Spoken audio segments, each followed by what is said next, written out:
robots. The robots are a vehicle for students to learn important life skills. Kids often come in not knowing what to expect of the program nor of themselves. They leave, even after only one season, with a vision, with confidence, and with a sense that they can create their own futures. You are dedicated to inspiring young people to change the world. We are the world's leading youth-serving nonprofit advancing STEM education. Together, we're a million-strong global robotics community of participants, volunteers, alumni, sponsors, donors, and supporters. Together, we're building a better world by preparing young people for the future. Your contributions make a direct impact on students in over 110 countries across the globe. Thank you, First Strategic Partners and founding sponsors.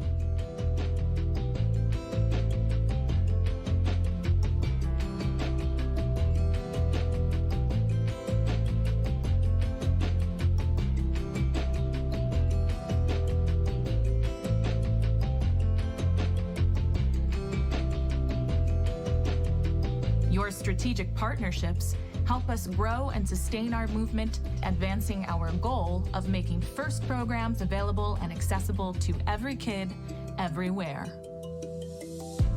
Thank you, program sponsors.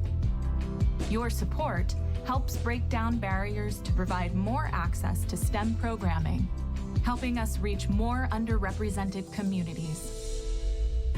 Thank you, FIRST scholarship providers. Your scholarships provide a path to pursue higher education in STEM for FIRST alumni.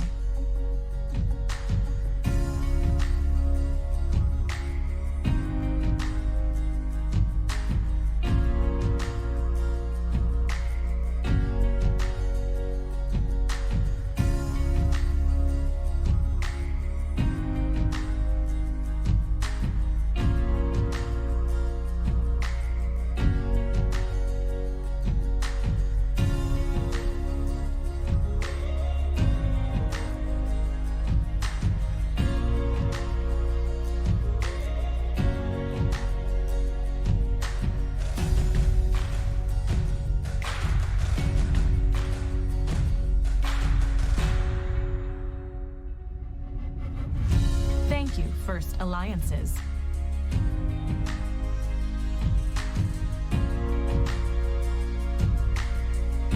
Your alliance partnerships provide valuable networks for career development for participants and volunteers worldwide under our shared FIRST core values: discovery, innovation, impact, inclusion, teamwork, and fun.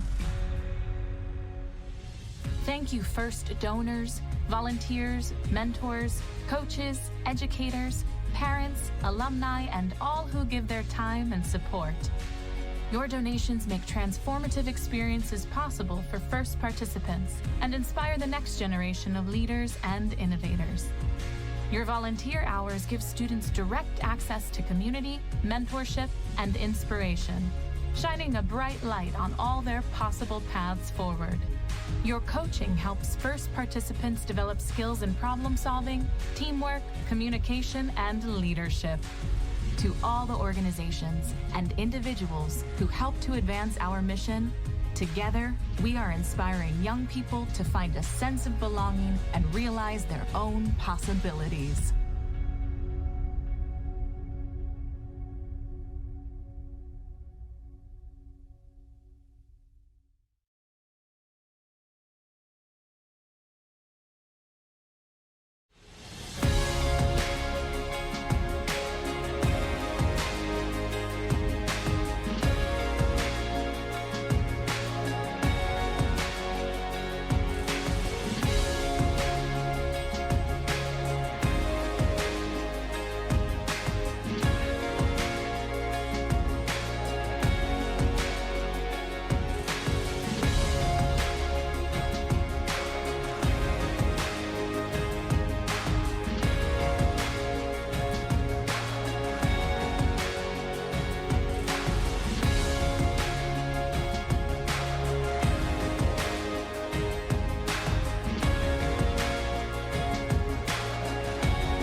Good morning, First Chesapeake!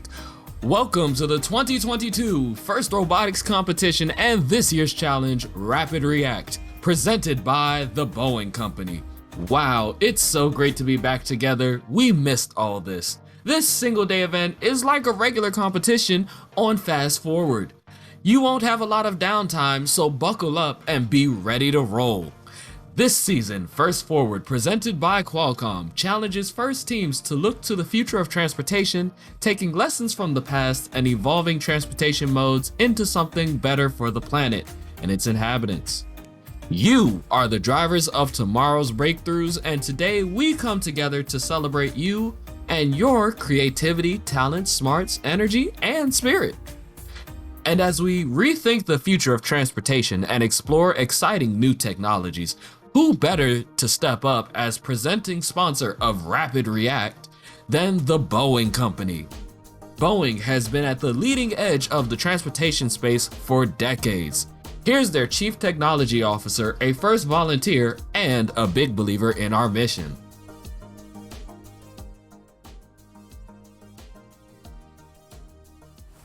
Hello, First Robotics competition teams, and welcome to Rapid React, presented by Boeing.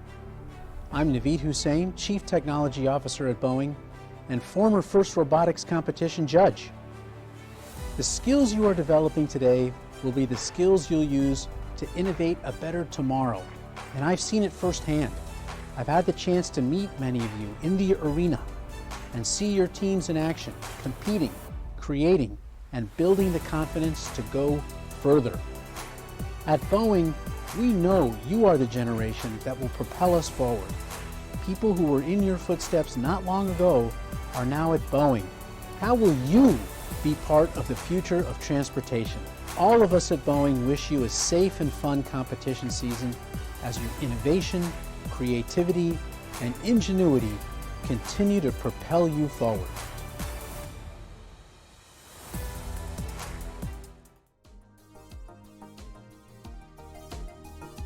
We're excited to partner with Boeing for the Rapid React season. Achieving new heights has never been more within our reach, so a big thanks to presenting sponsor, Boeing.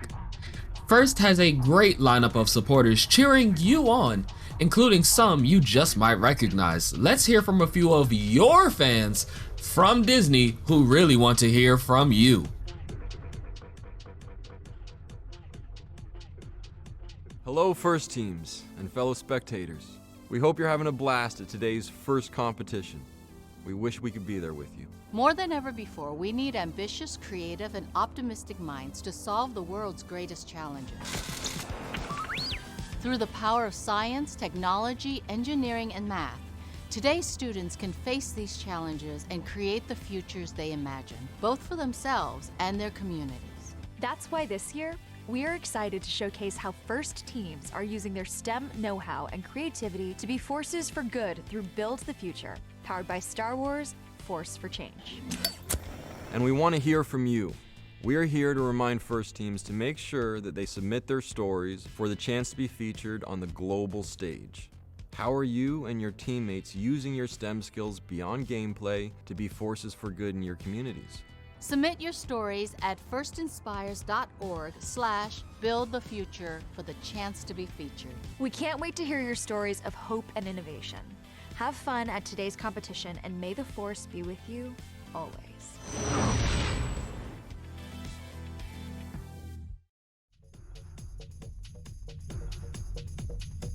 Visit www.firstinspires.org/buildthefuture to share your team story for the chance to be featured in Build the Future, powered by Star Wars, Force for Change. We're really thrilled to have you all back competing and being a part of FIRST. It's exciting to think about the impact so many of you will make in our world over the next 50 years. That impact starts now. Every skill you've learned and are employing today is of value to the next steps in your life as well. Whether that's straight to work or looking for scholarships for college, be sure to check out firstinspires.org/alumni to find all the resources you need to make the most of your FIRST experience. We've got some great teams competing here today. many veteran teams, and even some rookies. Welcome, rookies! As you know, judging will be done remotely for this event series by our wonderful panel of volunteer judges. After the judging window closes, we'll present a virtual award ceremony on Tuesday at 6 p.m. here at the First Chesapeake Twitch channel. So once again, here at the First Chesapeake Twitch channel, Tuesday at 6 p.m. we will have the virtual awards ceremony. So be sure to tune in for that. There's another group of volunteers you'll get to know here on the playing field. They'll help you play within the rules of the game and help all teams compete like crazy while remembering their gracious professionalism.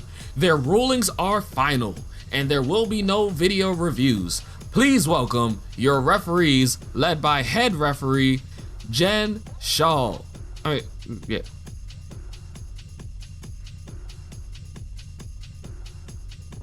Safety is always a priority at first events, so please, safety first. Mentors, please communicate your safety plan and have a designated meeting place for your team. As a quick reminder, for all First Chesapeake events, we are still practicing social distancing and we are still practicing our proper COVID procedures. So everyone must have on an appropriate face mask at all times when in the building and must have on their appropriate eyewear when in and around the pits or the arena. So once again, appropriate eyewear at all times and appropriate mask at all times. Thank you once again. If you wish to eat or drink, please exit the facility. Once again, if you wish to eat or drink, please exit our facilities. A big thanks to all the mentors, coaches for your dedication and efforts on behalf of the First programs. You are all critical to the First experience and part of the million-strong support system we've built for students around the world who are realizing their dreams. And teams, if you're looking for some additional mentor support, the First Mentor Network, sponsored by NI, has over 750 mentors ready and willing to share their skills and talents to assist your team. Create a team or mentor profile and get connected today. Here's the schedule for today. Following the upcoming drivers meeting, we'll start qualification matches. Take a short lunch break, then finish qualification matches and have our alliance selection. We'll jump right into playoffs and then end the day with a very brief awards ceremony. And now, once again, welcome your FTAs and head referee as they lead you all through the drivers meeting. All right, teams, it's almost time for takeoff. But before we set robots into action, let's take a moment to commit ourselves to a world where everyone feels safe and lives free of fear. At first, we join all those around the world who are calling for peace and safety. We're going to quickly show this year's game animation while we prepare for takeoff.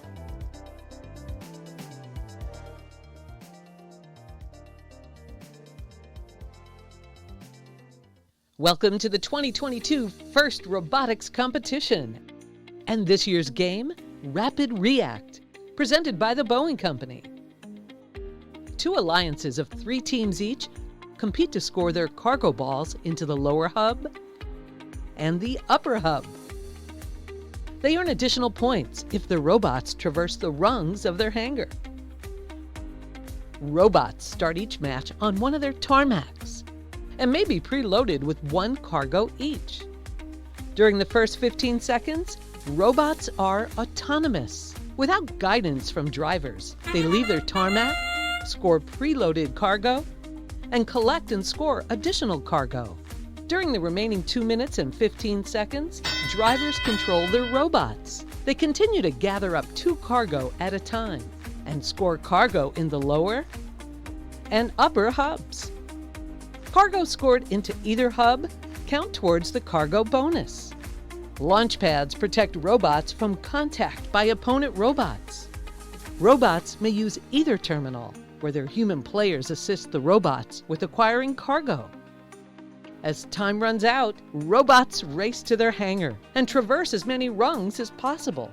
The higher a robot gets, the more points it earns.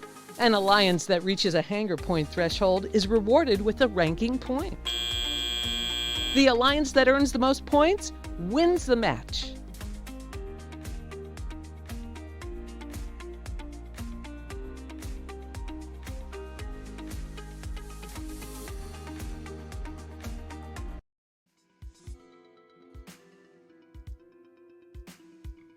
All right, it's time to play Rapid React. We are cleared for takeoff.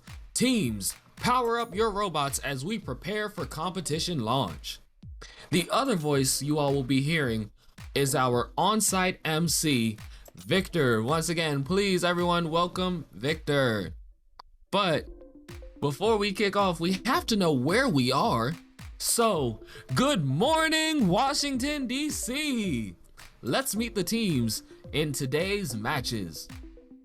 Going down the list in numerical order, we have coming first out of the gate, Team 116, Epsilon Delta. Team 449, the Blair Robot Project. Team 612, Chantilly Robotics. Team 1111, Powerhawks Robotics. Team 2068, Metal Jackets. Team 2421, RTR Team Robotics. Team 2961, Crimson Tide Engineers. Team 3714, Flowers Soar. Team 3748, Ragnarok Robotics. Team 4456, Mech Cadets. Team 4464, Team Illusion. Team 5338, Robo Loco. Team 5841, The Patriots. Team 6239, Rational Engineers. Team 8326, GDS Mighty Hoppers. Team 8514, Junior Squirrels. Team 8592, Newton Squared. Team 8622, the Cybirds. Team 8703, New Squirrels. And Team 8726, Crypto Hawks.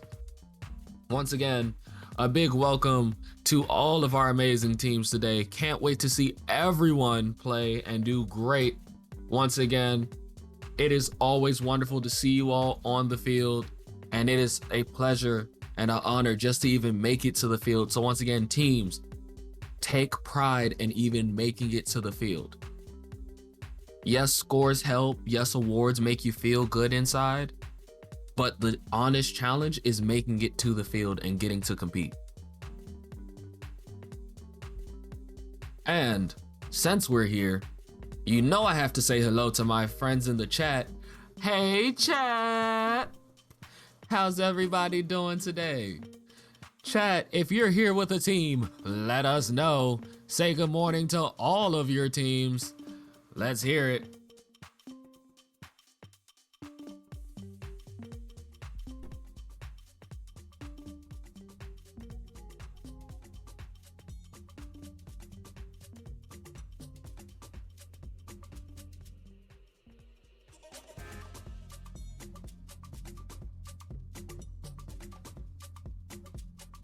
I see 2068 in the chat. I see 6239 in the chat.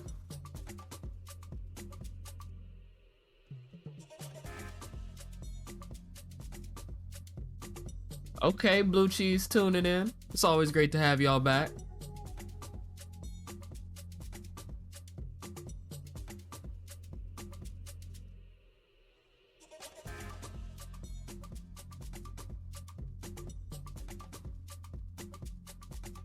Now, I really want to see today's competition.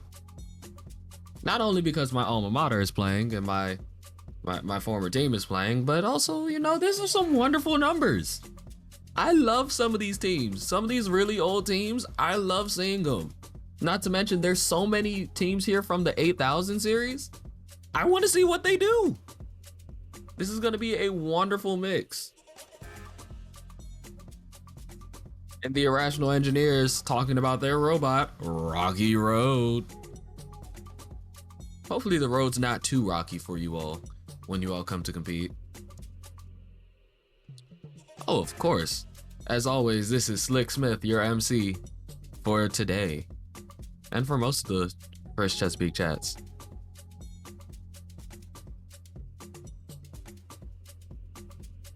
My alma mater is 2961's Crimson Tide Engineers. They've changed the name a couple times.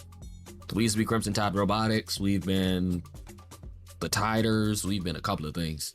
It's always something with the Crimson Tide, though. So roll Tide.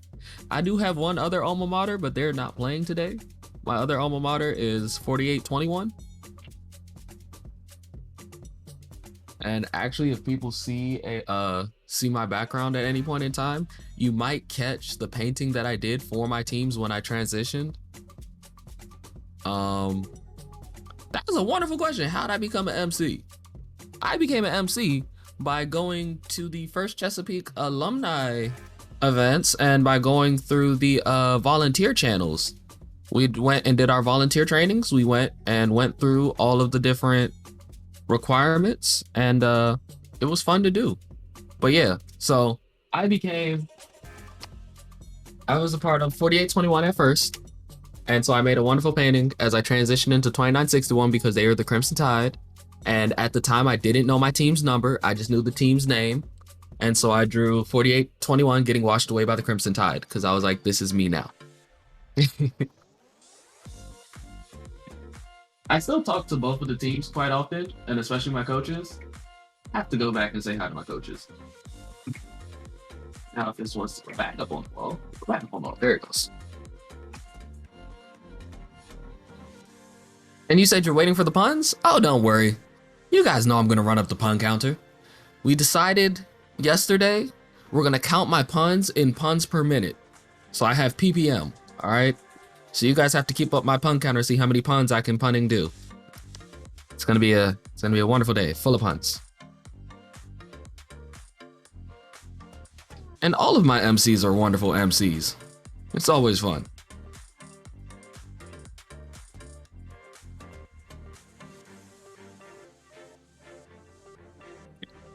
But once again, I can't wait to see more of these robots.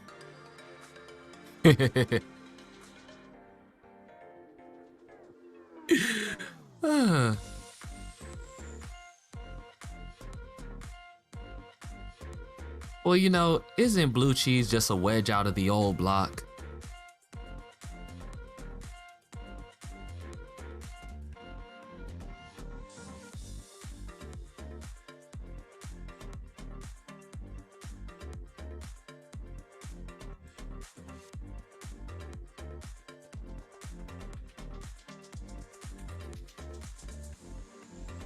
Well, let's see who's getting ready to step on the field first. Who's going to be our lucky first team on the field? It's 2068, the Metal Jackets.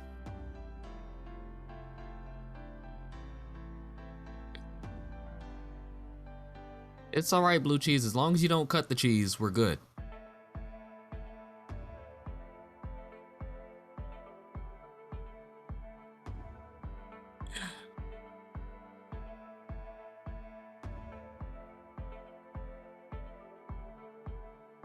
Look at all these wonderful teams.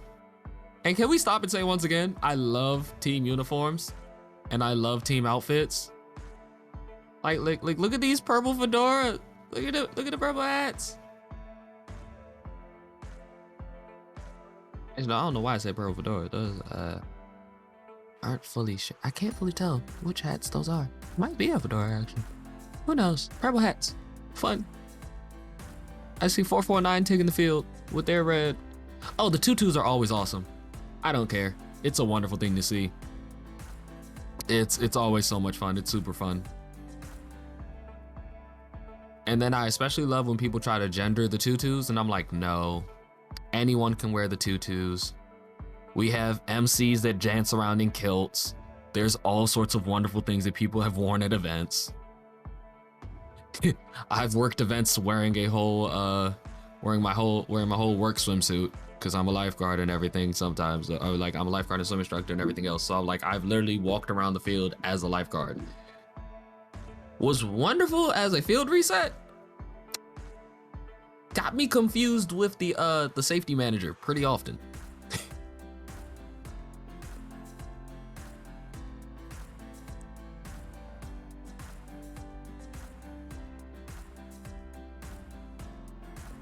I have a couple of things given to me by teams. I've received bandanas, I've received hats because I love my hats. Everyone, I love hats. I use bandanas all the time.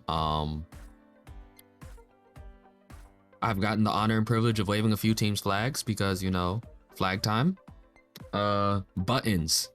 I've had so many buttons and I miss them. So when I finished, when I graduated, I returned all of my buttons to my alma maters so that way they could have a button wall and stuff like that. So now I have to go get all my buttons back. So I have this towel in the back, and the towel is wonderful because it's getting covered in so many buttons, and I'm gonna take it with me to champs, and I'm gonna need all the teams to give me more buttons. I need at least one button from every team. If your team has different designed buttons, then sure, I'll take more than one, but I definitely need a button for the button wall. And as far as flags go, teams, feel free to bring your flags to the events. Once again, you can bring your flag to every event, but your flag must stay with your pit and with your team until it is your specific match to compete. When it is your specific match to compete, you can then turn around, bring your flag to the side of the field, give it to one of the field resetters, they'll give it to the MC, and then they'll bring it back to you. Button sweatshirts are very close to, well, it wouldn't be chainmail armor, it'd be more like plate armor or scale armor, but close. It would still very much so be a medieval piece of armor. There are many ways to get buttons to me. There's many ways to get tons of things to me. If you all speak to the First Chesapeake channels, they may find the mysterious route to me. There's always been tons of things that have gotten to me.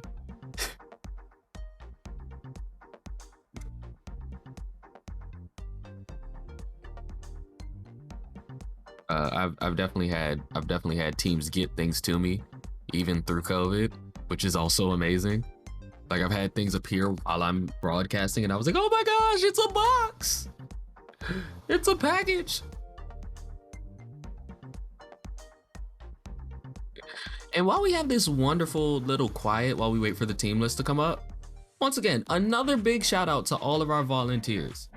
Another big shout out once again to the referees, the field resetters, the FTAs, our on-site technicians, our off-site technicians, everyone in front and behind the scenes. There are tons of people helping make this event happen, and I enjoy working with every single one of them.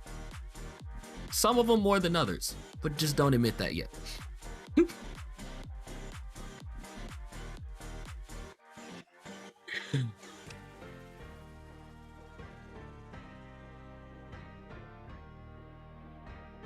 For example, I have to give, you know, extra love to all of my MCs and game announcers because we all work super close together, and we do a lot of our trainings together, and it's super fun. And then, like, I get to train some of them, and now that's been a real privilege and honor as I'm like, oh wow, I stepped up and now I get to train other people.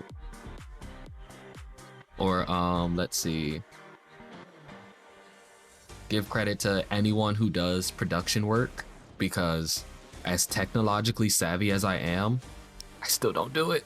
But looking at the teams that we have coming up, we have in the red 2068 Metal Jackets, 1111 Powerhawks Robotics, and 8326 GDS Mighty Hoppers.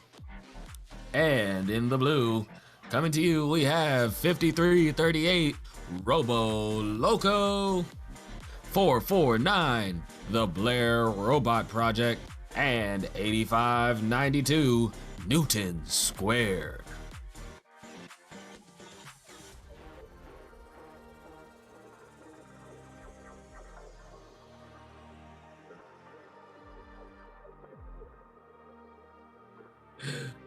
And don't forget, chat, follow us, get the notifications, share us out. Let's get those hype trains going. I want to see everyone back in this chat. We are flooding the chat today. Once again, we are going to get the count up. We are going to keep the chats up. It's going to be a wonderful day.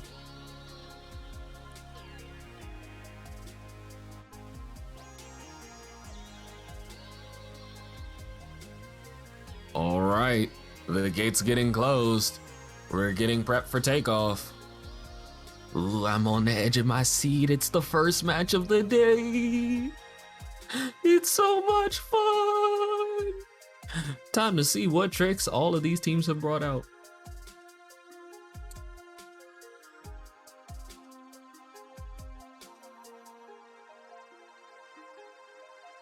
I do miss Flag Dad of 449. 449, if you all go to championships, you have to pack a Flag Dad. It's what your team is known for. I don't care. You gotta put them in a box, put the flags in the box with them, wrap them up in the UPS packaging, overnight ship, straight to the event. There has to be a Flag Dad. It has to. I think Flag Dad should be like the honorary flag person for our events. So while the MCs are all calling out the teams, we just have Flag Dad waving all the flags. It'd be wonderful.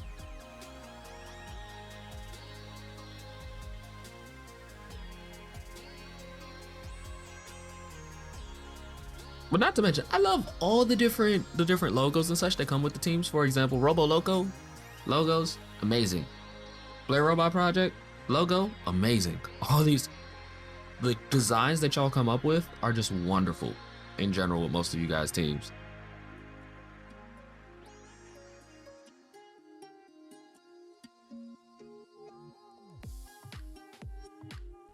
And we're cleared for takeoff. These teams already up and at it, firing off. Human players going for it early. Both human players really close, but just barely missed their mark.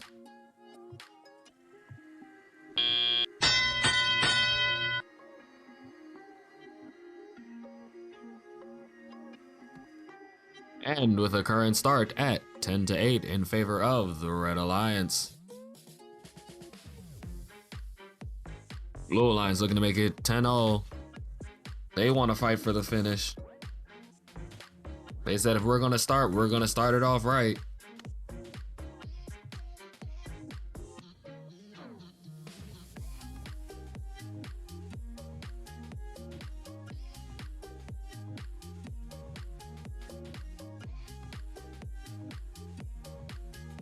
$53.38 seems to have accidentally caught a red cargo. I hope they can eject that cargo, otherwise they may receive carrying penalties for trying to pick up more than 2 pieces of cargo. So they may be limited to just 1 piece of cargo for the rest of the match.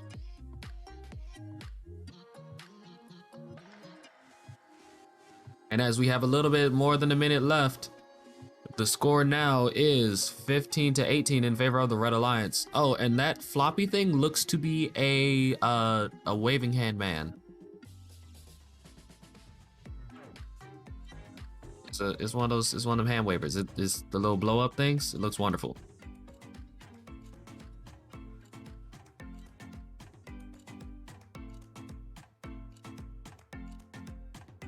And as time counts down, these last 30 seconds, it's hang time!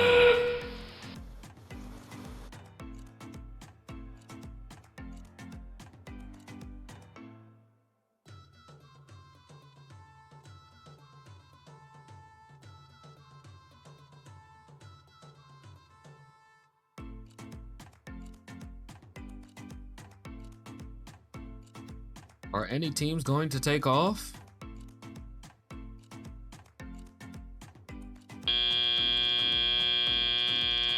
I don't think any teams took off this match, but with a current unofficial score of 16-22 in favor of Red, we will see how this match finishes getting scored.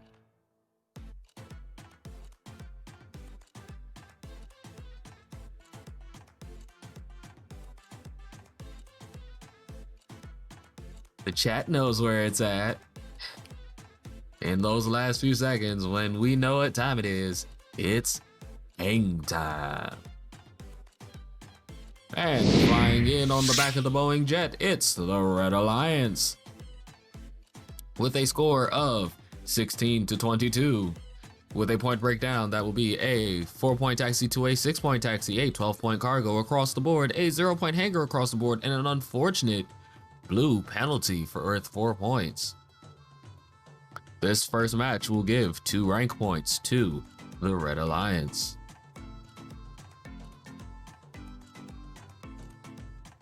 Oh, it's hang time, always. Hang time. What? They have to go hang on the rungs. It's hang time. You have to go hang on the rungs. You must traverse the rungs. And coming up next, they're gonna try to attempt the what? They're gonna try to attempt the rungs is 3748 Ragnarok Robotics, 8622 the Cybirds, and 4456 Mech Cadets. And over in the blue, swooping in to you is 8726 Crypto Hawks. 2421 RTR Team Robotics, and 116 Epsilon Delta.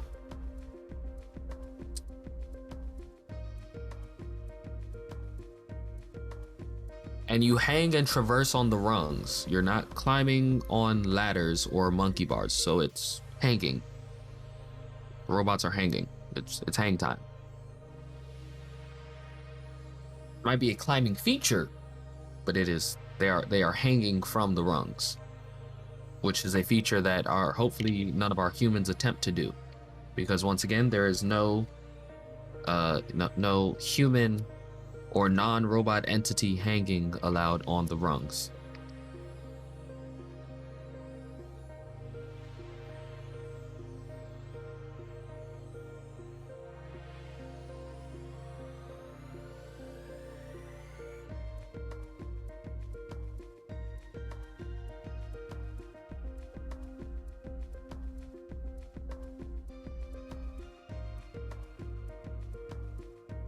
I don't think you want to do that.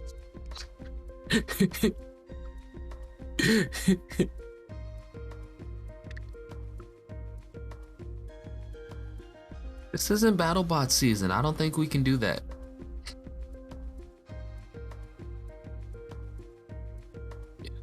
Now, when y'all get me there and y'all get me to be MC for BattleBots, then we could talk about that one.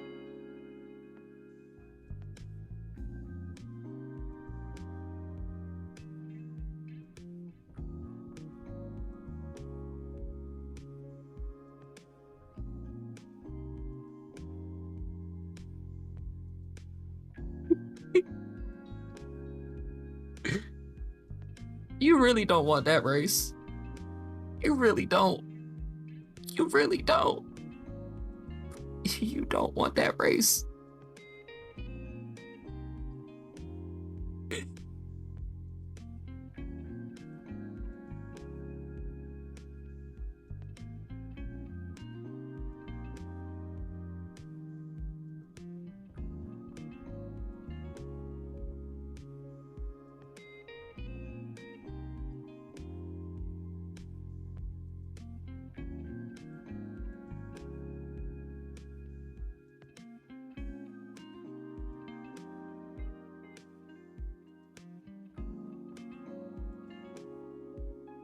I can't wait to see all these teams on the field.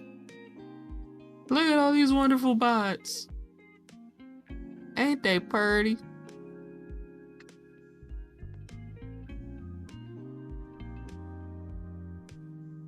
The first match was given to the Red Alliance.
Oh, of course, we love our rookies.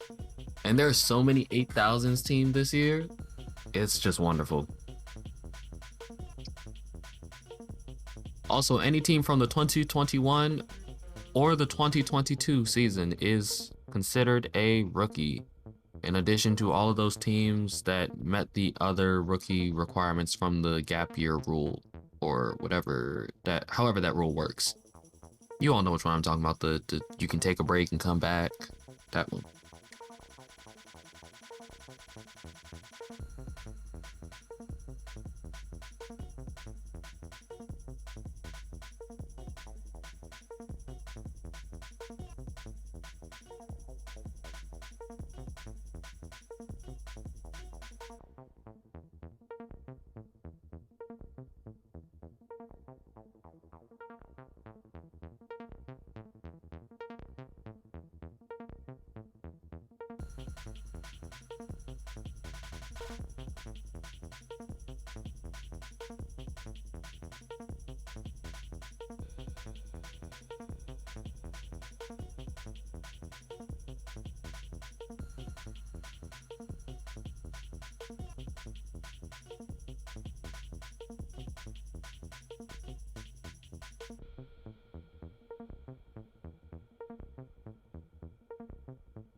I always love it when we have so many rookie teams. It's always a wonderful thing. They're just so fun. Well, once again, this is only the second qualification match, so there is plenty of time for people to finish inspecting their robots and getting their robots set to be on the field. First few matches, I don't expect everybody to be 100% on the field.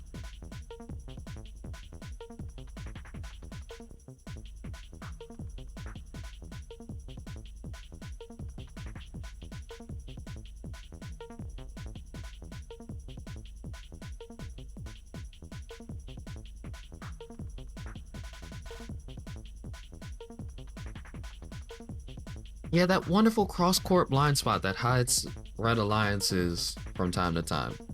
You can see their signal light. That's the only thing that'll let you know that they're there. You can see their signal light in between all of the, in between the entire field.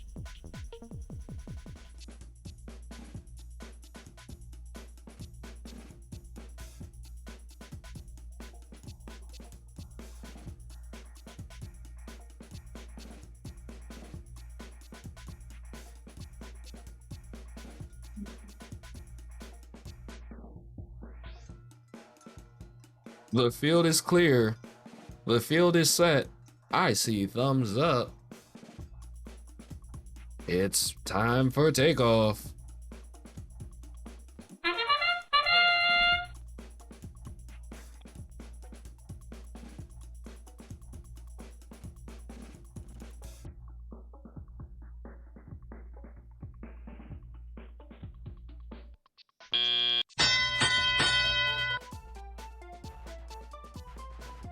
And with a current autonomous score of 8-0, we'll see who wants this more.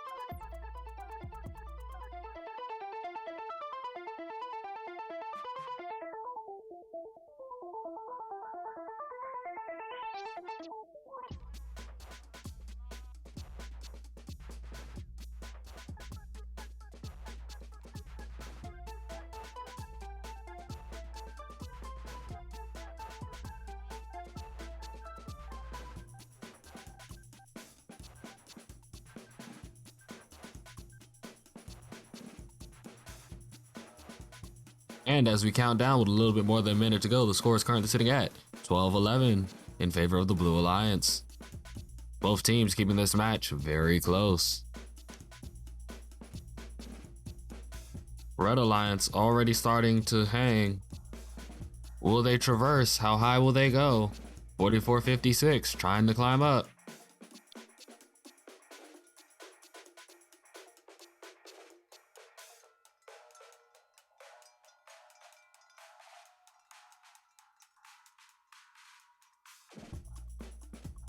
Red Alliance trying to push the lead back in their favor at 15-13. And with less than 30 seconds to go, you all know what time it is. It's hang time.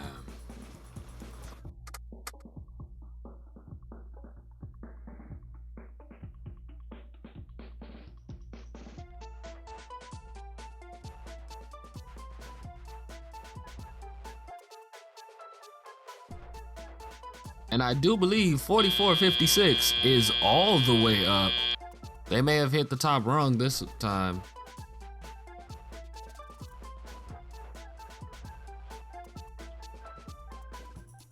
And once again, teams, please be very, very careful when taking robots down from these elevated heights.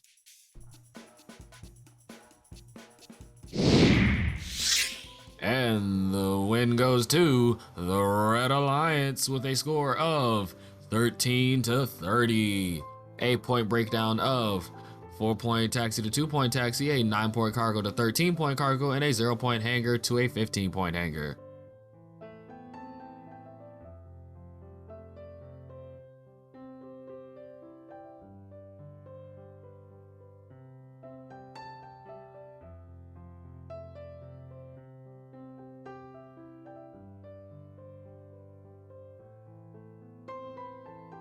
And coming up next will be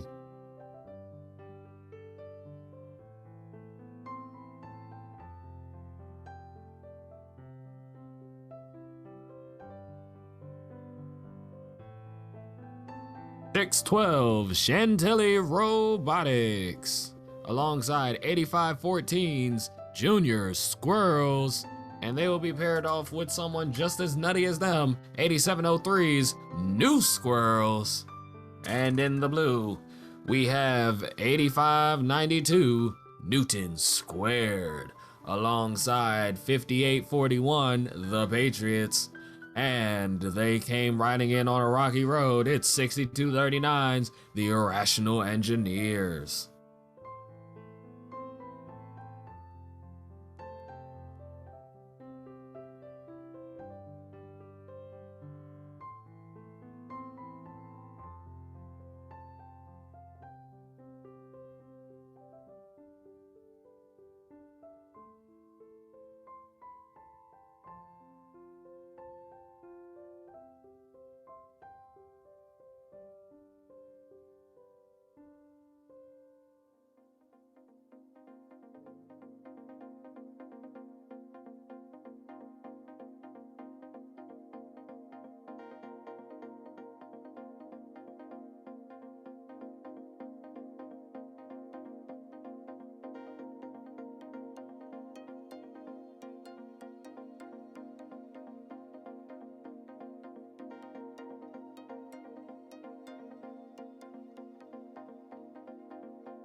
Look at all these teams making it to the field. It's so wonderful.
But I really do miss being on the field with these teams. There's so much that I miss, like getting to have my plaques, getting to wear my little alumni gear. I have so much alumni gear that I've received and that I've gotten and stuff like that. I have an alumni belt. I have the alumni Letterman jacket. I have all my team shirts. I have a bunch of alumni patches and pins. I have some of my driver's captain pins and drive team pins and stuff like that still. What other ones did I have?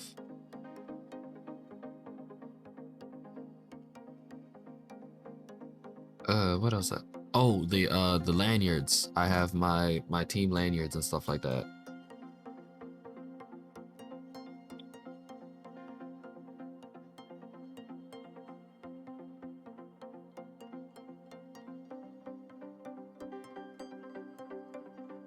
Yeah, there's so many things that I miss from the teams.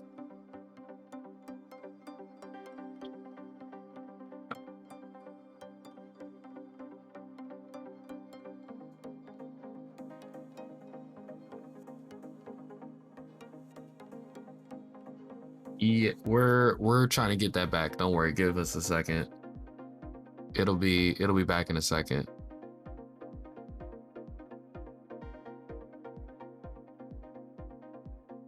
And we're back.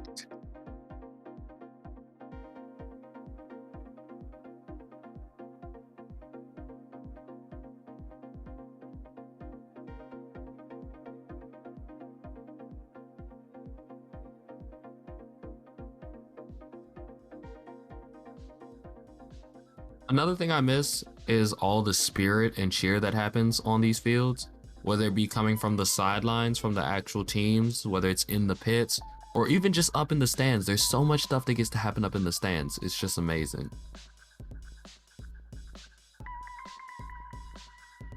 Now, the Irrational Engineers. Love the team design. Love the logos and all. But I'm an original Incredibles type person, and Edna's always in my head about these capes.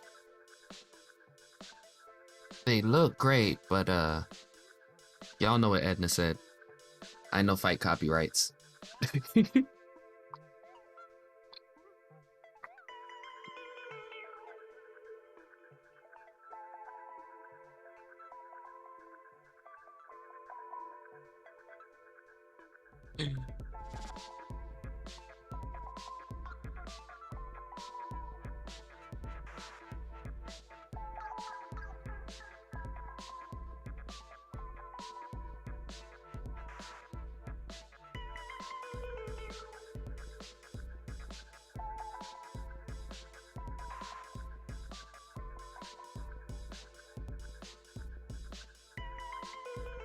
And I just realized now I have to figure out, what should I wear to championships? If I'm gonna be on the field and around the field, I definitely have to dress up. I have to have my fancy, funny, playful, colorful things. Huh. What to wear around all of y'all?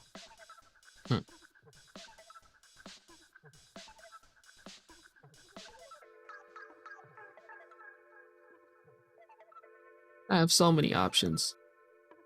Just know whatever it is, it's gonna be fun, funny, and crazy.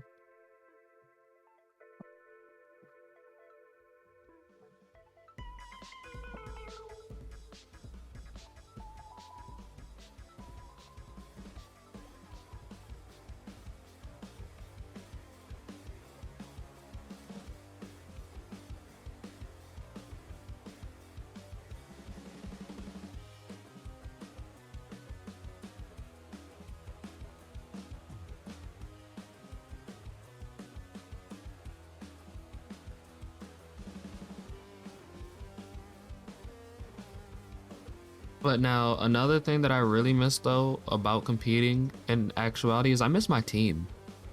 I used to have a huge team.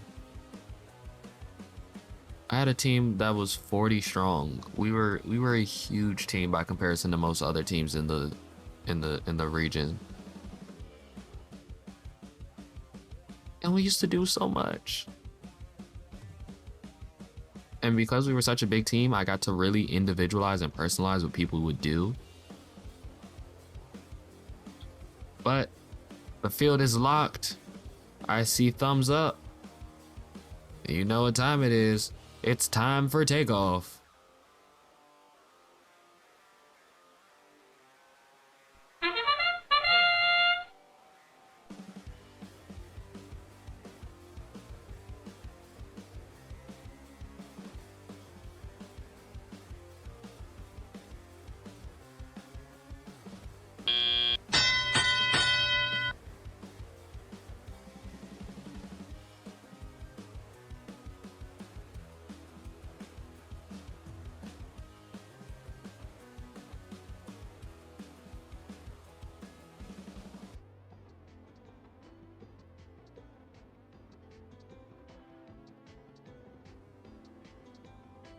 $612 and $58.41, both attempting to get some cargo up in the top as well. I mean, up in the bottom, as well as $62.39, I believe that is.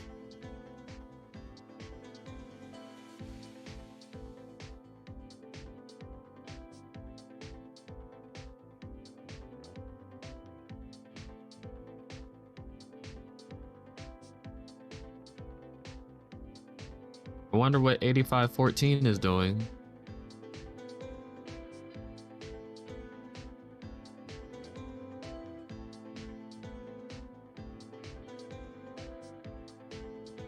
$612 making a connection with that lower hub.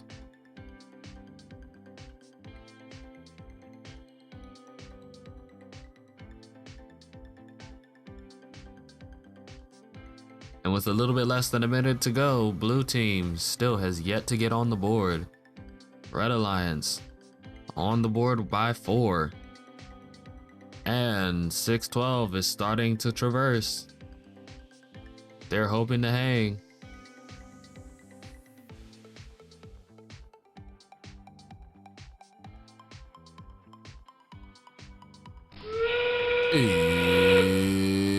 It's hang time.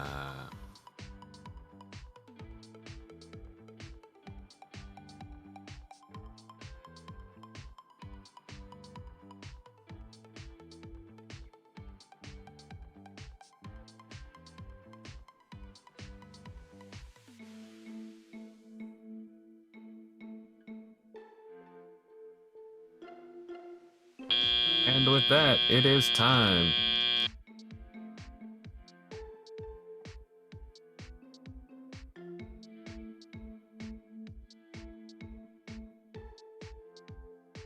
Yeah, that intake looks like it might need a little bit of help. Looks like something came a little loose. Nothing a couple zip ties and some duct tape won't fix. And the winner is the Red Alliance with a score of 0-14. This point breakdown will be a 0-point taxi to a 2-point taxi, a 0-point cargo to a 2-point cargo, and a 0-point hanger to a 10-point hanger. This was another clean match with 0 penalties.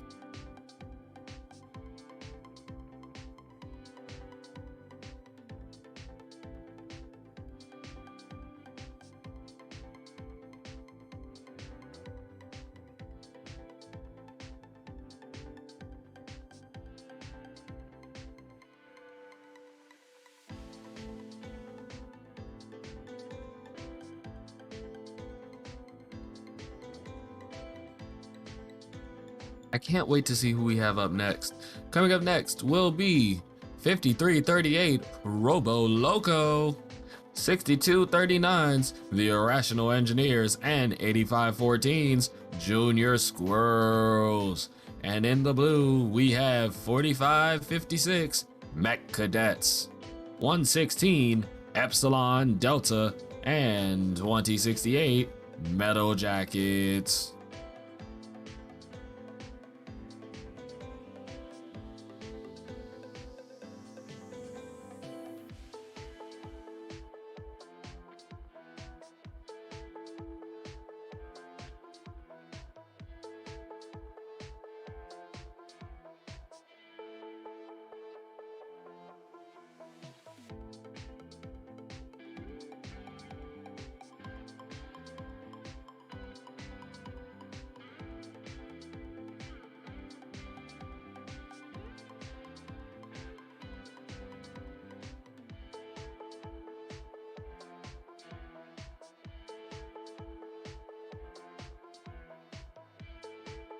Maybe Junior Squirrels is just a team full of juniors.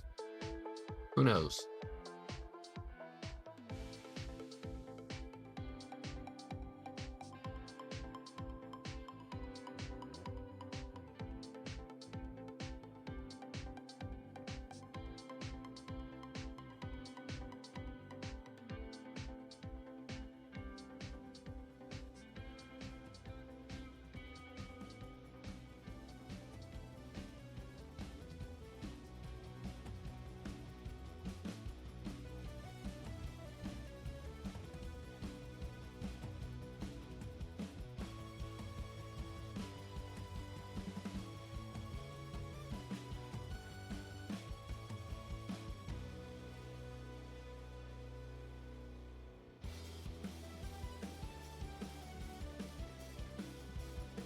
No, all engineers are irrational engineers. The only thing rational about an engineer will be their math.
And it seems another team makes their way onto the field.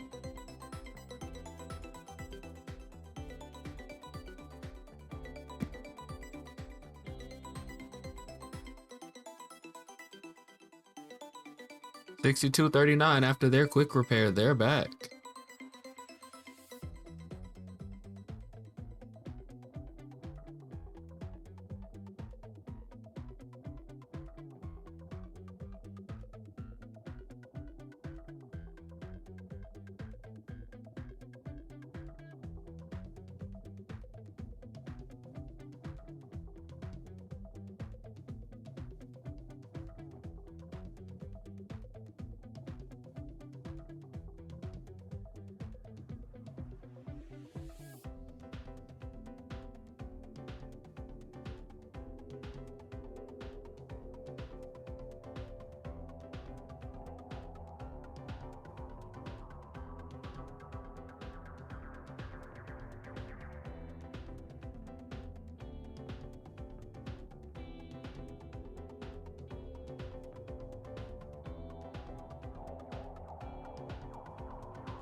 Can't wait to see them lock the field and start these matches.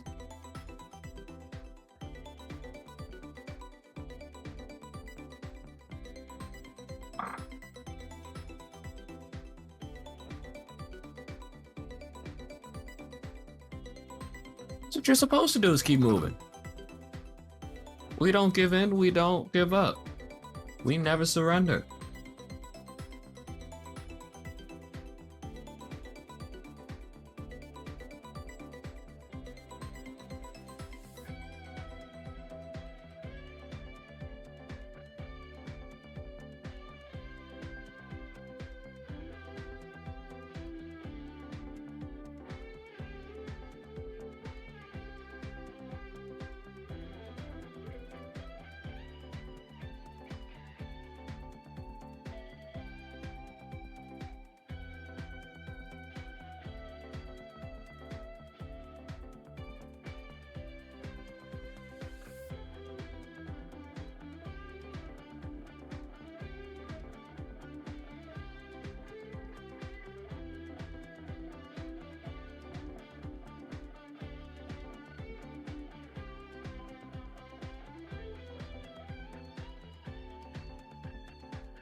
We are still waiting on air traffic control to clear us for takeoff.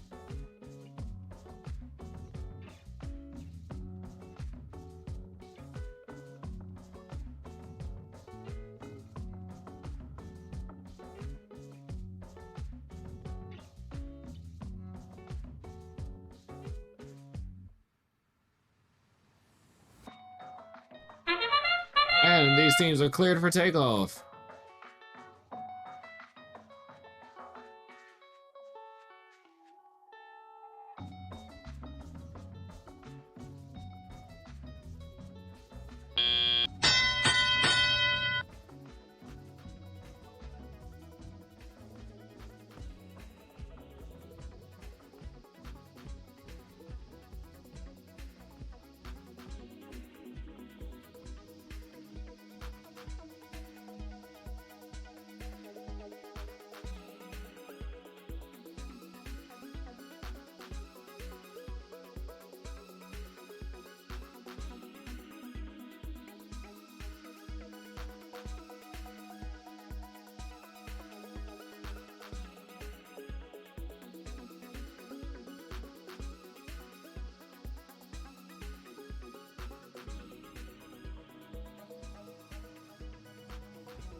And as we get ready for these last 30 seconds, the score sits at 11-10 in favor of the Red Alliance.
And the final score will fly blue with a score of 25 to 16.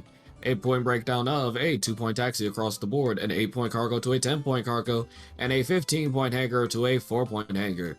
This will result in 2 rank points.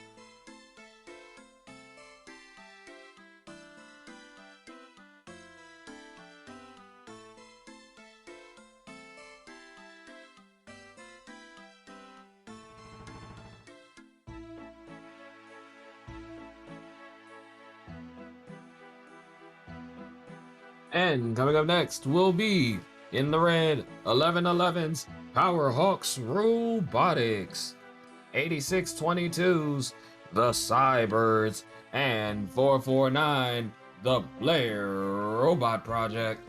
And in the blue, coming up next to you is 612's Chantilly Robotics, 5841's The Patriots, and 8726 Crypto Hawks.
And the banner still flies blue, with a point breakdown of 25 to 16, with a 2-point taxi across the board, an 8-point taxi. Okay, no.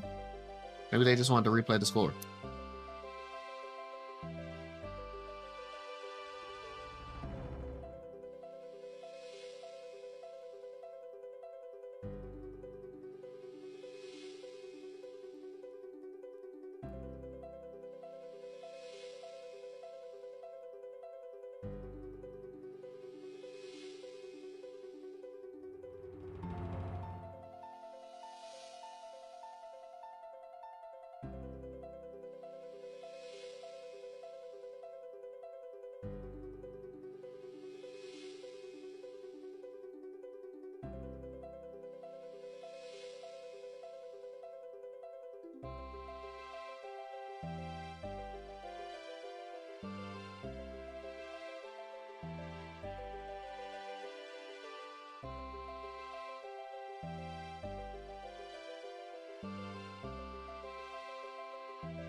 The field is clear.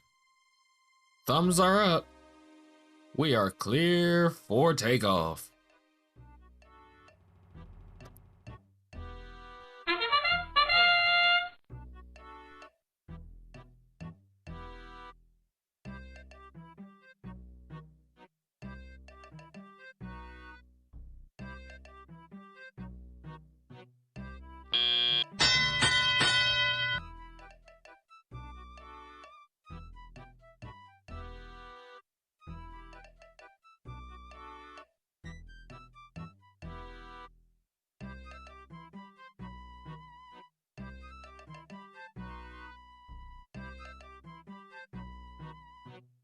Red Alliance already off to a strong start at 14-2.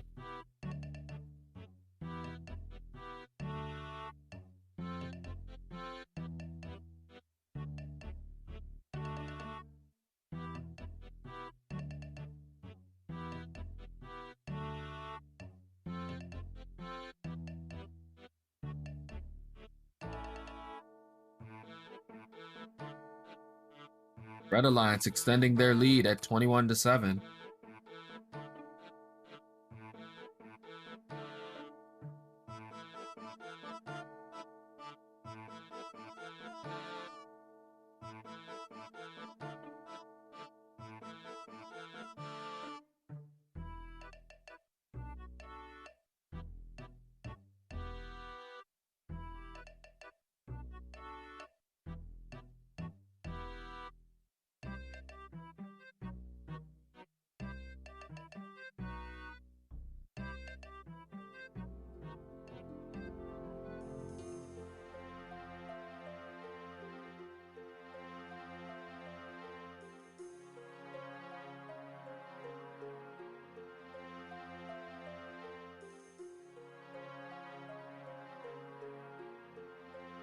And with these last 30 seconds, it's hang time.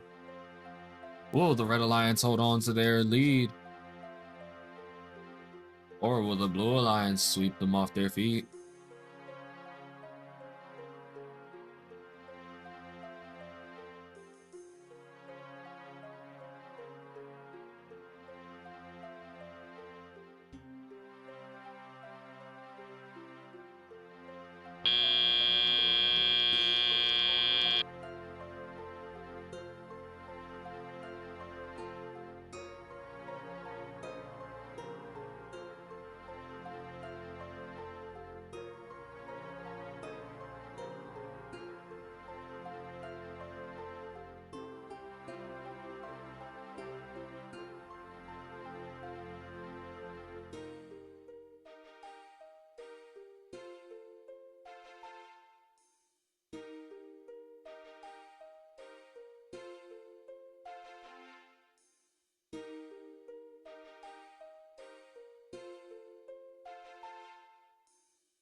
Now I know all of our teams are anxiously awaiting the score.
And the winner will be the Red Alliance with a score of 32-10. A point breakdown of a 2-point taxi to a 6-point taxi, a 4-point cargo to a 14-point cargo, a 0-point hanger across the board, and a 4-point red penalty to a 12-point blue penalty.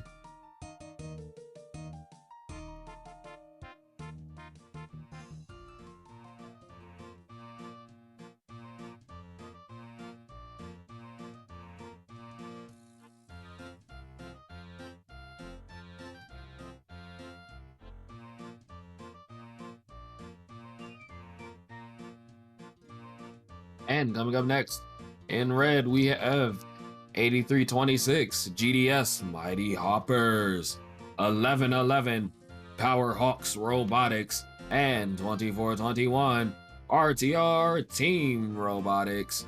And coming over in blue, it's 3748 Ragnarok Robotics, 8703's New Squirrels, and 8592 Newton Squared.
All right, but chat, while we're waiting for teams to finish on the field and for the field to be cleared, let's go ahead and take our wonderful first morning stretch. So we're gonna go ahead and stand up, stretch it on up, stretch it on out, get up to the tips of your toes, relax your body, enjoy. Then we're gonna take it to the right. We're gonna stretch out to the right, hold it out to the right. Then we're gonna shift over and lean to the left. Take it to the left, enjoy, stretch it out to the left. Then we're gonna take it back. Look up at the top of your ceilings because we know we're not looking at the sky. And enjoy leaning back. Then we're gonna rock it around to the right. Go around in a circle to the right. Then we're gonna rock it around to the left. Take it around in a nice little circle to the left. Yes, I am making you all get up out of your chairs. It is a nice, wonderful, long day. We're gonna stretch our legs, get them high knees going. Get those nice calisthenics, enjoy stretching, relaxing. Get the blood flowing once again. Make sure that we have all function in all of our limbs. Go ahead, wiggle your toes. If you can, we even wiggle your nose. We're gonna wiggle those fingers, move them out way far in front of us, reach really, really far. Instead of those chicken wing arms you all use when you're typing. We're gonna reach and cross our arms. We're gonna give ourselves a nice big hug because we're doing oh so well and we're oh so appreciated out here today. Remember teams, we're gonna give ourselves our social distance hugs, so we're gonna give ourselves our nice little self hugs. Does everybody feel better? Everybody ready for more competition? Because now the field is locked. Lights are getting ready to come on. I see thumbs up. We just heard it. We are cleared for takeoff.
And red currently holding the lead at 16-8. Will the Blue Alliance close the gap, or will the Red Alliance make it wider?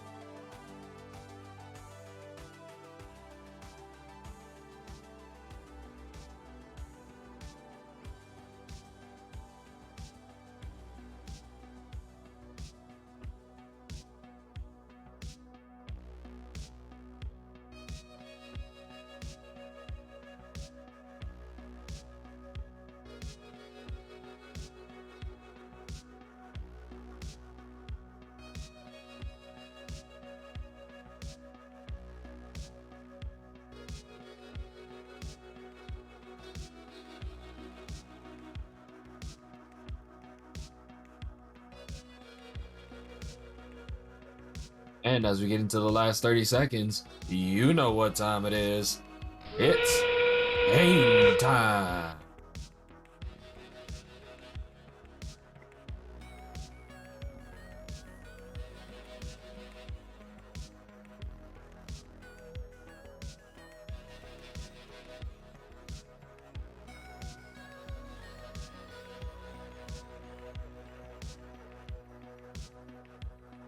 (37:48) attempting to take off.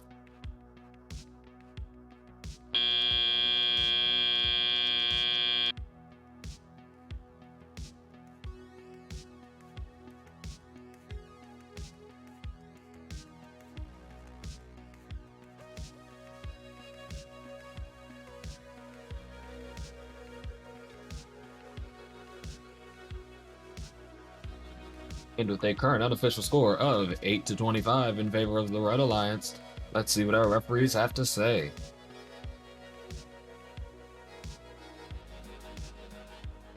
And the Boeing jet flies with a red banner in its tailwinds, with a score of 12-25 in favor of the Red Alliance. Our point breakdown being a 2-point taxi across the board, a 2-point cargo to a 23-point cargo, a 4-point hanger, and an unfortunate 4-point red penalty.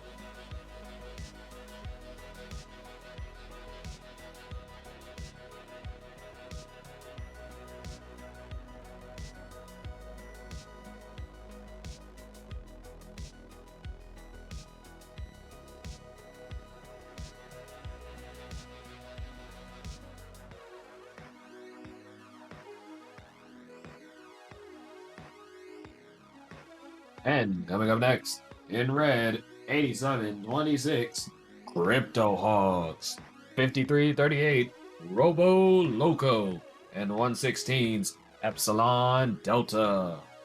Over in blue, coming back to you is 612's Chantilly Robotics, 37-48's Ragnarok Robotics, and 58-41's The Patriots.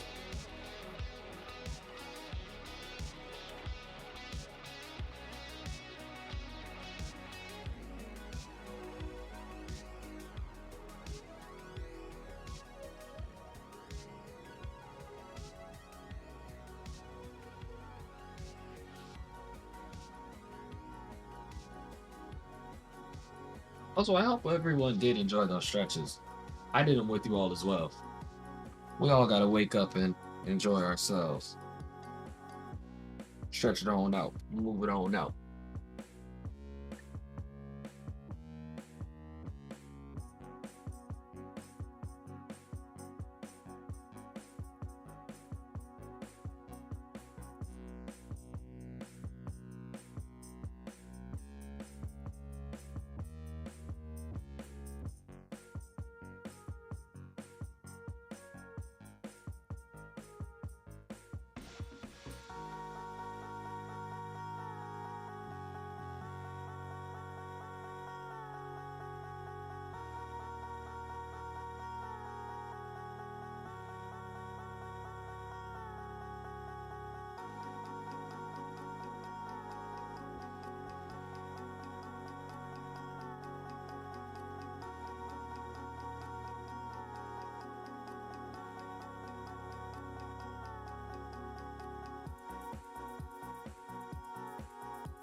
Look at all these wonderful teams getting ready to play.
The field is being locked. We're getting cleared for takeoff.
And we're off.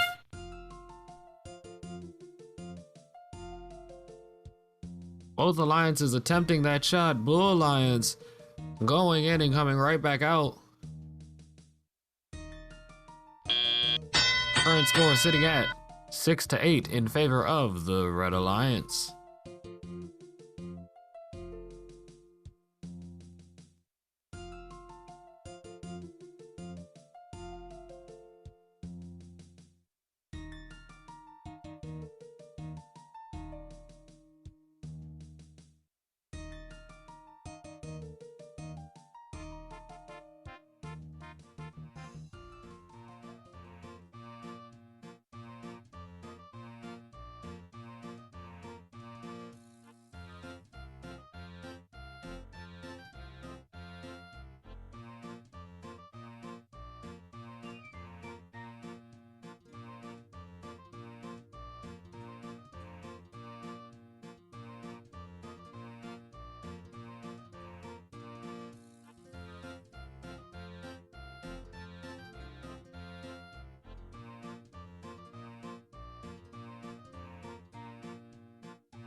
And with a little bit less than a minute left on the board, we have the Red Alliance still in the lead at 16-9.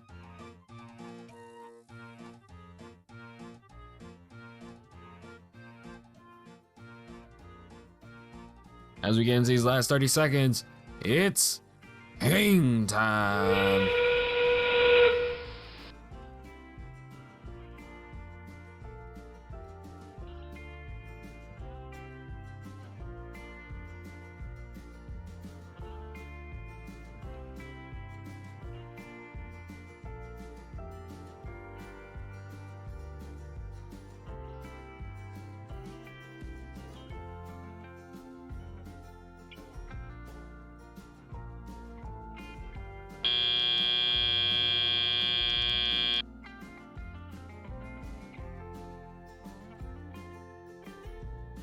And with a current unofficial score of 14-17 in favor of the Red Alliance, let's see how this match gets scored.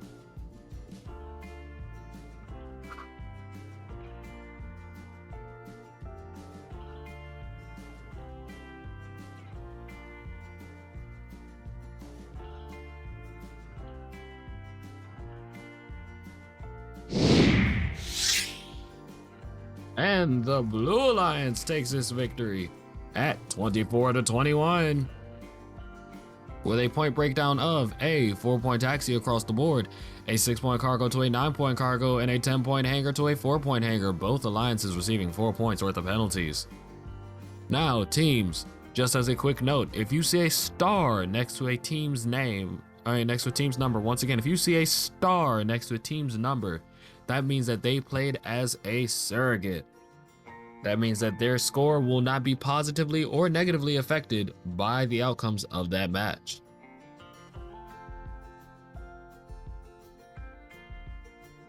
Coming up next, we have in red 85-14 Junior Squirrels, 449 the Blair Robot Project, and 24-21 RTR Team Robotics. In blue, coming up next to you is 2068's Metal Jackets, 6239's The Irrational Engineers, and 8622's The Cybirds.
And the field is getting locked.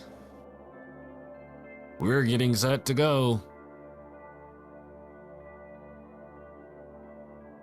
We are cleared for takeoff.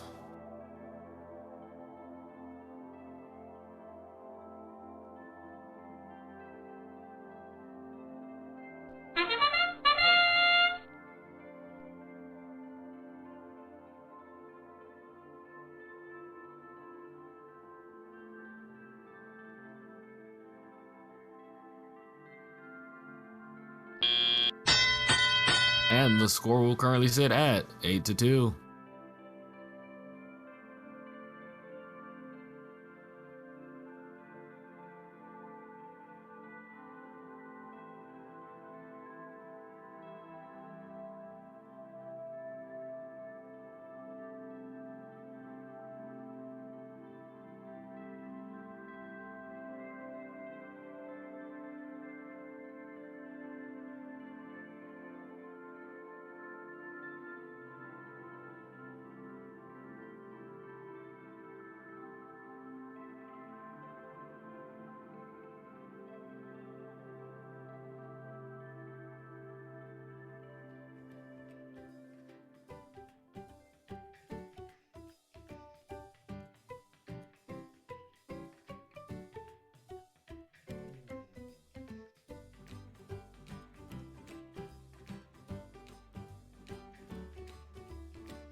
Teams are hanging.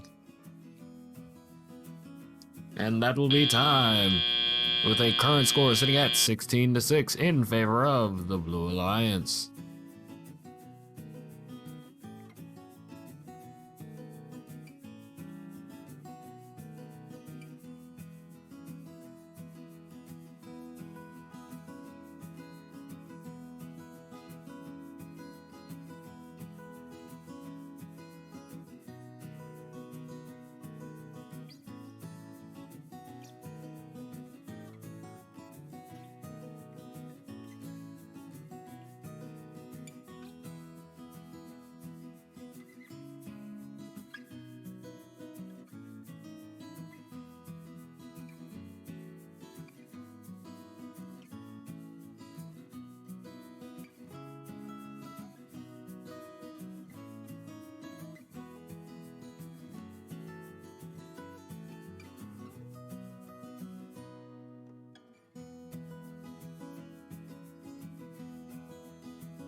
And the score will be 30-6 in favor of the Blue Alliance. That point breakdown will be a 4-point taxi to a 2-point taxi, a 12-point cargo to a 14-point cargo, and a 6-point hanger to a 0-point hanger. The Red Alliance suffering an unfortunate 8-point penalty.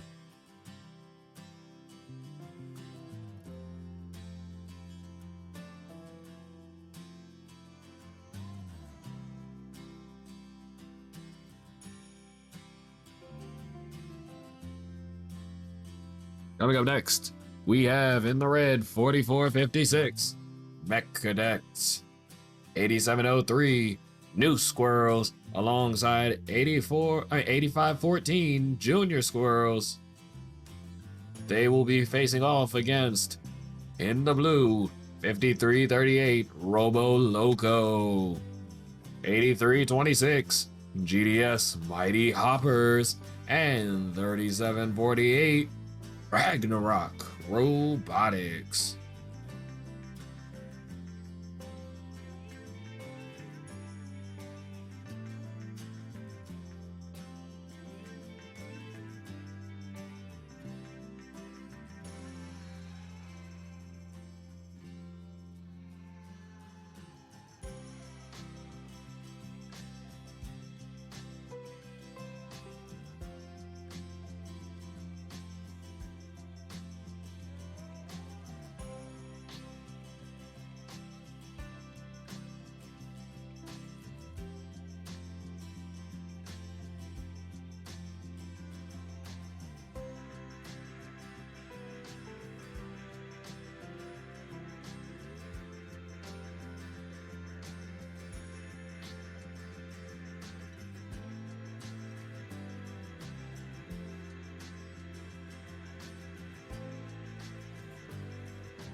And the field is clear. It's time for takeoff. Both alliances take a shot and just barely miss.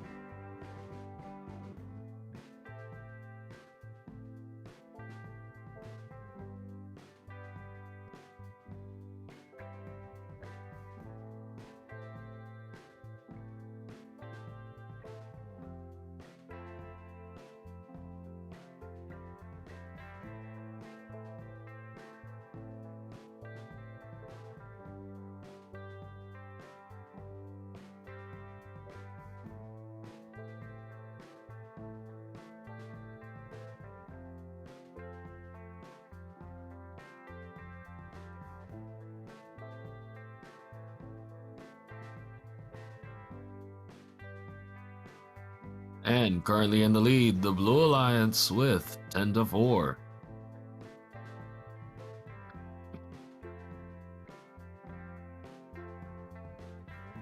Red Alliance needs to close that gap.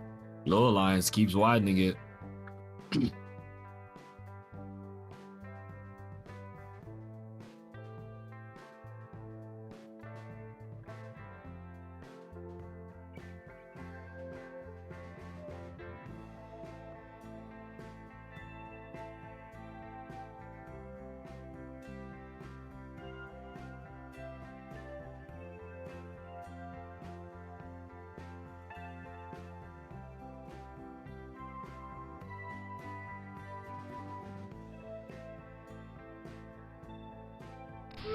And it's time.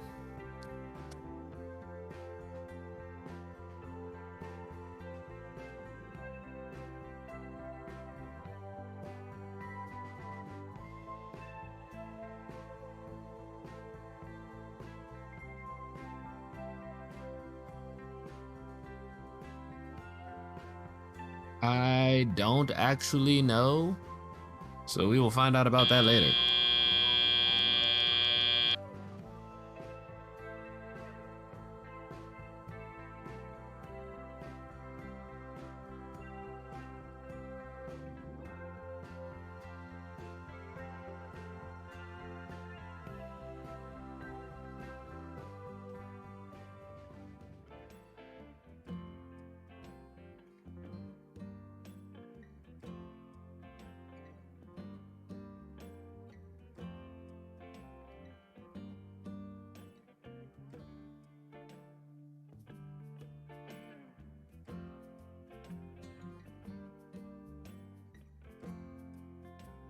And as teams clear the field, we await that final score.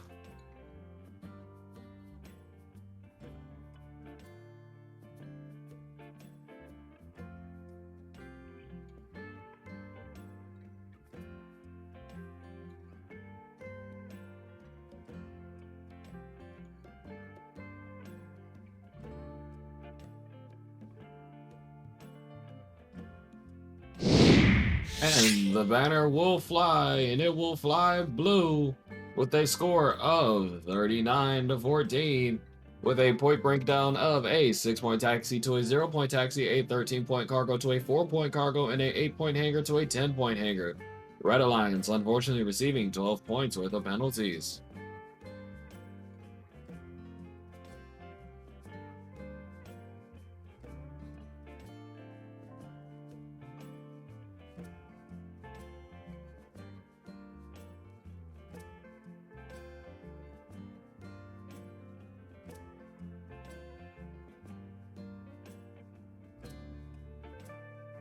And up next is 58-41, the Patriots, 449, the Blair Robot Project, and 116, Epsilon Delta. And over in blue, we have coming to you 86-22's the Cybers, alongside 83-26 GDS Mighty Hoppers and 1111 Powerhawks Robotics.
shots are off.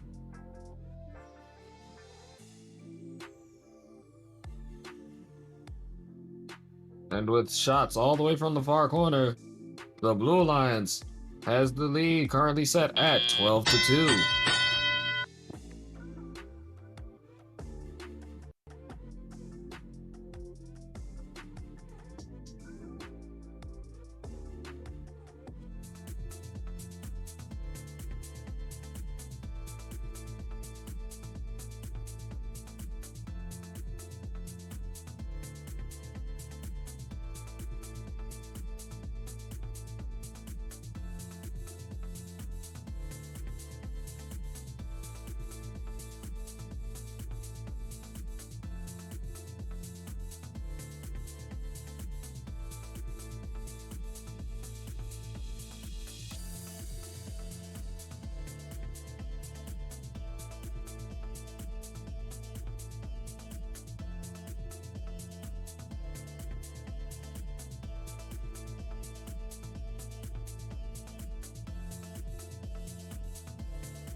Blue Lions trying to run away with the score, making it 26-7.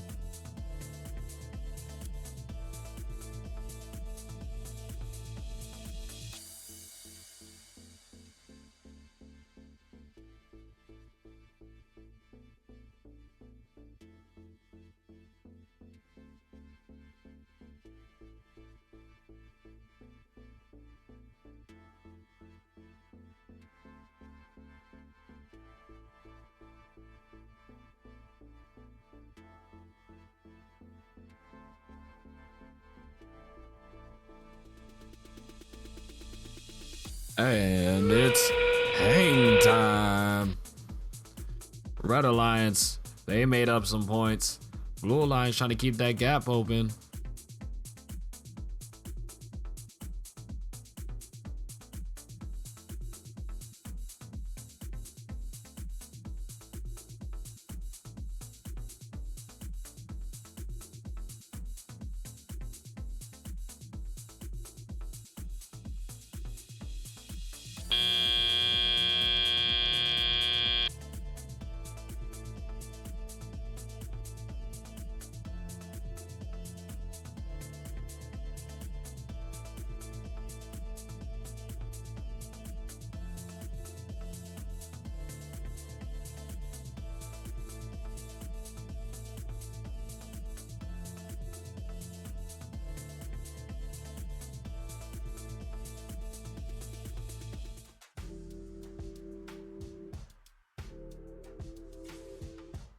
And the banner will fly. Blue with a score of 28-27. A 4-point taxi to a 2-point taxi, a 24-point cargo to a 15-point cargo, and a 0-point hanger to a 6-point hanger. Blue Alliance receiving an unfortunate 4 points worth of penalties. This will push those Blue Alliance into the top 3 teams in order, and it will unfortunately drop 449 down to 12th place and 5841 down to 14th place.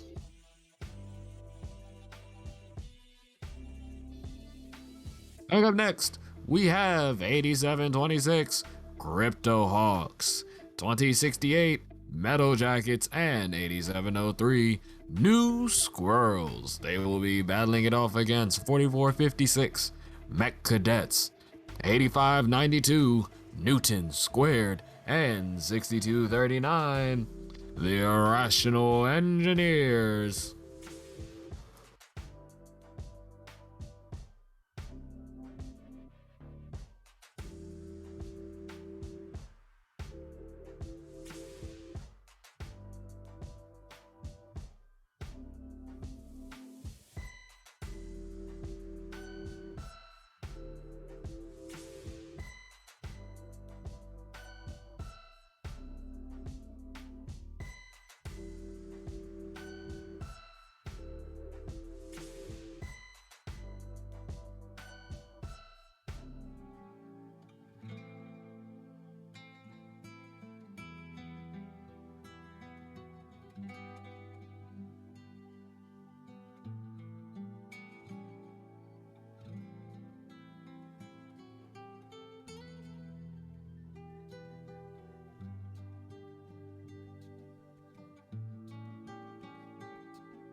All right, chat. Y'all have gotten very quiet. Who's still here with us, and which teams are in attendance? Teams, if you're in the chat, let us know.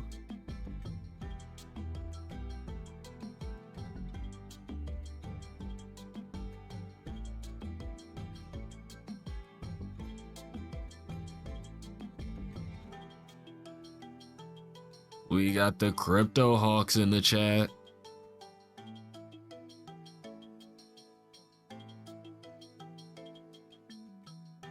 We got 6 who? Oh, 612 is in the chat.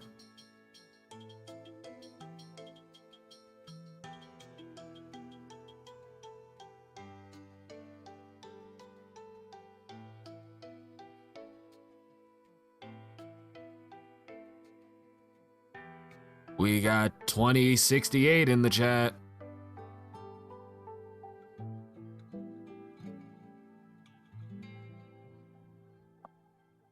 $62.39 is in the house.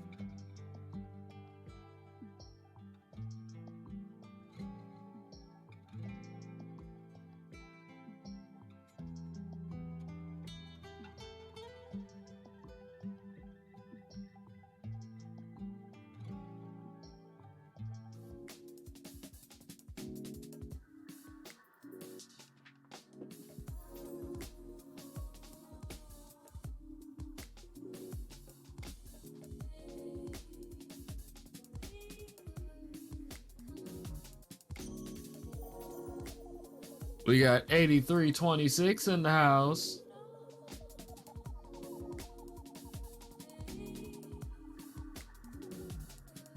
$83.26. I still need to go visit your team, because you are a DC team. I still need to go visit your school and visit your team. I just haven't had the time to go visit your school. I also haven't had the time to set up a messaging to talk to your team to go see your team. Okay, we got a transplant in the house.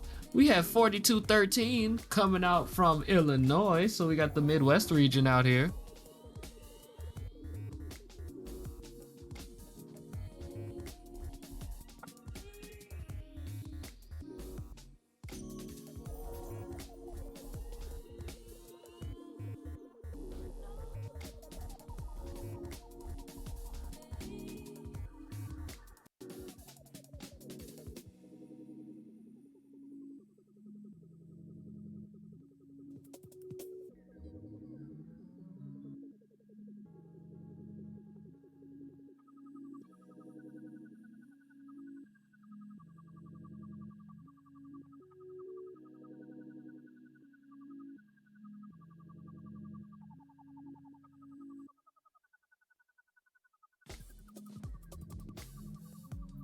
I still remember when I was competing, I think the two farthest teams that I've competed against were one of the Israeli teams and one of the German teams.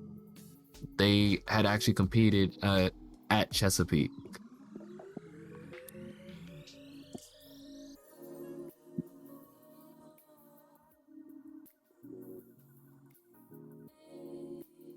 I think I played against the Israeli team in Ultimate Assist.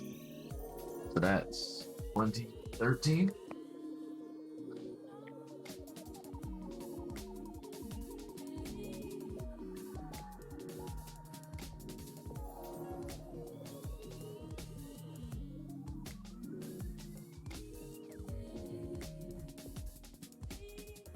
Yeah, I've gone to Worlds once. Actually, no. Was it once or was it twice? Wait, no, I've been to Worlds.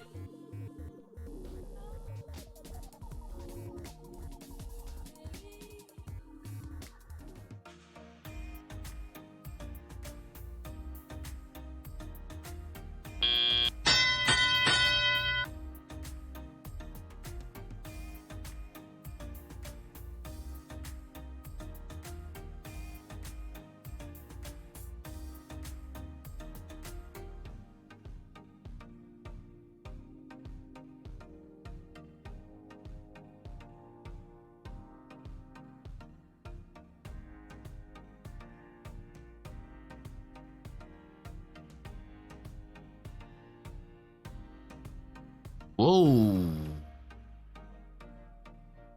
Blue Alliance accidentally shooting way far to the wrong side.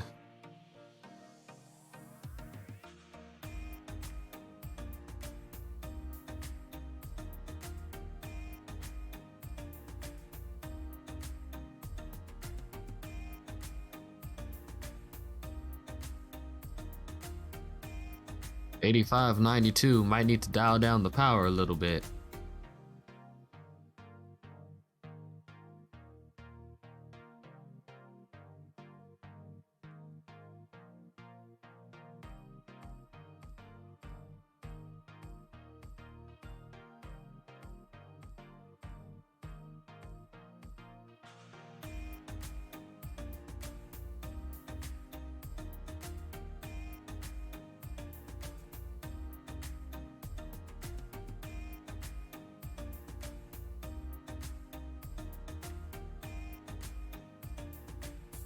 Both teams tied at 7-all as we get ready for hang time.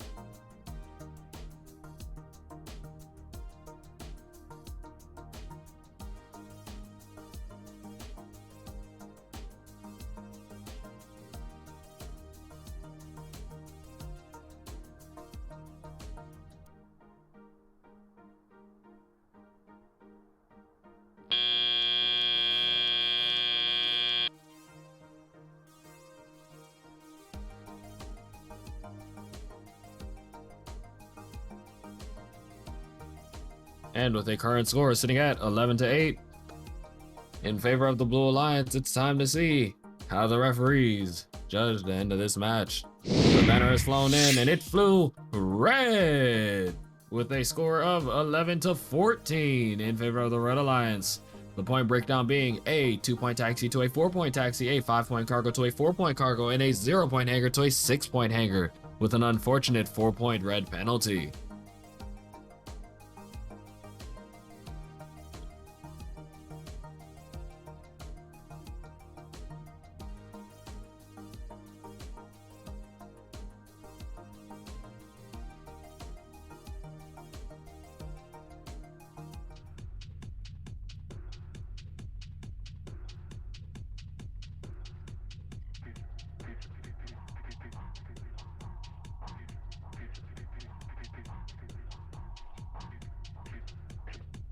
Coming up next is 86-22, the Cybirds, 87-26, Crypto Hawks, and 24-21, RTR Team Robotics. And in blue, it's 612's Chantilly Robotics, 8703's New Squirrels, and 1111's Power Hawks Robotics.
Going back to the conversation about worlds and championships in general, once again, I can't wait to see you all at the first Chesapeake Championship. It's gonna be so much fun. I can't wait to see everybody there. Once again, I can't talk about it enough. There's so many things I can't wait to do. And there's so many things that I can't say that I can't wait to do because I can't wait to do them. But if I ever got invited back to Worlds, I would love it. Not to mention, if I got to go to Worlds as a commentator or as an MC, what? Do they know what would happen if Slick was the MC of Worlds? Oh my gosh. I'd have too much fun. I'd have way too much fun if they let me commentate at Worlds.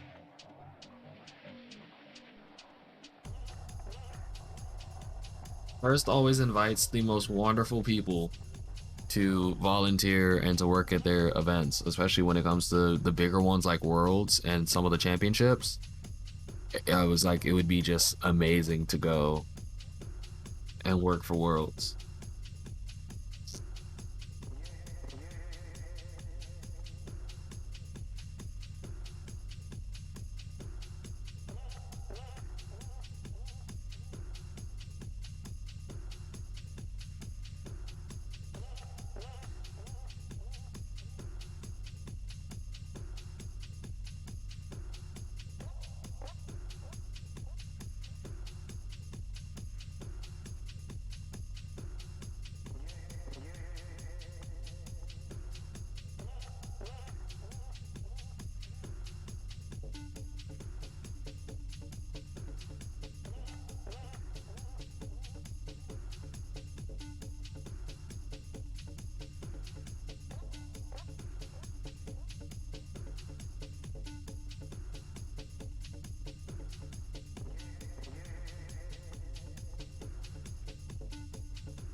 But chat, how's everybody feeling? We've gotten really quiet recently.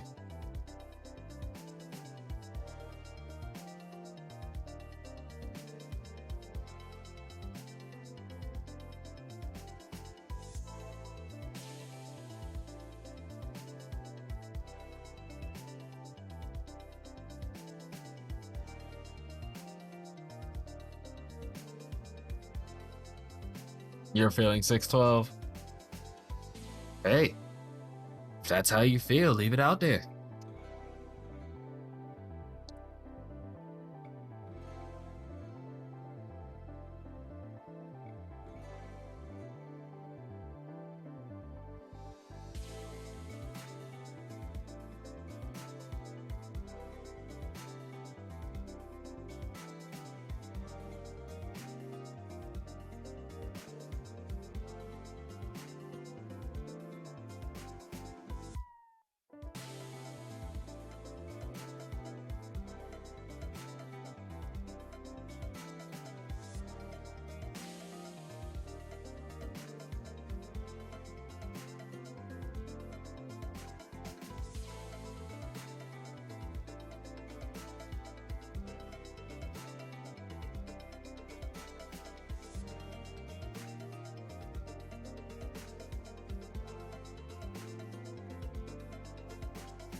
Oh, blue human player.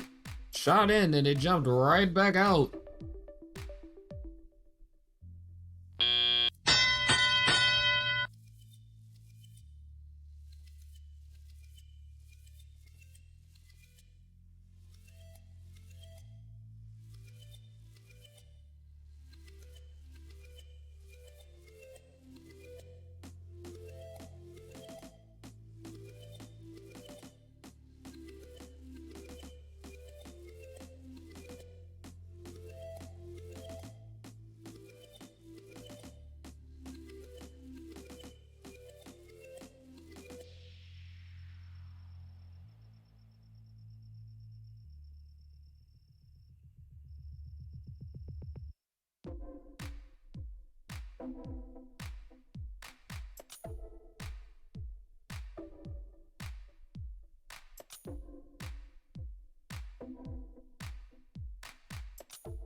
And with a little bit less than a minute to go, the score is sitting at 18-9, 19-9 in favor of blue.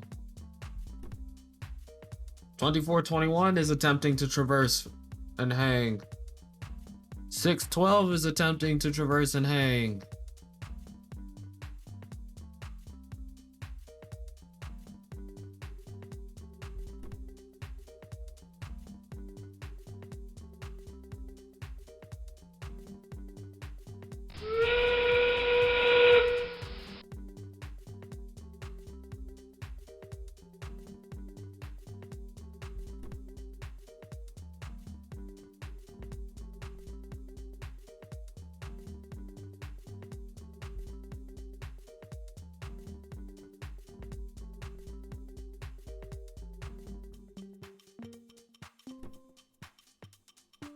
And with these last few seconds left,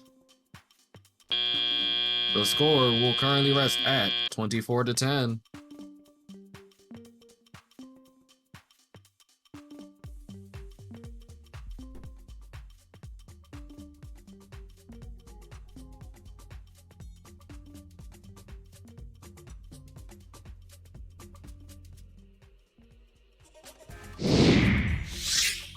And the Blue Alliance will take this victory at 34-22 with a point breakdown of a 4-point taxi to a 6-point taxi, a 20-point cargo to a 4-point cargo, and a 10-point hanger to a 12-point hanger. This was another clean match with 0 penalties.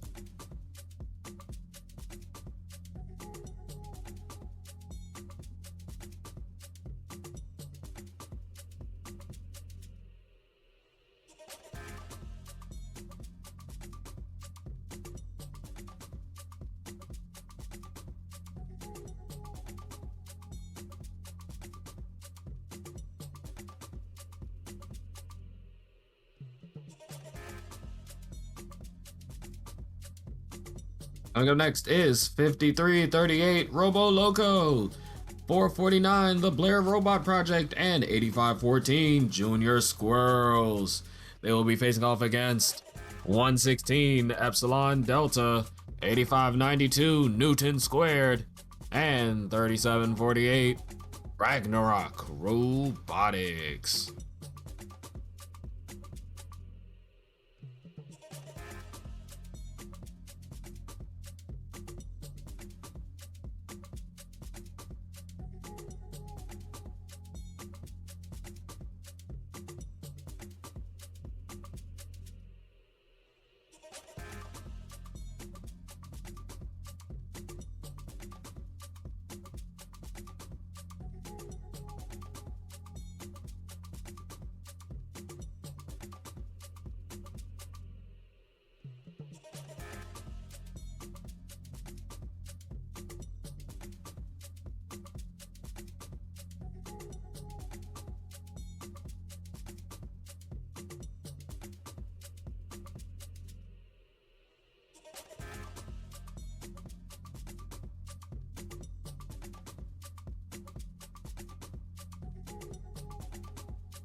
And we're off to a wonderful start with 6-all.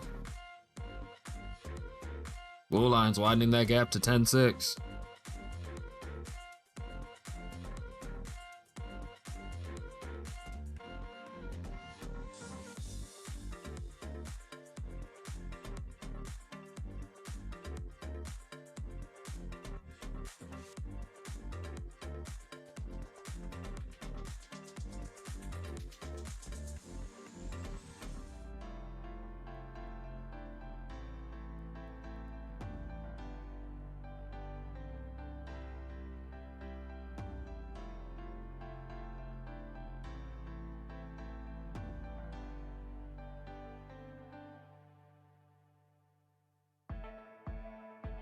Blue Lions trying to hold their lead at 16-13.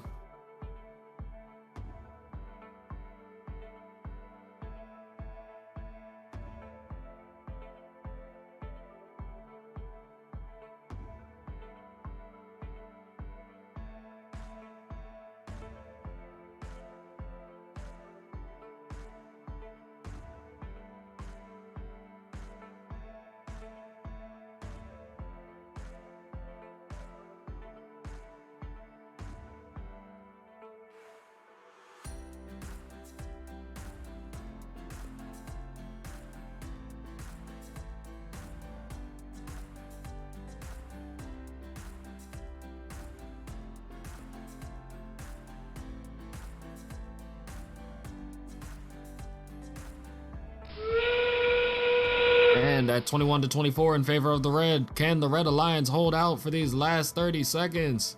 It's hang time.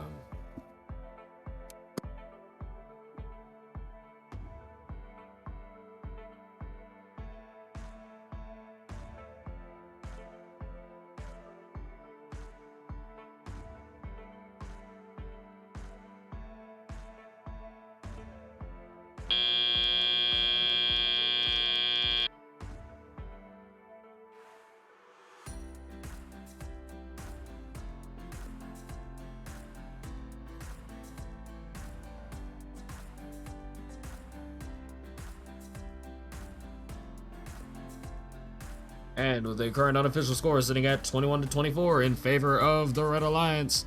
Let's see how this round plays out.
And the winner will be the Red Alliance, taking it at a score of 21-34, with a point breakdown of a 2-point taxi to a 4-point taxi, a 7-point cargo to a 16-point cargo, a 0-point hanger to a 10-point hanger, and an unfortunate 12-point red penalty and a 4-point blue penalty.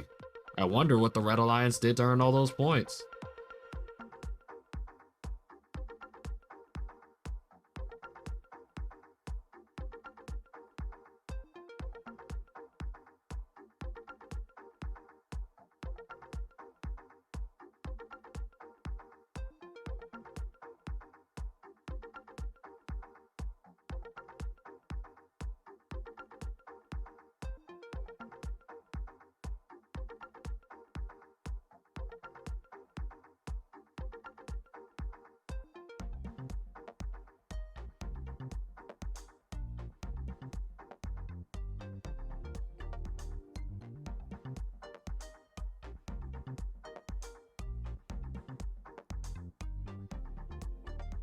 Up next is 2421 RTR Team Robotics, 2068 Metal Jackets, and 612 Chantilly Robotics. They'll be facing off against 5841 the Patriots, 4456 Mech Cadets, and 8326 GDS Mighty Hoppers.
Now see, with a name like the Mighty Hoppers, I feel like your robot should have a little pneumatic system on it that just allows it to, you know, hop a bit from time to time. Like you can sit there and make your robot hop.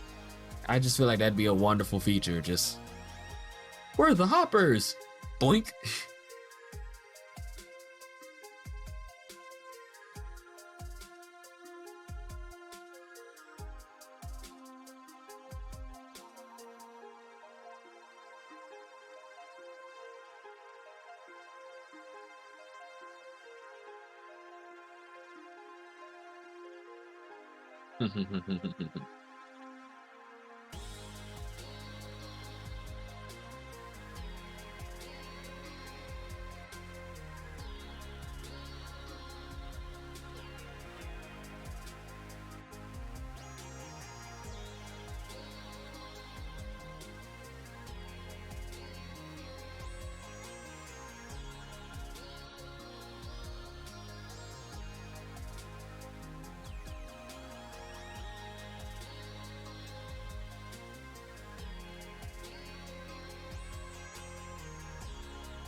And with the field clear and thumbs up, it's time for takeoff.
And with a little bit more than a minute to go, the score sits at 11-9 in favor of the Blue Alliance.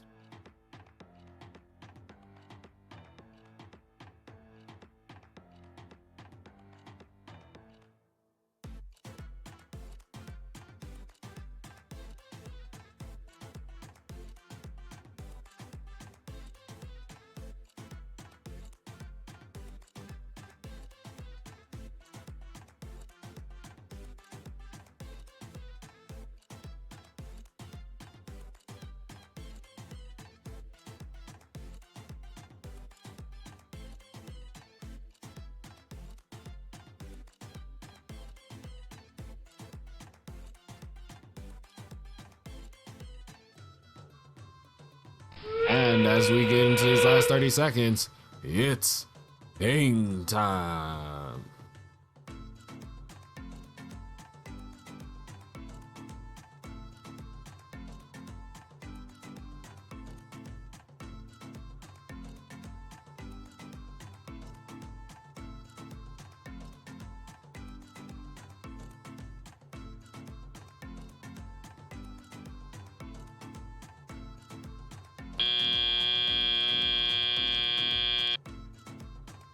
And with that, the score currently sits at 11-9 in favor of the Red Alliance. But we all know who has the final say. We wish it were me. But no, I don't have final say. It's our referees. I just get to talk a lot. And it flies in, and it flies in red with a score of 17-25. Our point breakdown being a 4-point taxi to a 6-point taxi, a 7-point cargo to a 3-point cargo, a 6-point hanger to a 16-point hanger, and a clean match with 0 penalties across the board. This match will be worth 3 rank points, with the Red Alliance receiving the extra rank point from the hanger bonus.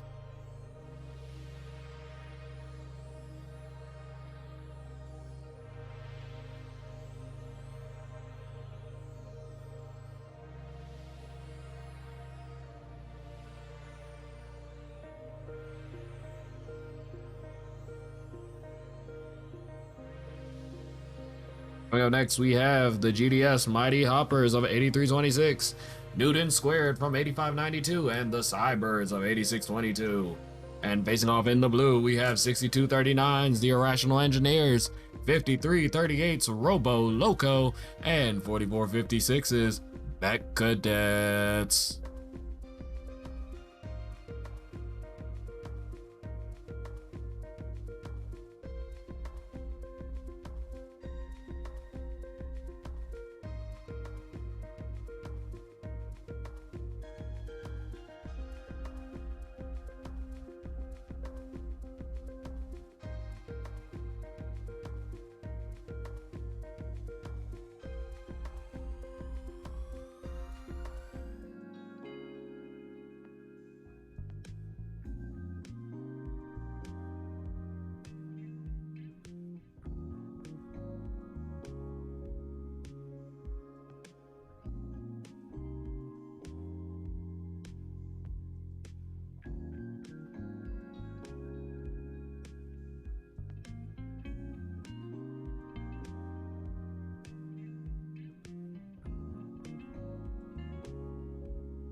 I almost forgot that Pi Day was tomorrow.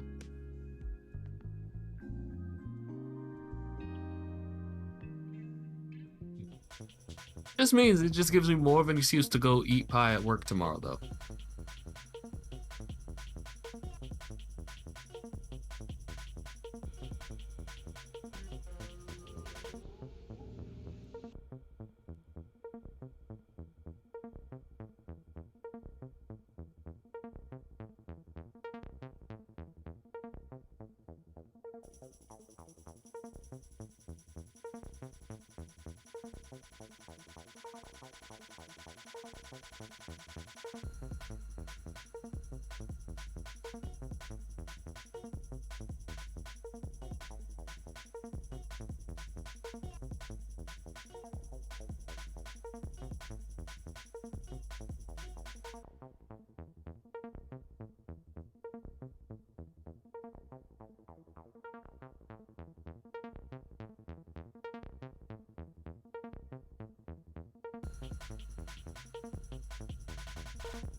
And with the field locked, we're getting ready to start qualification number 15.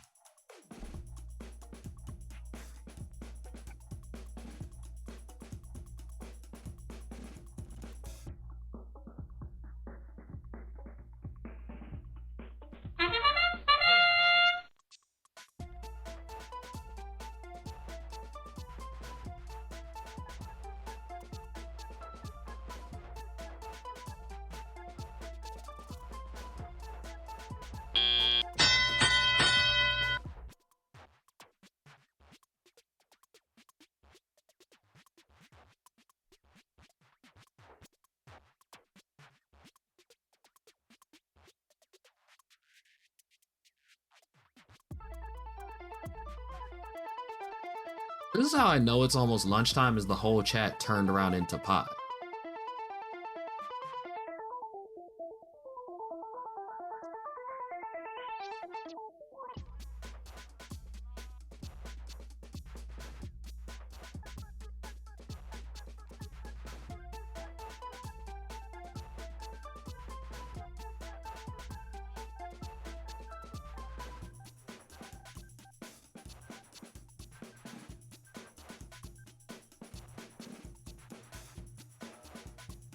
And with a little bit more than a minute left to go, can the Red Alliance hold out, or will the Blue Alliance take back the lead?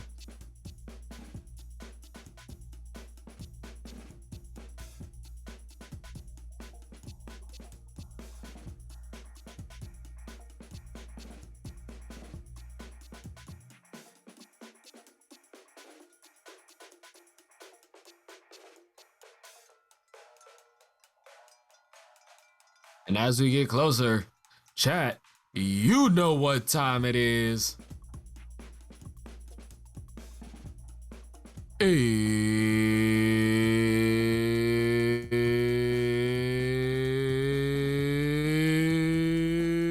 It's hang time.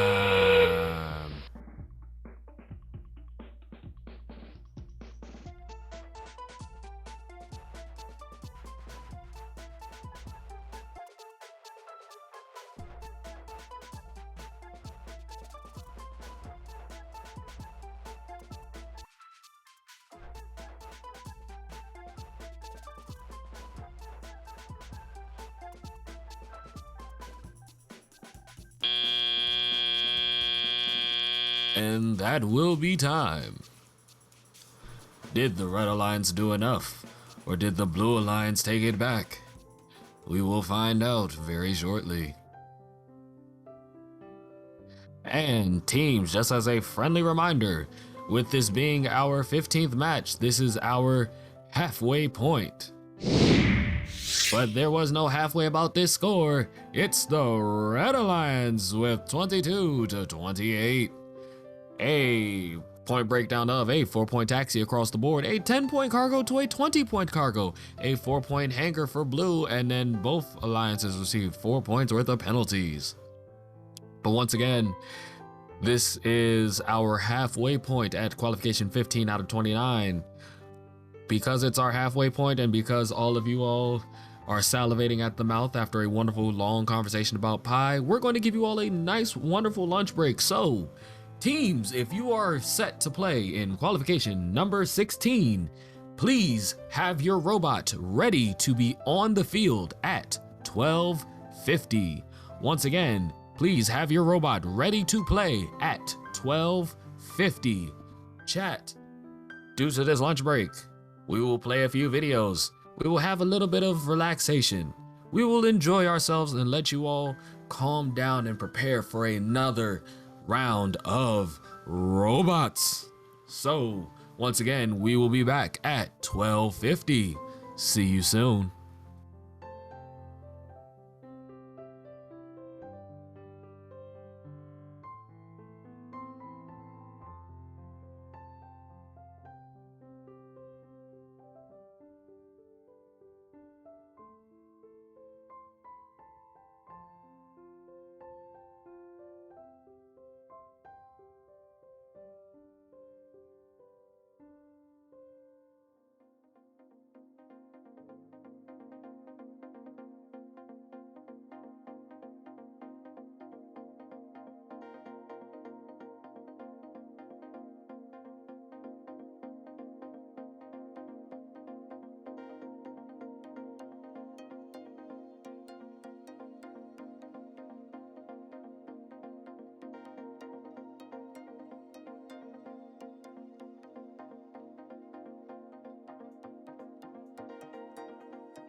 These are not ordinary college students. They're extraordinary students. Capital Tech students. People who'd rather stay up all night coding instead of partying. People who build their own computers. Who construct clean rooms out of sheets and duct tape. Who fly drones with their brain waves. Who build experimental CubeSats to explore suborbital space. Who thwart cyber criminals at the speed of light. Who find big insights hiding in big data. Who have the tech savvy that our nation's critical infrastructure demands. Whose mantra in the face of any challenges, find a way or make one. You don't find Capital Tech students struggling to find gainful employment. You find them at NASA, the Department of Defense, and the National Security Agency. Our undergrad, grad, and doctoral students are a pipeline who fuel America's most tech-driven government agencies and private sector supply chains. It's here that they learn to work the levers of advanced technologies, to not only further their lives and livelihoods, but to ensure the future of America's prosperity. Capital Technology University, the talent to shape tomorrow.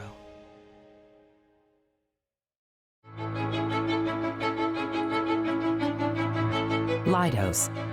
1 part inspiration, 1 part science, 1 part legacy, and 1 part opportunity. We live in a complex, uncertain world, a world that demands breakthroughs today, like safe and reliable transportation, a robust infrastructure, better health solutions, a safer cyberspace, and an efficient military. Leidos, ready to support your next breakthrough. Somewhere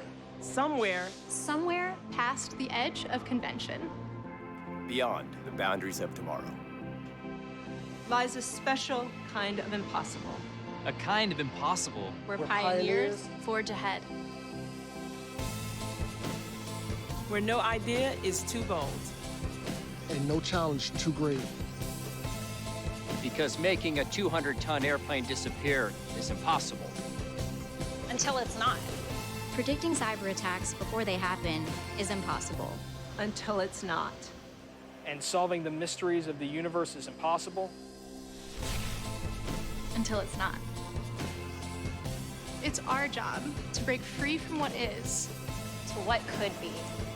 Ready? To leave the boundaries of what's known. To define possible. To define possible. To define possible. To define possible. To define possible. To define possible.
reasons why Qualcomm has invested in FIRST for so long is because we know FIRST works.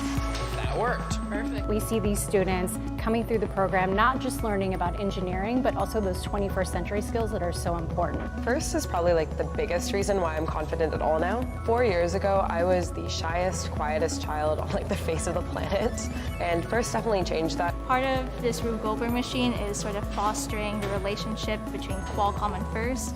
Working at FIRST teaches you various skills that you can directly transfer to the workplace. It teaches you to work with people with different personalities.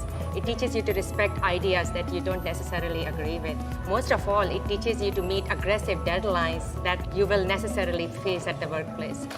Qualcomm invents breakthrough technologies for wireless, and so this machine and programs like our partnership with FIRST are really, our way of inspiring kids that STEM can be fun and working with the team can be fun. Science, technology, engineering, mathematics are foundation of what industry is on right now. We are a technical leader in the world. We know that there's a shortage of students with STEM skills, not just in the US, but globally. And that's why Qualcomm's so invested in making sure that these students have the skills necessary to compete in a global economy of the future. I do like taking on a problem because once you finish it, you feel really accomplished. I feel like technology combined with teamwork and creativity can solve basically any problem that we face today and will be very crucial to the success of our future.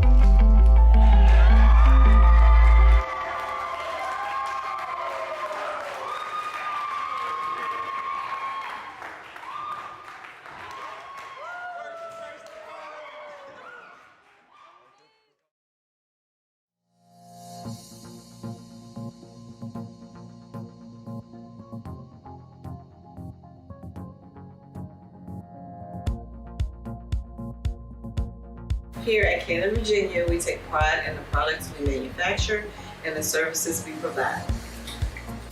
We are located in Newport News, Virginia, and are Cannon's only manufacturing, engineering, recycling, and technical support center in the Americas region. CBI produces a variety of products using advanced manufacturing techniques, while also serving as a factory service center providing expert customer service in the repair and refurbishment of Cannon products. Canton, Virginia's manufacturing services also extends to injection mold making, medical contract manufacturing services. However, none of this would be possible without our team of dedicated members. During Manufacturing Day, we want to recognize the hard work and commitment of our workforce. Thank you.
things that's most rewarding about seeing a First Chesapeake competition is the energy. This is not a science fair. It is loud.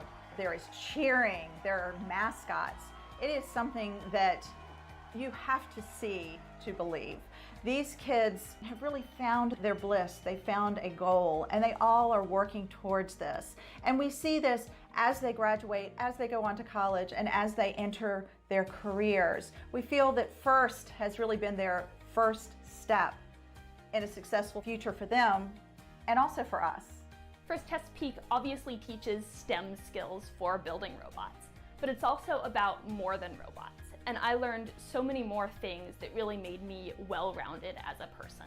As a student, I met people both on my teams and at competitions who are doing amazing things and have gone on to do really incredible things in STEM as well. That's a lot of fun, and it's also really valuable because it gives me these connections to people doing phenomenal things in STEM. I first became involved with First Chesapeake when my two sons became involved with the FIRST program. Both of them were in robotics and found a huge passion for the ability to grow and also to explore the emerging capabilities around robotics. FIRST, and First Chesapeake specifically, is a great avenue for our children to understand how they can impact the world in a fun and engaging environment. I'm so excited about the impact that our First Chesapeake students will have on our future. I was amazed at what these young high school students were able to accomplish in 6 weeks. They take a project that seems like it's daunting and hard to achieve, and they're able to break it down and bring different skills and diverse backgrounds and achieve it. It's just a really amazing experience to see how someone's learning comes to life.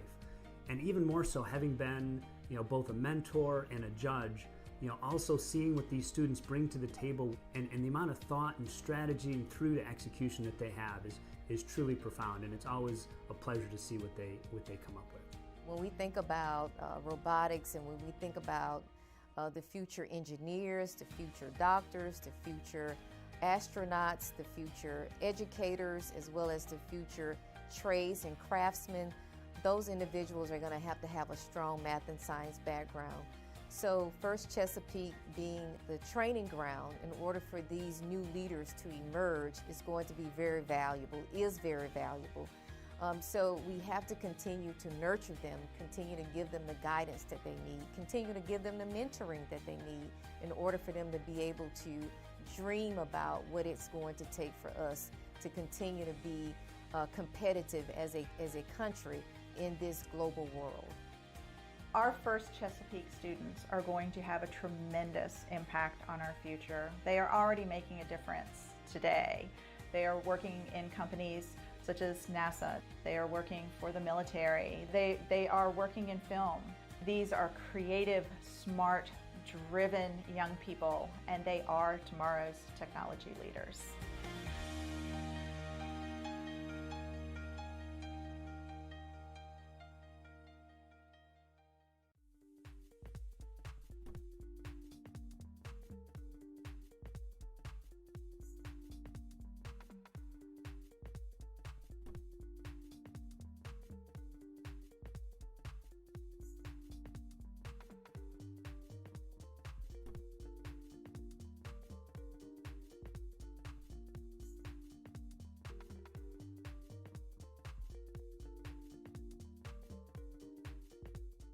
Four eager 7th graders ready to explore what participating in STEM activities had to offer.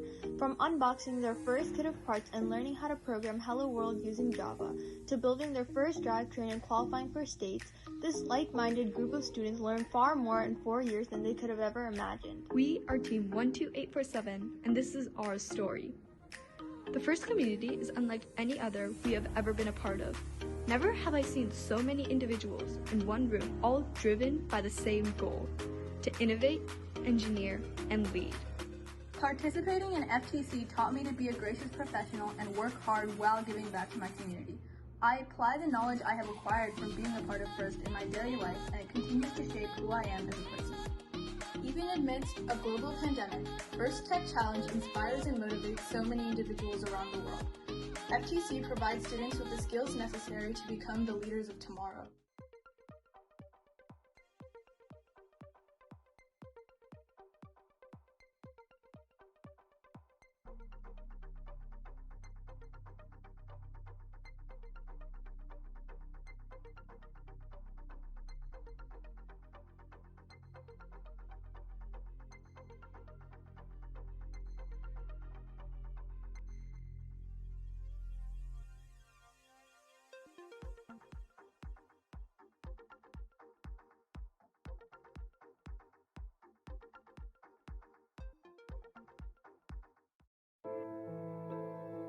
FIRST prepares students for the world.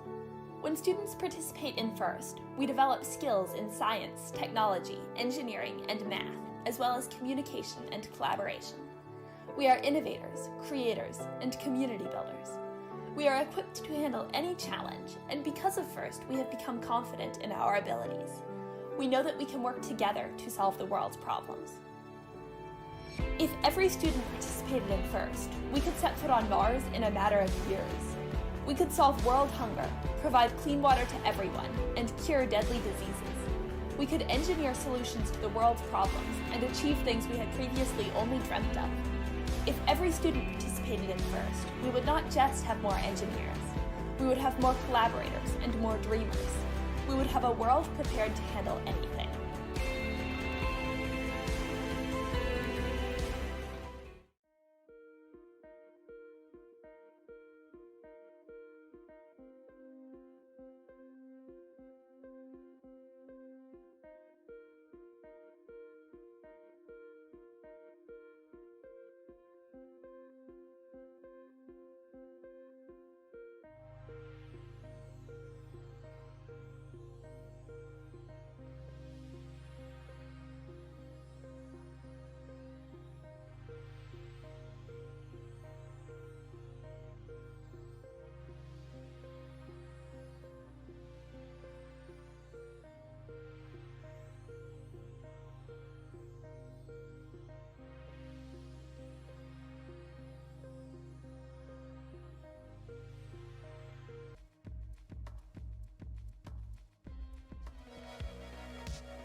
And we're back.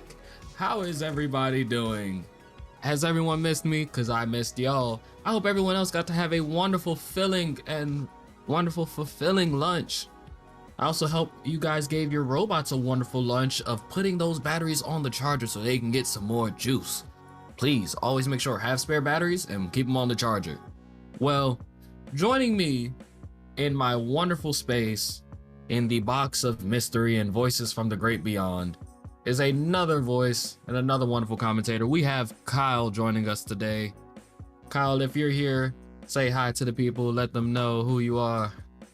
Good afternoon, everybody. I'm Kyle. I've been a long-time mentor. I started FRC in 2004, so I've been doing this for a while. So I'm hoping to be able to give you guys a little insight this afternoon and help Niall out a little bit. So he's been a mentor since before some of y'all were walking. Yep, we've I have that talk with the students on my team. We have robots older than some of the students are. Hey, it happens. I definitely get shocked sometimes when I see some of the kids that I work with and they're like, "Oh, I was born in '08." I'm like, "Wait, you were born when?" I remember that game. You know what we were doing back then? Like, there's so many things that we used to do. What? I was in FLL in 2012, and I'm like, wait, only FLL? That was my FRC years. What do you mean? Yeah, so I'm excited to see what happens here on this afternoon of qualification matches here in DC. Looks like 2068 is current #1 seed, but 1111 Powerhawks are right behind them, and we know Powerhawks won this event here last week, so they're looking to do a back-to-back blue banner. Hey, and not to mention when you have 14 more qualifications to go, who knows how those numbers will jump. Right, we're only halfway through. Should be an exciting afternoon leading up to playoffs. But you've started to name some of the teams and some of the teams that you liked and how they're playing. But let's talk about the game element and the field itself, because I'm still amazed by the field. Not even half of the amazing things that these teams are doing, but just the game design this year is wonderful. For example, there's no such thing as a push bot this year. We've had plenty of years where you could get by and be a playable team with a plow. There's no such thing as plowing this year. You have to have some sort of actuator.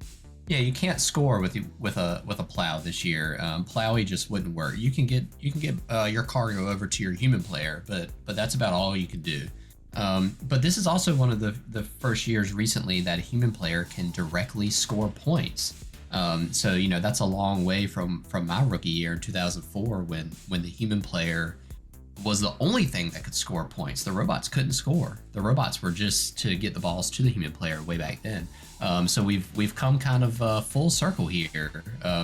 We've had some other years where the human player was directly involved, like 2009 back in Lunacy. We had human players on the field in 2017 inside the airships. Teamwork. Yeah. Oh, that was one of my favorite years. That was my senior year. That's all I have to say about that. I made sure I was drive team captain. I said I refuse to drive. I am human player this year. The field, I can be in the middle of it. I'm human player. Yeah, that was really groundbreaking, putting people on the field. We hadn't seen anything like that really since maybe 2005 when we had human players on pressure pads that would disable your robot when you stepped off, or maybe 2009 when you had the human player sitting midfield on the side of the field. But that 2017 putting human players in the airship was really neat. So I'm excited to see the human players get a little bit more involvement here. We haven't seen it a ton in First Chesapeake, I don't think. We haven't really seen the human players do any kind of scoring except for their preload autonomous ball. They've done a few. We've seen, I think, 4 or 5 get scores in. We've seen 4 or 5 high goals, and then there was a couple of low goals as well.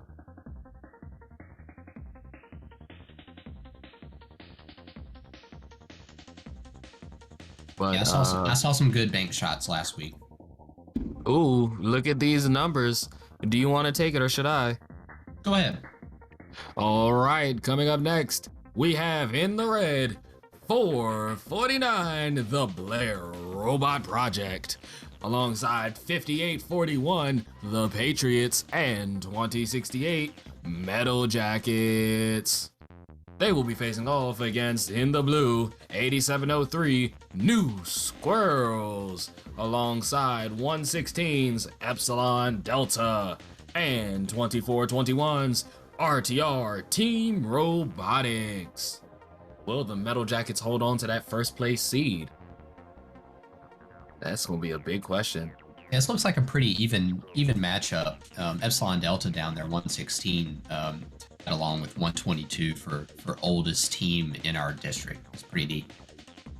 Their rookie year was 1996. And once again, some of these teams, I love the super low numbers. It's just wonderful to me, especially to see the continuity with these teams. Yeah, just knowing that those teams have survived that long is really impressive. And then I especially love it when you have a low number team and the coach or the mentor is an alumni of that team. Those are just my favorite moments. They're over the moon. I'm like, you started on the team, you left, you became an adult, you enjoyed life, and you came back and said, you know what? I still miss first. Let's give back to first. Yeah, we're starting to see that a lot in this program. You know, you have your alumni go off to college and go somewhere, and then they come back. They either come back home and get a job and start mentoring, or they move on to other teams. So we are finally really getting into that realm of the alumni from the early years coming back and staying involved, and that's really neat to see. But once again, a wonderful shout out to everyone who works with First. If you're a volunteer, if you're paid, if you do whatever, working with First, wonderful time to have. Not to mention, it's a ton of work and a ton of commitment. Teams, yes, y'all get the heartache of having 6 weeks to build a robot, but we have to spend about 6 months getting you there. We do a whole lot of prep before the season and right after the season. Not to mention, if you're on a smaller team, your coach/mentor is more than likely doing most of your logistics work for you, as far as how you're going to get to events and what all the rest of your scheduling and such is going to look like. There's so much behind the scenes that a lot of times the students don't get to see. That when they come back as alumni, that they get involved in and are amazed that of the things that are going on, the purchasing that's going on in this program, how expensive these robots are. This is an expensive program. Robots are ridiculously expensive. This is why you only see one FRC team, and then they will own like 3 or 4 sister FTCs or a couple FLLs. Nobody wants to own multiple FRCs. They are expensive. Like we're getting close to being ready for this match to start. Have a little bit left on the field reset. Victor's on the field saying his intro, saying hi to all the teams.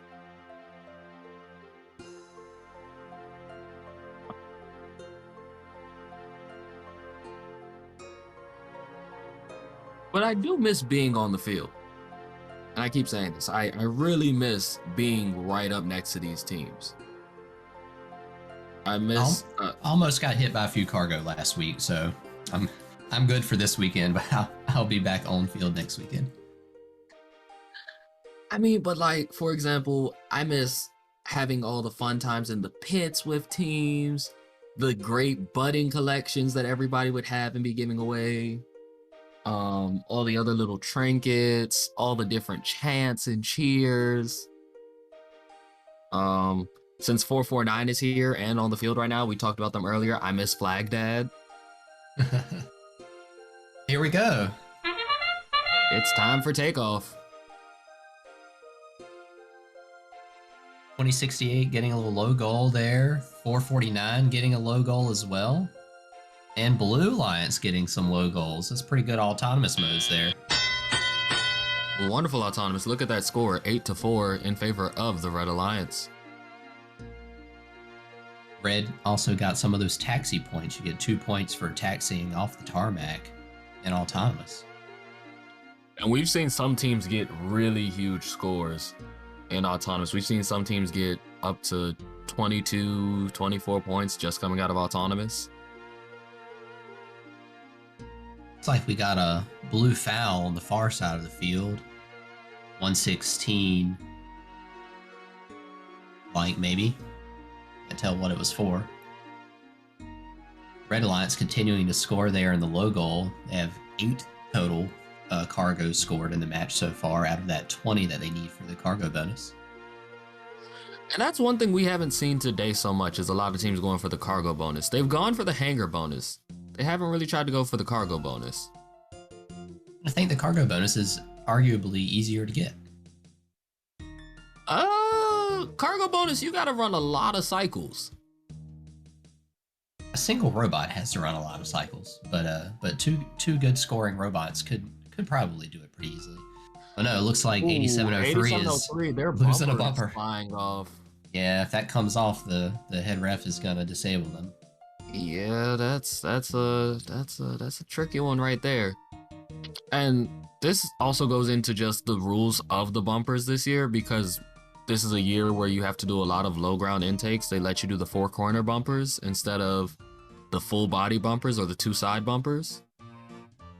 And you really have to be careful when you're securing those bumpers down that they are 100% locked. 2421 RTR Team Robotics is over on the blue hanger.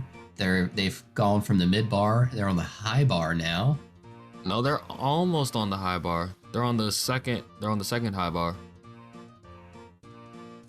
They're on the 10-point bar. They're trying to get to the 15. Yeah, it looks like they're trying to get to the traverse bar there, while red has got 2 on the mid bar.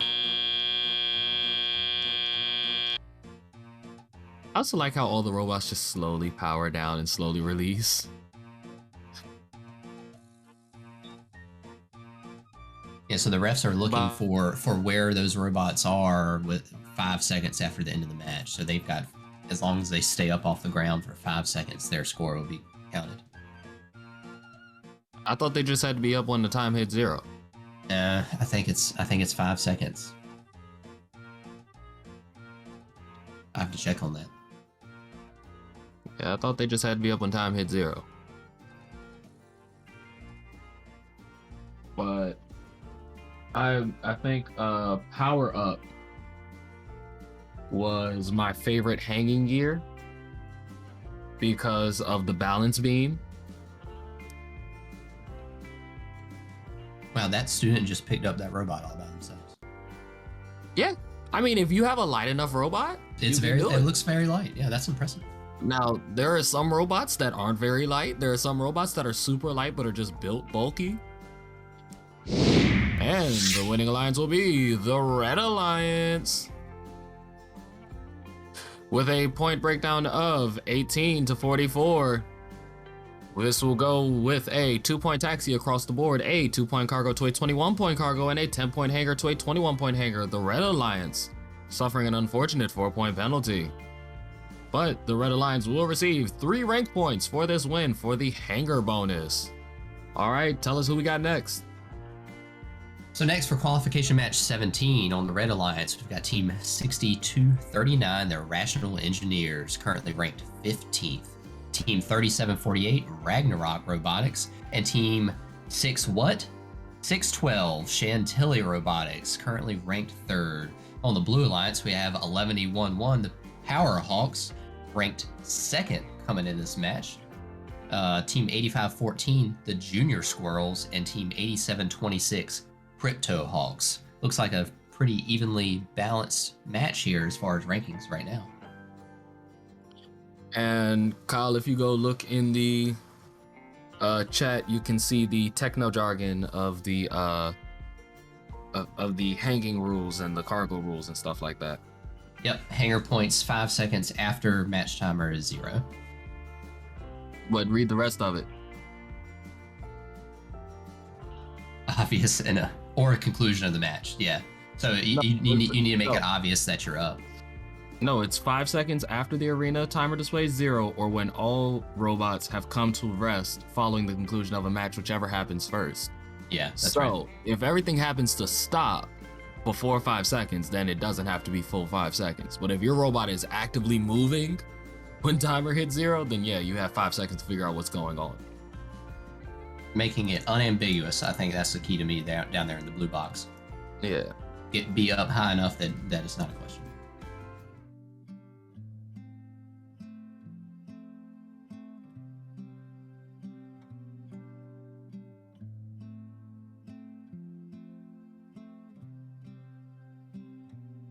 See, I love when we get the rules sent to us. I rarely understand them still, but I still like getting them.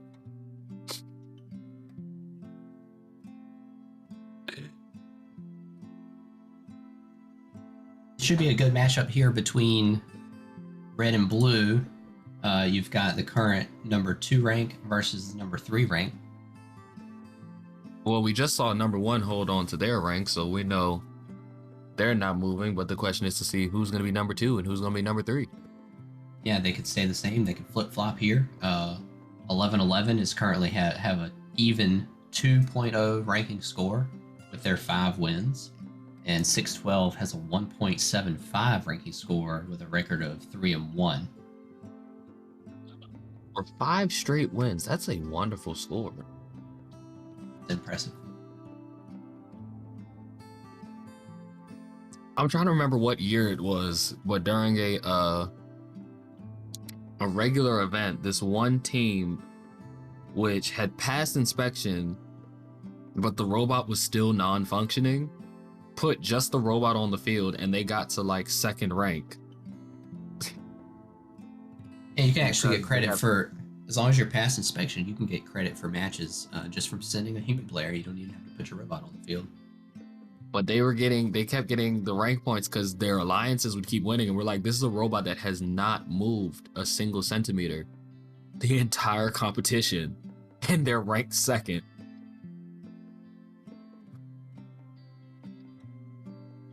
And I forget what happened at the end of it, but I'm pretty sure they got swapped out when alliance selection started.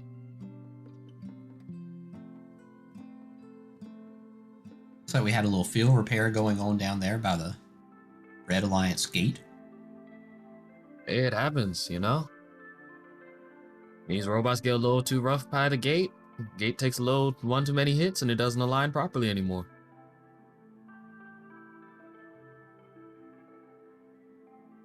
But this is why robotics comes with extra parts.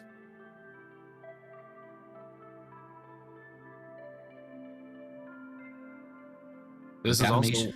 We got to make sure those gates are shut and locked properly so robots don't escape from the field. Or so humans don't attempt to go in the field. I think the human will go on the field before the robot tried to jump off. Like the pin that holds the gate shut has been dislodged, and that's going to have to be riveted back in place. So we'll have a couple more minutes here before this match gets going. Now, if you had time like this, would you go do more planning and more plotting with your alliance mates, or what would you do during the quick breaks? Yeah, if I'm on the field prepping, we're going to spend this time talking with our alliance partners and just trying to form up a better plan. Because with these one-day events that First Chesapeake is doing this year, your time between matches is not a lot, and you don't have the time to go around to your partner's pits or to your opponent's pits and check out who you're playing against. So this is a great time to continue working on that strategy. Now it's unfortunate here, all the robots are already on the field, so they can't go out there and move where the robots are placed if they decide to change their autonomous, but they can keep working on the rest of the match strategy. And that is another thing that I do really enjoy is the different autonomous modes that some of the robots have. And you definitely see it between teams that coordinate with each other and teams that turn around and just do whatever they want. Because you'll see sometimes like the autonomous collisions, and it's like, yeah, that's 2 robots who nobody communicated what the robots were going to do during their autonomous. So they both did what they were supposed to do and ran right into each other. Versus, oh, they planned their autonomous together. Look at the cohesion. And some of that will come down, will be shown in alliance selection. So sometimes you may choose an alliance partner based on what autonomous modes they have available.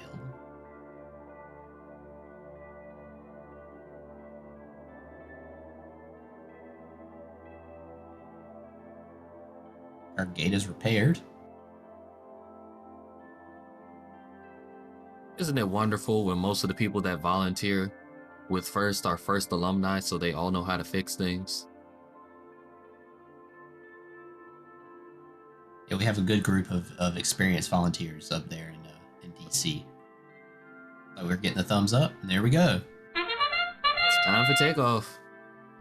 1111 with that swerve drive, making 2 shots. Human players, so close. 1111 Both has of them in and right back out. 2 more balls. They missed the 3rd. 1111 was firing that cargo. Yeah, they had a 4-ball autonomous there. It was excellent. They only managed to get 3 shots off. It gives Blue a 10-point lead going into teleoperated.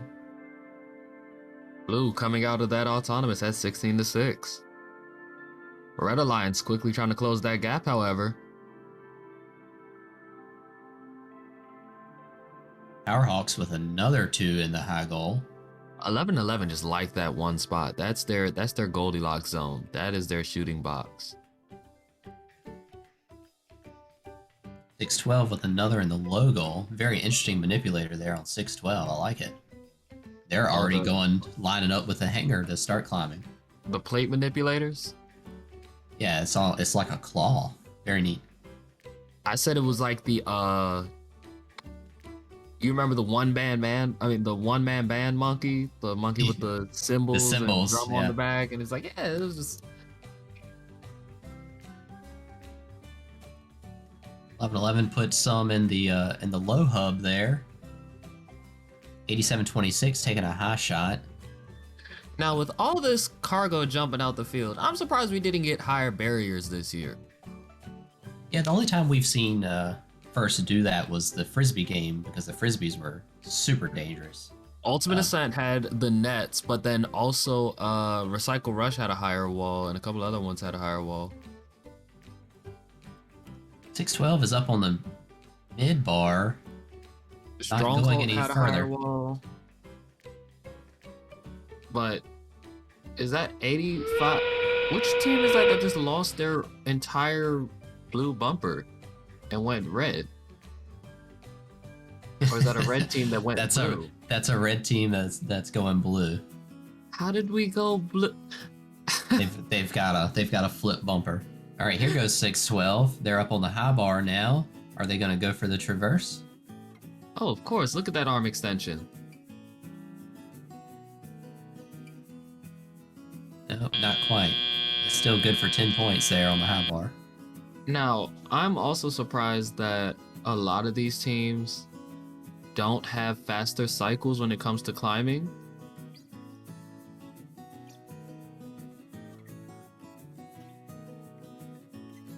But with 9 points in that high goal, just look at what 1111 did. Yeah, not a lot of cargo scoring there by Red, but 612 went in to climb very early on. Well, I also don't think that 612 can run many cycles with that gripper. Right, that's definitely a robot that's meant for climbing primarily. Yeah. But the Blue Lions takes that victory with a score of 41-22, with a point breakdown of a 4-point taxi across the board, a 25-point cargo to a 4-point cargo, and a 12-point hanger to a 4-point hanger. This match was clean with 0 penalties. So Powerhawks at rank 2, and 612 drops down to 5. Can't wait to see who we have up next.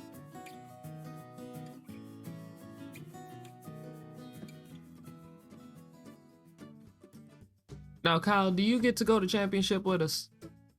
I'll probably be there. All right. I can't wait to see what I get to do during championship. It'll be fun getting to talk and mess around with people. I still got to figure out who I'm going to be commentating. I'm pretty sure I'm commentating for FRC, but they might try to snatch me over to FTC. But look at these teams we have coming up next.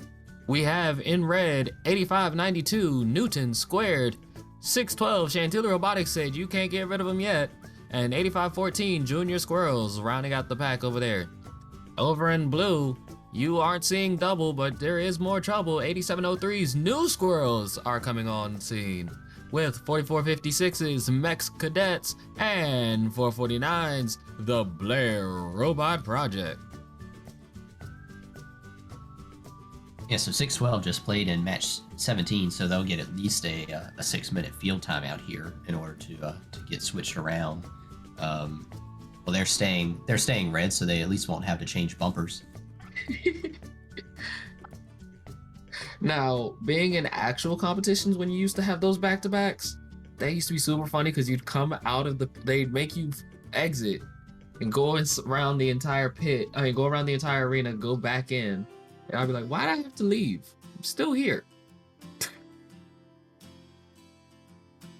Yeah, we shouldn't be doing that here. It doesn't look like they're exiting. They're just changing batteries, getting back in starting config, and that's a decision that the FTA and the head referee have to make. So it's up to them whether they allow the teams to tether on the field or whether they force those teams to pull off the field and do that work and then come back in. But it looks like David and Jen there are letting these teams tether on the field.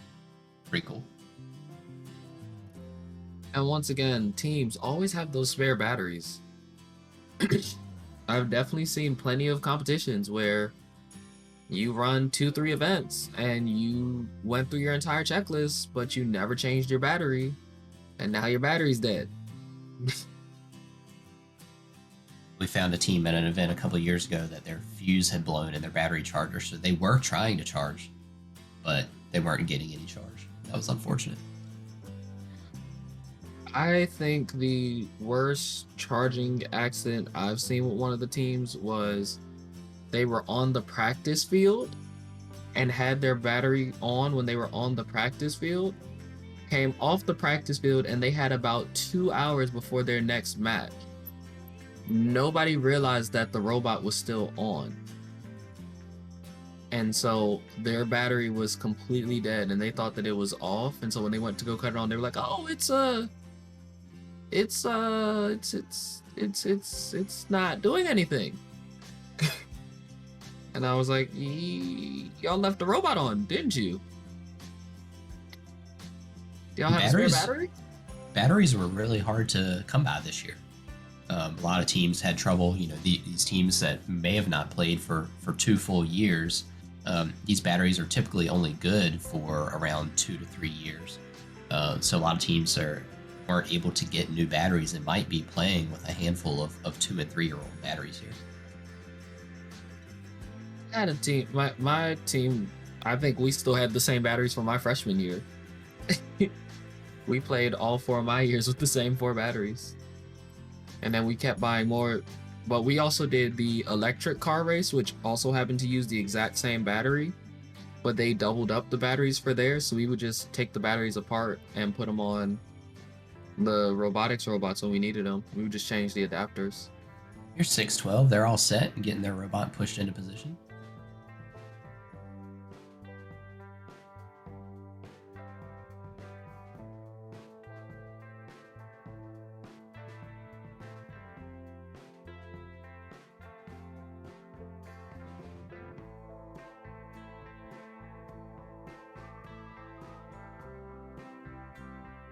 Now, one thing I haven't seen so far this year is a lot of the like super colorful robots.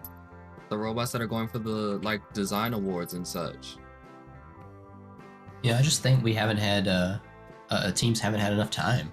For most of these teams here today, this is or for the majority at least, this is their first event. A handful played either yesterday or last week, but this is their first event here, and they'll have time in between this event and their next event, either next weekend or 2 weekends from now, in weeks 3 and 4. Hopefully all these teams are playing in 2 events. The first 2 events that you play in gain you your district points, and after week 4, we'll tally up all those district points and see what 60 teams advance to district championship in week 6. And I can't wait for championship. It's gonna be so much fun. We're gonna be down at the Hampton Coliseum. It's gonna be a great venue. It's gonna be really neat to have FRC and FTC championships going on at the same time. Now, I do miss the convenience of us being up at UMD, because I could just go down the street. But the Hampton Coliseum is a really nice and large venue. One of these days, we gotta get the DC Convention Center. Gotta just go big or go home. Yeah, the convenience of your district championship venue is all dependent upon where you are. And I think First Chesapeake has done very well in moving district championship around so that it's more convenient to different areas at different times, so that it's not always on everyone's back porch. Yeah, they do definitely move it around for different years.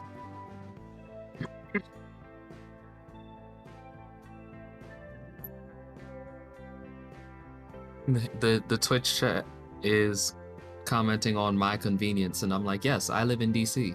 I could walk to Banneker High School right now, and y'all would see me on the field in less than an hour.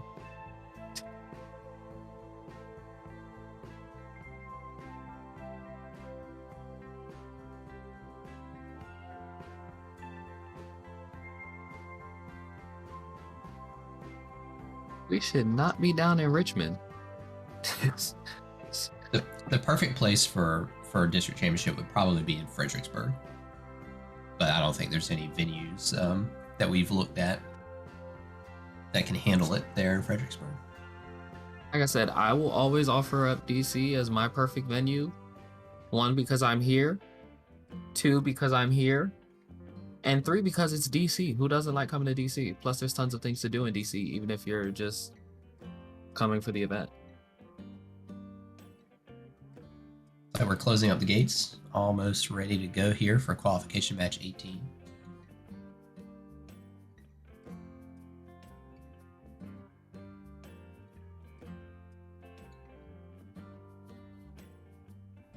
We have the number 5 and 6 ranked teams on the field. Currently ranked 5 is 612, and currently ranked 6 is 449.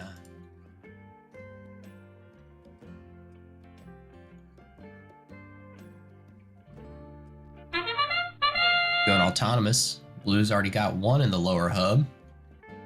New player shots coming in, 2 more by Blue in the lower hub. Both alliances took a shot, both alliances just barely missing.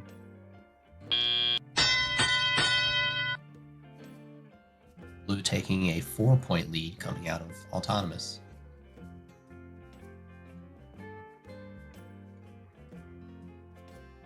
And the Twitch chat brings up a wonderful point about first is transporting the robot. Yeah, not all teams have trailers.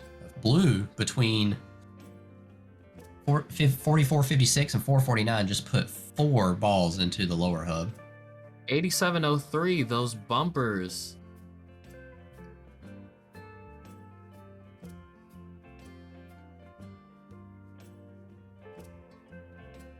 Comes some more by Blue. Blair Robot Project drops 1 in the lower hub. And Met Cadets drops 1 in the lower hub. 612 taking off to go hang. Ooh, 8703. 612 was in the act of climbing. 612's only got 1 hookup on that mid bar. They're coming back down and they're going to try again. Well, they have plenty of time to reset, so. Blue continuing to score in that lower hub. They're halfway to their cargo bonus. 8703 really needs to check on that bumper.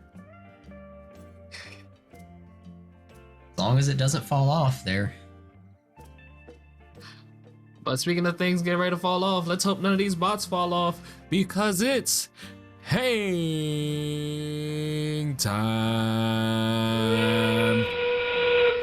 Met Cadets over on Blue already up onto the high bar. They're reaching out for that traverse bar. Like they're almost there. And over on Red, Chantilly is just hanging out on the mid bar. It looks like they're reaching for high. 10 seconds left. Well, that little stumble that they had earlier would definitely slow down your climbing speed. Blair Robot Project up on the mid bar.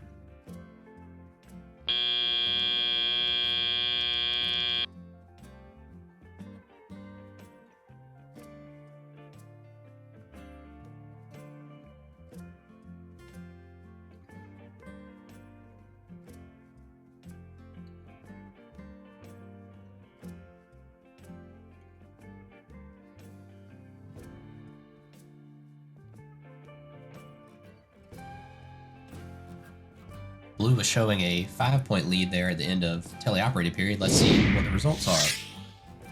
Blue takes the win. at 31-25 with a 2-point taxi to a 4-point taxi, a 13-point cargo to a 2-point cargo, and a 16-point hanger to a 15-point hanger. Blue Alliance unfortunately suffering a 4-point penalty. But with this win, it is worth 3 rank points as they did receive the hanger bonus.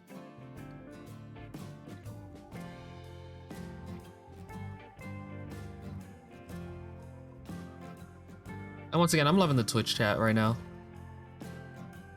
DC traffic bad. DC traffic not bad. DC traffic only bad if you don't know where you're going. Same like any traffic.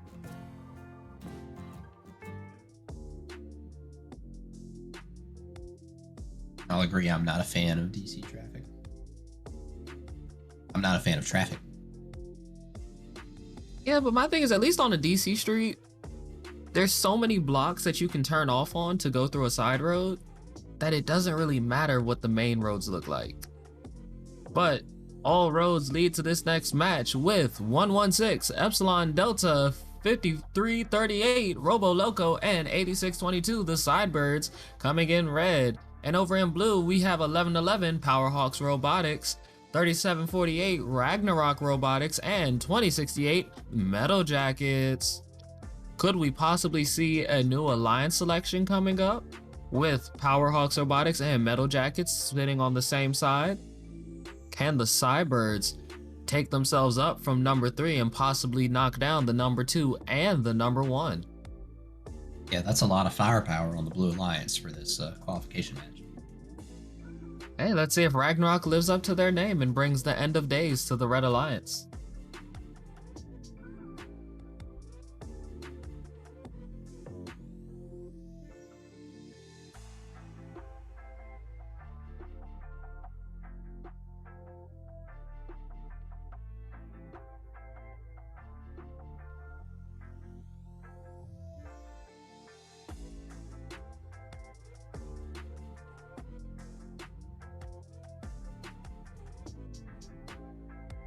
So I don't know if you were here when we had the whole 2-2 conversation earlier and a bunch of other conversation about the teams and their different designs and little quirky bits about them. But did your team have any quirky fun bit about them or any interesting things? We don't do a lot of dress up. We did hijack some other teams' tutus one time before. But we don't do anything terribly exciting. Why not? You gotta have some fun. Yeah, it's kind of hard to do. This year, we're a pretty small team, and I think some other teams are having some troubles too. After not competing for a full year, your students who have all the experience have graduated. And, we're spending a lot of time training up the new students. One of my school, like I said, my team went from 40 people to 3 this year. Wow. All right, looks like we're ready to go for qualification match 19. Where's the thumbs up? I see hands on hips. I need thumbs up in the air. We're moving human players around, it looks like.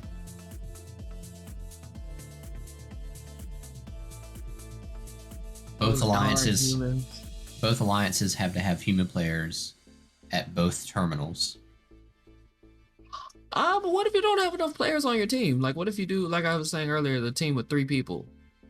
So if you don't have enough human players, the third alliance partner can substitute a human player, and after that, a student technician from one of the teams can sub in as another human player. So a team can technically have 2 human players if a alliance partner doesn't have enough. Okay.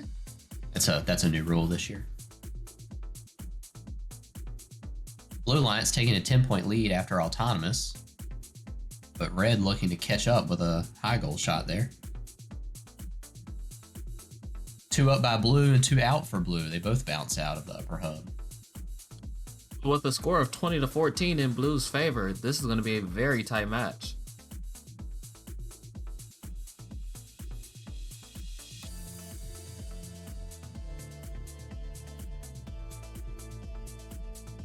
Goes goes 3748 Ragnarok. They've got that kind of every bot style arm. They're trying to drop 2 into the low hub. It looks like now they have a ball stuck under their arm, so they can't lower their arm down. And that is a big concern for some of the robots this year, is how to maneuver around the cargo, because the cargo can very easily jam inside your robot. Red is making a comeback here. They're only 4 points behind now. When you have one robot almost decommissioned, yeah, you're gonna come back some. 11-11 putting up those upper hub shots. They shoot 2 and make 2. Gonna give them 4 additional points. But all right, chat, what time is it?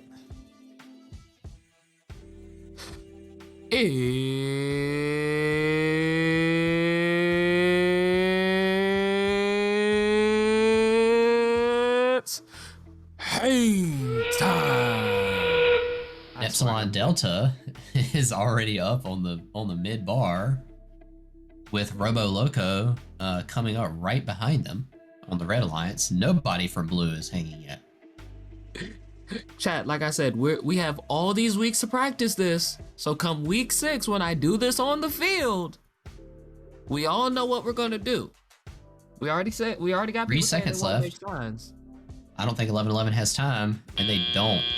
Doesn't look like anybody from Blue gets up. So what will that point come down to? Will it go red or will it go blue? It's currently sitting blue, but it all comes down to hang time. Oh. It's like we had one red robot on the low bar and one red robot on the mid bar. Now, did you get to see yesterday's matches? I saw some.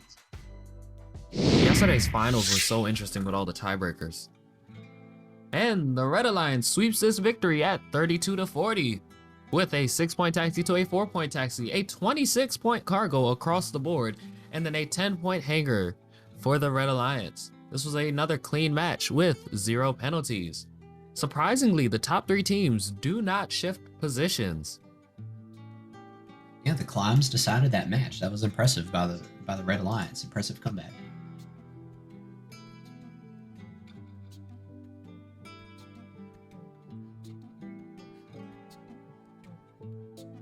And I like all the game animations this year and all the other little nuances. But coming up next, we have 24-21's RTR Team Robotics, 58-41's The Patriots, and 62-39's The Irrational Engineers.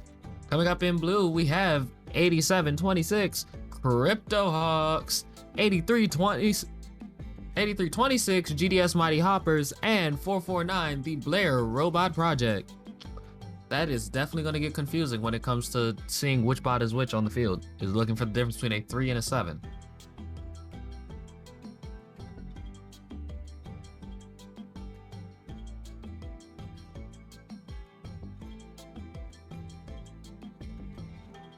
And we've got the 4 and 5 ranked robots here on the Blue Alliance.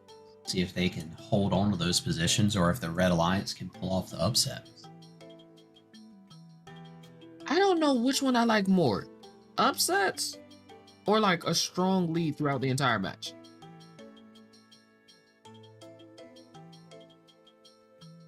I think I'd rather see a match be close than a runaway.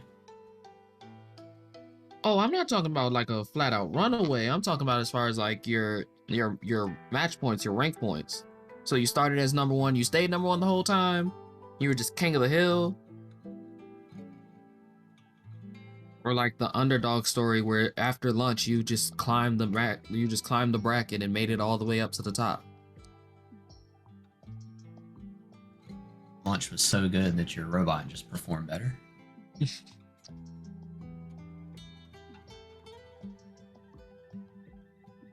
The teams are finishing up their 7th round of matches. Everyone almost has 7 now.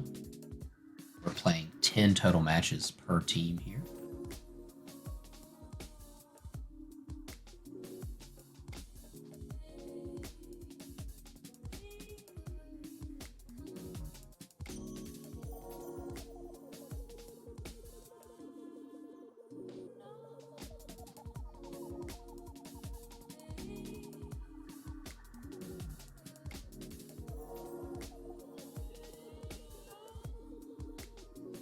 Looks like one of the Red Alliance teams forgot to preload their cargo.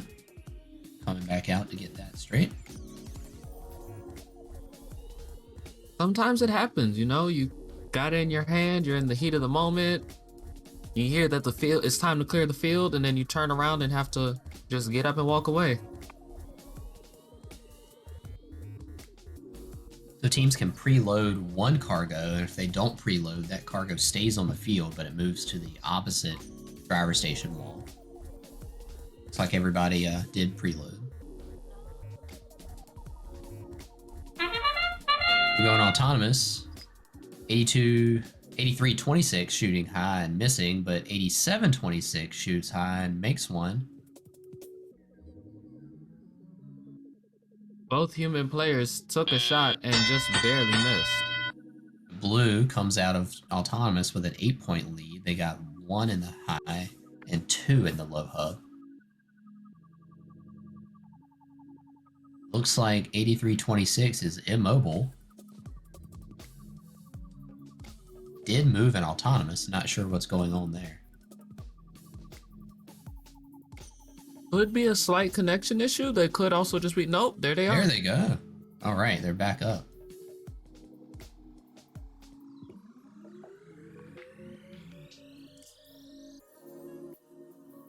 Looks like they're down again. Must be having some kind of electrical issue. 5841 seems to have a piece of blue cargo stuck in and slightly under their robot. Oh yeah, they're just dragging that around. So it is legal to touch the opponent's cargo. So there's nothing wrong with that as long as they don't they don't tip over. It's fully legal to mess with it. I mean, last week we had teams that weren't fully paying attention and they were scoring the other team's cargo. It's fully legal. It's not going to help you. It's fully legal. Some more shots up by 87-26. 2 shots to the upper hub, and they missed both of those. 24-21 shooting low from pretty far away. Impressive shot. And it's almost that time. What time is it, Twitch? It's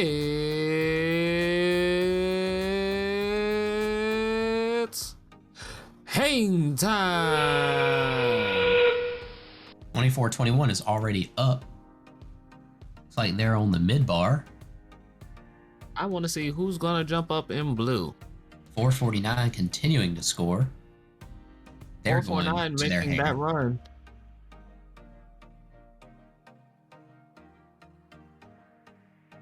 $87.26 also trying to climb. RTR made it up to the high bar over on red, and on blue, Blair Robot Project gets up to the mid bar.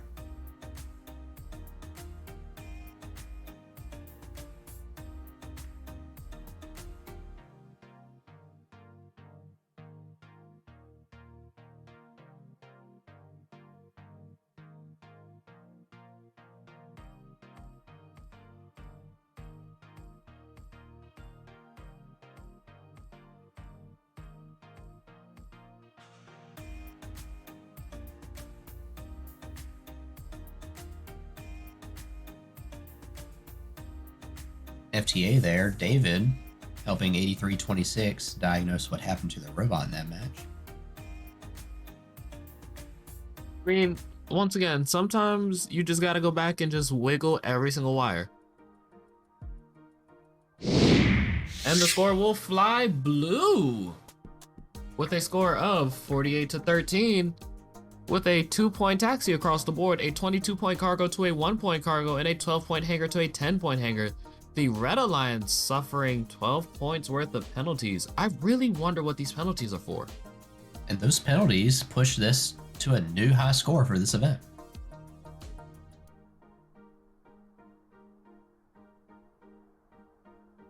Did you get to see FTC at all? I did watch some of the FTC. I thought the game this year was pretty neat. The game was really cool, but the penalties due to driver control was crazy. I mean, speaking of things that are crazy, coming up next is 612 Chantilly Robotics, 3748, Ragnarok Robotics, and 8622, the Cybirds. They will be facing off against 6239, Irrational Engineers, 8326, GDS Mighty Hoppers, and 8703, the New Squirrels. So that might have been why David was out on the field, was to tell 8326 that they didn't have to leave. Yeah, that's possible. Or maybe trying to help them get their problem resolved since they are back on the field for this next match.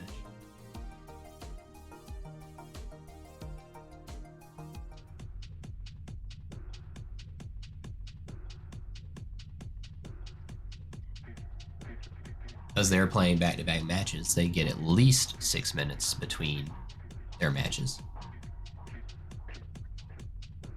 Now, it's funny during the actual finals when teams turn around and they're like, oh, I want a timeout. No, I want a timeout. No, we all want timeouts. And then you end up with 20 minutes between the match.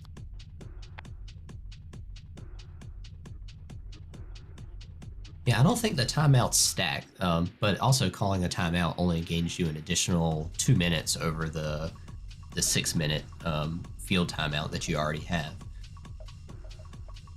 We love 5 minutes with teams. It should be I think it's a 6 minute field timeout if you have a back-to-back match, and your team timeout can add another 2 minutes to that. And backup robots come into play there somewhere as well. There's a timer that you have the ability to call a backup robot, which I believe happened yesterday. I think one of the alliances missed the backup window.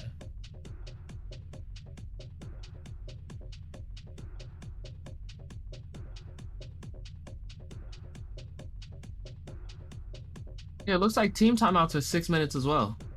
Well, the team timeout is 6 minutes, the field timeout is 6 minutes, but the team timeout has to be called within 2 minutes of the field timeout being called, so it only actually adds 2 minutes total. Yeah, but I think, what was the other one? Somebody tried to call a timeout as another timeout was ending. It was like one alliance called the first timeout, then the other alliance was like, oh wait, can we get a timeout too?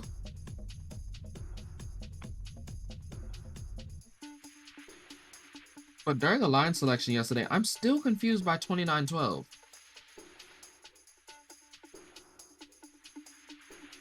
Yeah, we've seen some odd alliance selections at our events so far this year. I know week one we saw some odd things as well. But they declined after knowing that if they declined, they wouldn't be able to do anything. And teams can do that. That's fully up to them. You know, you may know that your robot is broken and can't be fixed in time. But then immediately after that, the next alliance turns around and tries to select you? Yeah, sounds like they thought they had made a deal and just didn't know how those things worked. That's unfortunate. But here we go, qualification match 21. Blue and red both score in the upper hub. Blue human player makes one into the upper hub, but it bounces out and actually knocks the cargo out of the 6239 robot with a bounce.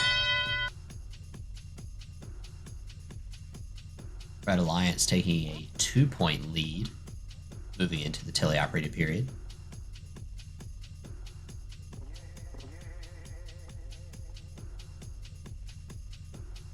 .12 on the field again with their plate gripper, trying to get a ball here on the near side. We have another robot not moving on the Blue Alliance. Looks like that might be 8326, the GDS Mighty Hoppers. I said I still need to visit their school just because they're in the area, and I try to visit most of my DC teams.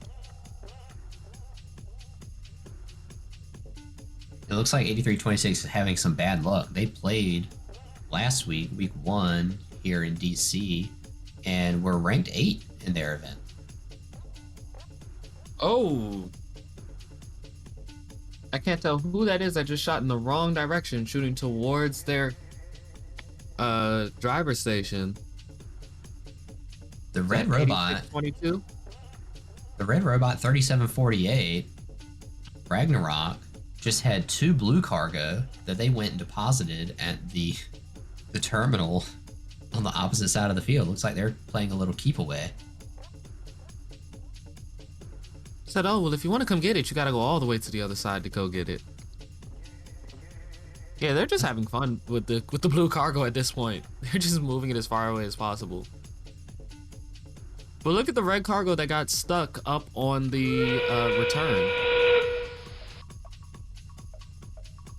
Yeah, there is one stuck there, but there's plenty of other red cargo on the field. 612 Chantilly is sideways on the hangar. They released one of their hooks to try to move forward. They're up on the high bar. Traverse, traverse. Go the distance. It's hang time.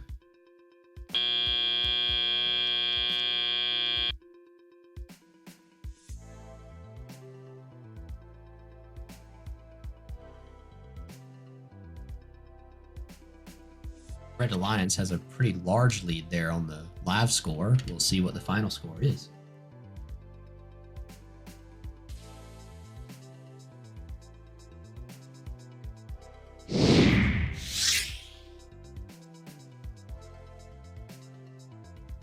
The Red Alliance takes it with a score of 36-8. Our point breakdown being a 2-point taxi to a 6-point taxi, a 6-point cargo to a 12-point cargo, a 0-point hanger to a 14-point hanger, and an unfortunate blue penalty of 4 points. That pushes 86-22, the Cybirds, up to 2nd place in the rankings.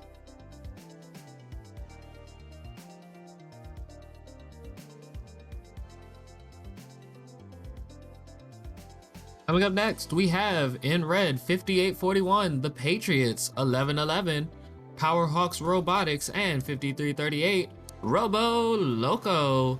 Going up in blue, we have 44-56, Mech Cadets, 24-21, RTR Team Robotics, and 85-92, Newton Squared.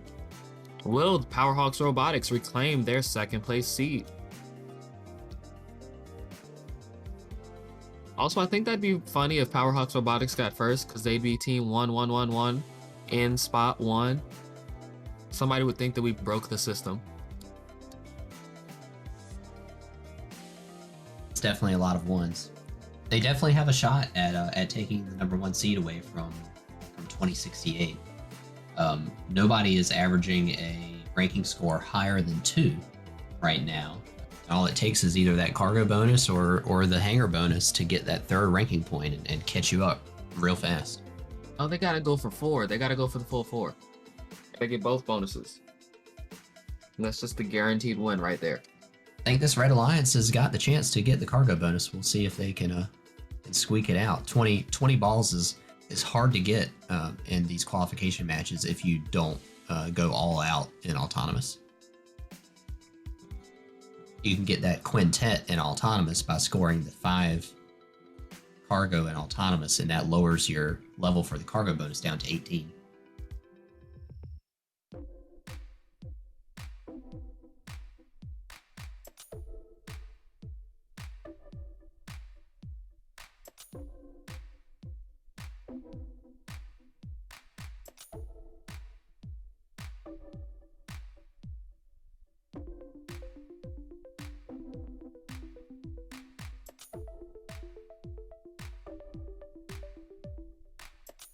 But I will say I always love years when human players get to interact with the field heavily. So, for example, one of my fun human player years is Recycle Rush. Loved it as a human player. Didn't really like it otherwise. Why'd I like it as a human player? I got to throw pool noodles 30 feet in the air. I got to launch pool noodles all the way across the field.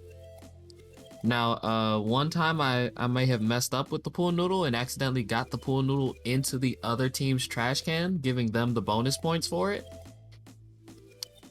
But other than that, I would litter their field with pool noodles. And yes, 2017 Steamworks was wonderful. Oh, some part just got knocked off of a robot.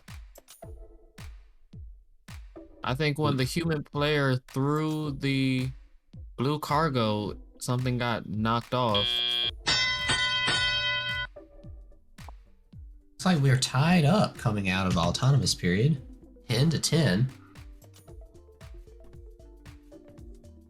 Red just got 2 in the upper hub. Blue 1 in the lower. Cargo flying everywhere early in this match.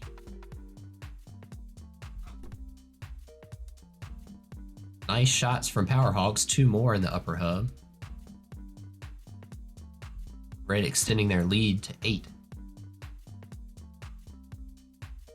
Another by Powerhawks in the upper hub. 22-12. Let's see if Powerhawks can get the cargo bonus from the upper hub. Halfway there with over a minute and a half to go.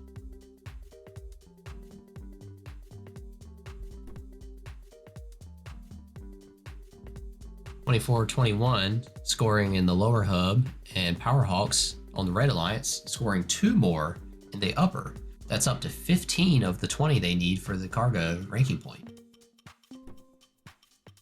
With a minute to go, I think they can do it. Only gotta get 5 more.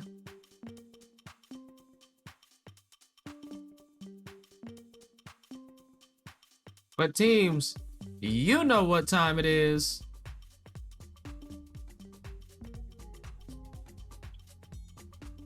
And I think the Blue Alliance does too. Because it's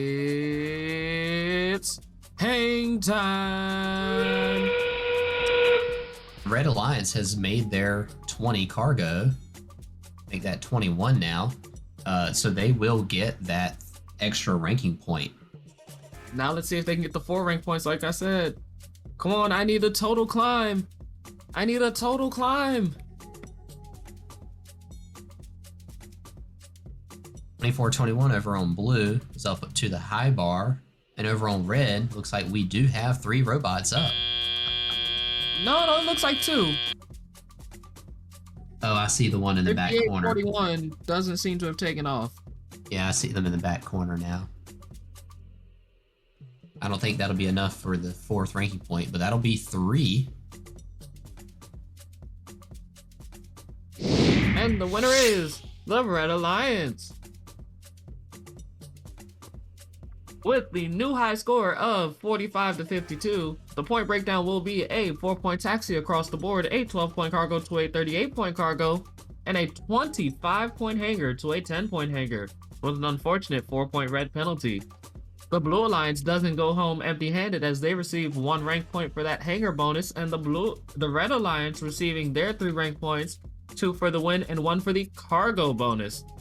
11-11, Powerhawks powering back up into 2nd place. Very close match, 7 points, and setting our new high score for this event.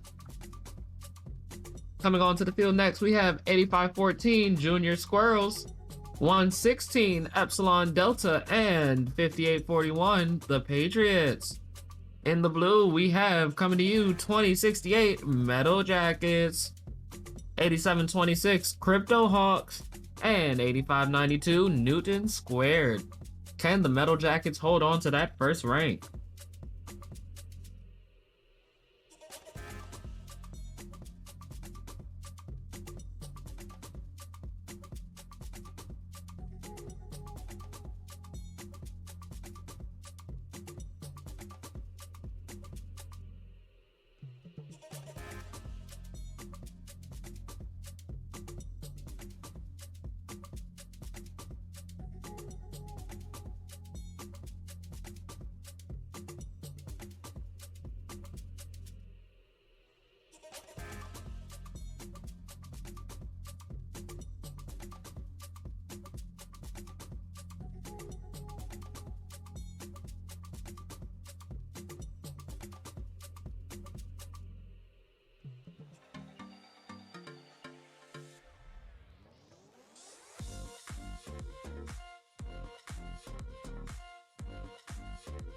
So chat, how's everybody feeling so far? Once again, as always, call out your team, say hello. We want to know who's here from home.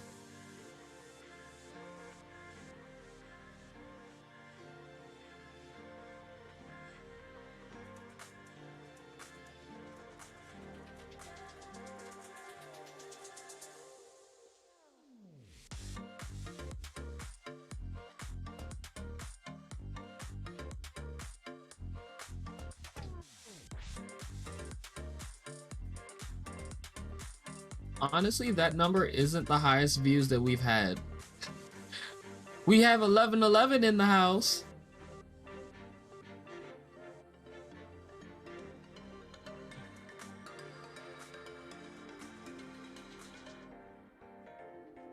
We got 2068 in the house.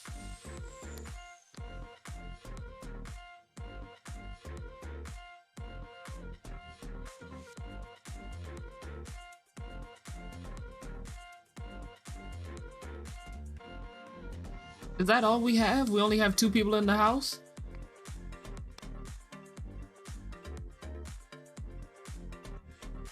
We have 3748.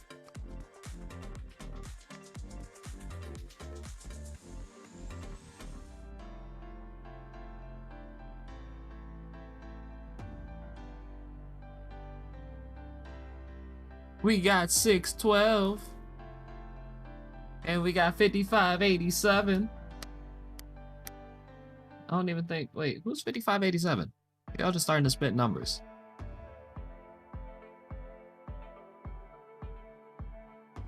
Who's 5587? That's Titan Robotics. They played. Oh, they played yesterday. Yesterday, Right. yeah.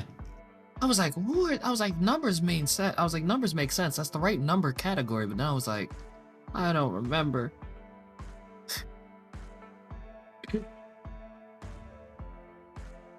Hey, look, I deal with so many numbers on a daily basis. It's crazy. But we have thumbs up. The field is locked. We're clear for takeoff.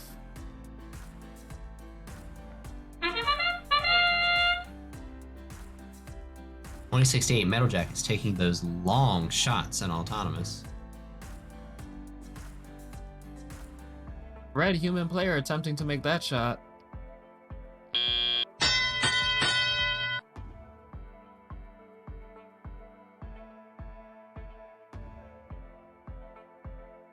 Blue comes out of autonomous with a fairly commanding 14-point lead on red.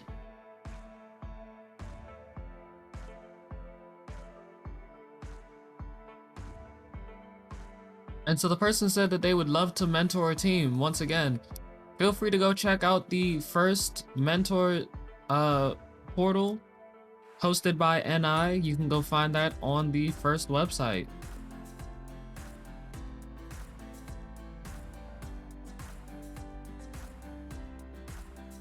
Blue Alliance taking some shots to the upper hub.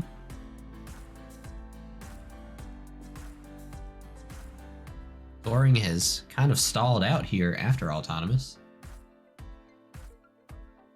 But Blue with a commanding lead at 21-0. Will the Red Alliance answer with any points?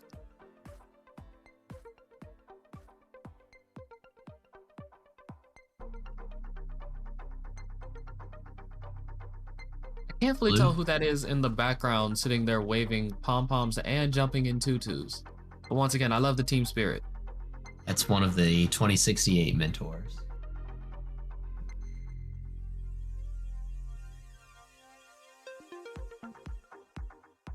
All right, we've got 116 over on red in the hangar, pulling up on the mid bar already. Well, that's because they know what time it is. They know it's hang time. Blue continuing to try to score in the hub.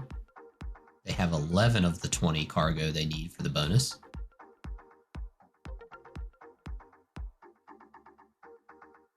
Now, if you had time for only one bonus, which bonus do you think you would try to go for? The cargo bonus or the hangar bonus?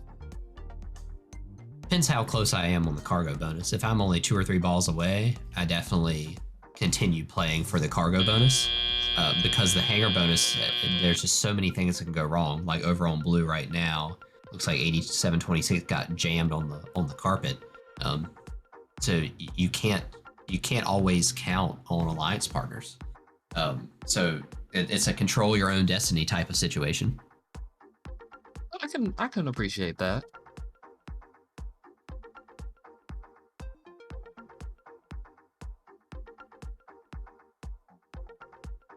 Everyone loves hang time.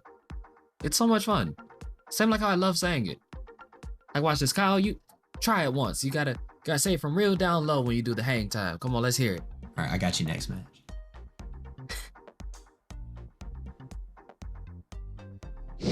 All right, and the winner is the Blue Alliance with a score of 29-11. This will be a 2 rank point match with a 4-point taxi to a 0-point taxi, a 25-point cargo to a 1-point cargo, a 0-point hanger to a 6-point hanger, and an unfortunate 4-point blue penalty.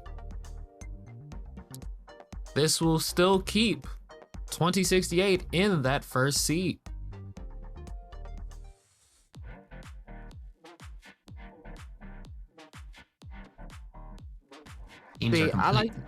Teams are completing their 8th round of matches now, starting to move into their 9th round. I do like the different innovative designs for hang time, but I also just like the innovative designs for shooters and launchers in general for these 2 hubs, because once again, this year there is no push bot. Plowy would not work here. You have to have something that's able to lift at a minimum. And coming up next, in the red, we have 8622, the Cybirds, alongside 8514, Junior Squirrels, and rounding out the pack will be 3748, Ragnarok Robotics. Over in the blue, they're coming to see you, it's 449, the Blair Robot Project, and 612's Chantilly Robotics. And they will be finished out by 4456's Mech Cadets.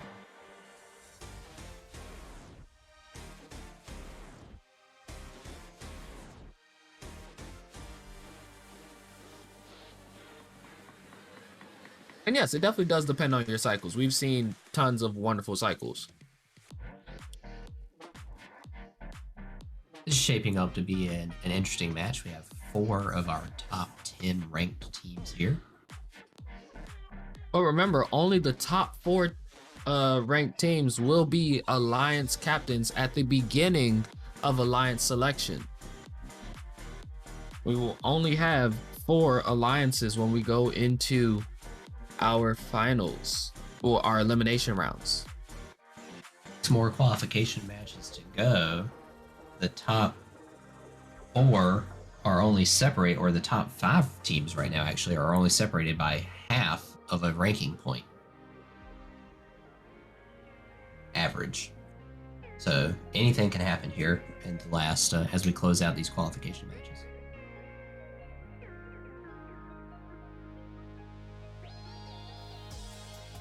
Like we have a cargo that's fallen off of its starting position. It looks to be one more too, but I don't think they're gonna adjust it. Looks like another red and another blue just slightly fell off, but I don't think they're gonna adjust it.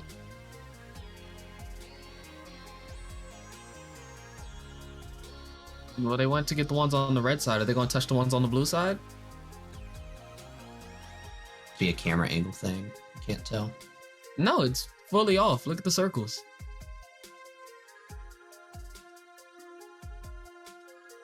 They might have them X'd with a larger piece of tape. I'm not sure. Last time I looked, it was little small squares.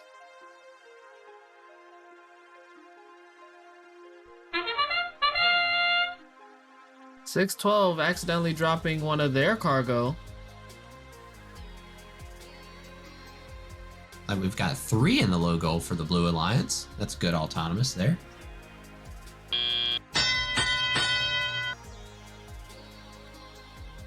Blue moves into the teleoperated period with a 4-point lead on the Red Alliance.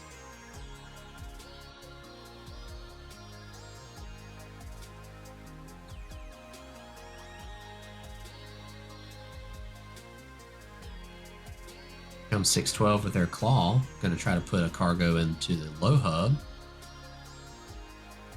All red shoots high. Cargo bounces in and out. Score currently 449. sitting at 16-8 in favor of blue. 449 scoring well into the lower hub. Dropped 2 just a second ago, and now 2 more into the lower hub for Blair Robot Project.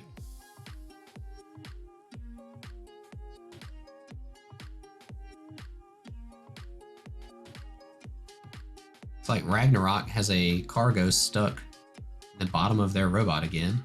They're bouncing around trying to get it dislodged so they can put their arm down.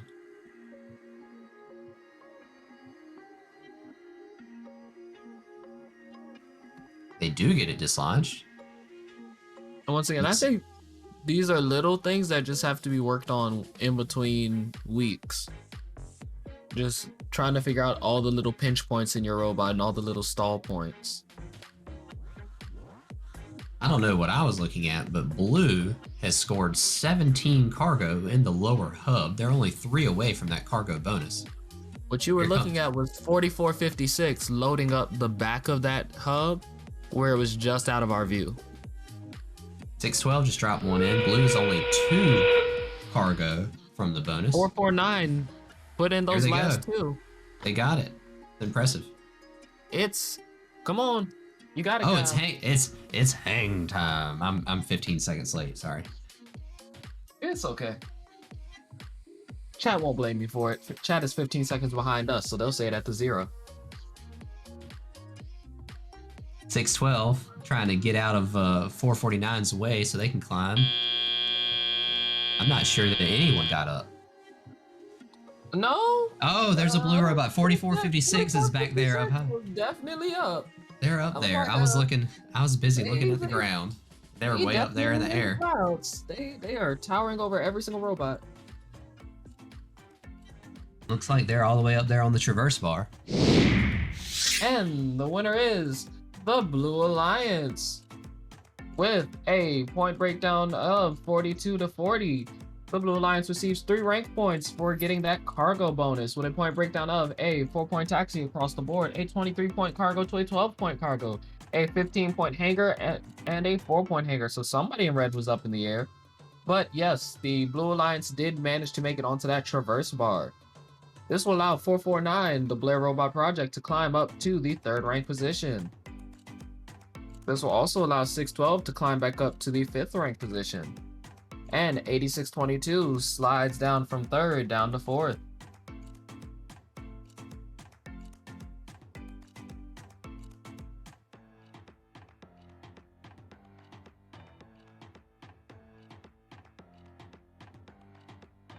Coming up next, in red, we have 2421 RTR Team Robotics, alongside 8703 New Squirrels and 5338 Robo Loco. Over in blue, we have 116's Epsilon Delta, 623's The Irrational Engineers, and 1111 Powerhawks Robotics. Will Powerhawks hold on to number 2, or can they possibly push into number 1?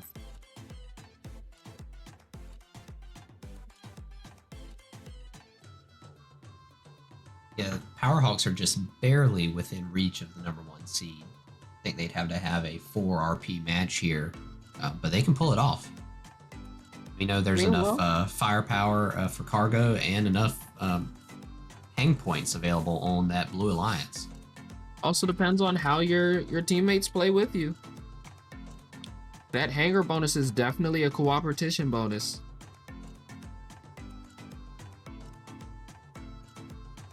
That's a phrase I haven't heard used in a long time, was cooperation.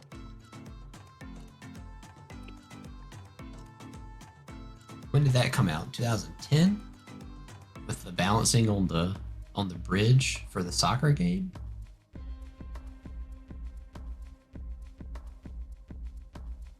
Oh no, you're making me question my FRC history knowledge.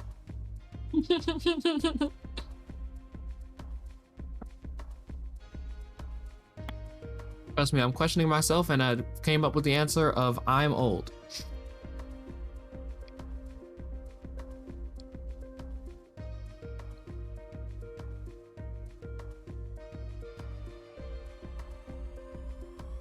And the backstage has said it was 2011. Basketball game was 2012. So That's right. The soccer game didn't have. They had climbs. Yeah, I think it's 2012. Was the basketball game with the 3 bridges across the center of the field. Have to literally let the entire team go through all the different conversations. Rebound Rumble. There you go. I've been doing this for so long. I have trouble remembering all the game names now. Rebound Rumble. That was it. That was, I believe, where cooperation was coined, when both teams had to have an alliance member on that center bridge. Balance. Once again, from Ultimate Ascent all the way up to Stronghold, I was hearing cooperation, then they just stopped using it, and I was like, wait, what happened to cooperation?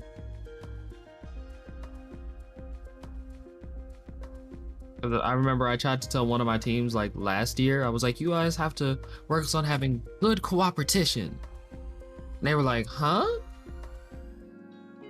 Because they know I like to play with a lot of words anyway. And so they were like, are you just messing up words? And I was like, no, that was an actual word. Like the field is close to ready here for qualification match 25. Wait, oh no. All the field staff to get into position.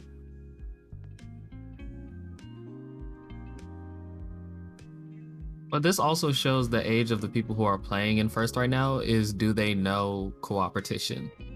Along with some of the other older phrases. Here goes 11-11 trying for this 4-ball autonomous again. They make the first two. And the human player in blue gets their high goal. They miss the third. They make the fourth. That's still 4 up high. The commanding 14-point lead for the Blue Alliance coming out of autonomous. Oh, and that will be bounce out. filling up as 20-6. I don't know what keeps getting knocked off when teams are shooting up at that high goal, but something got knocked off onto the field again. Like 87-03. The new Squirrels are going to try to play a little defense on the Blue Alliance. Like they're using their cargo arm as a blocker. Trying to throw 11-11 off balance, but 11-11 still makes 2 upper hub shots under defense. Now, one of my favorite defensive years will still be aerial ascent as well, because a lot of teams just had like big plexiglass platforms that they would just shoot upward in the air to block frisbees, in addition to whatever they were firing off. 24-21 already trying to get some hang time with more than a minute left on the clock. Blue 2 in and out of the upper hub. They're not quite halfway to the cargo bonus. Looks like that little bit of defense that's being played is helping out the Red Alliance. Now, one thing that I do think really changes how people shoot at that high tower is that wheel that spins around inside of it. So it doesn't only just have to sit in the basket. It has to fully complete itself in the basket, because if you hit the dead center of the basket or you hit the wheel wrong, it'll spin it around and knock it right back out. So a question from chat: does the ball entering the funnel at the end of auto still get the bonus? It's possible. Yes. There's a couple seconds after the end of auto when those sensors are still counting for autonomous count for that quintet. So if you get it in the funnel and it goes through the color sensor within the first 5 seconds, it will count. Sensors are on those exit ramps, so if the ball bounces around for too long, it will be scored. Same with the end of the match. If it was bouncing around for the first 5, if it was bouncing around within the last 5 seconds after that buzzer just went, it would also still score.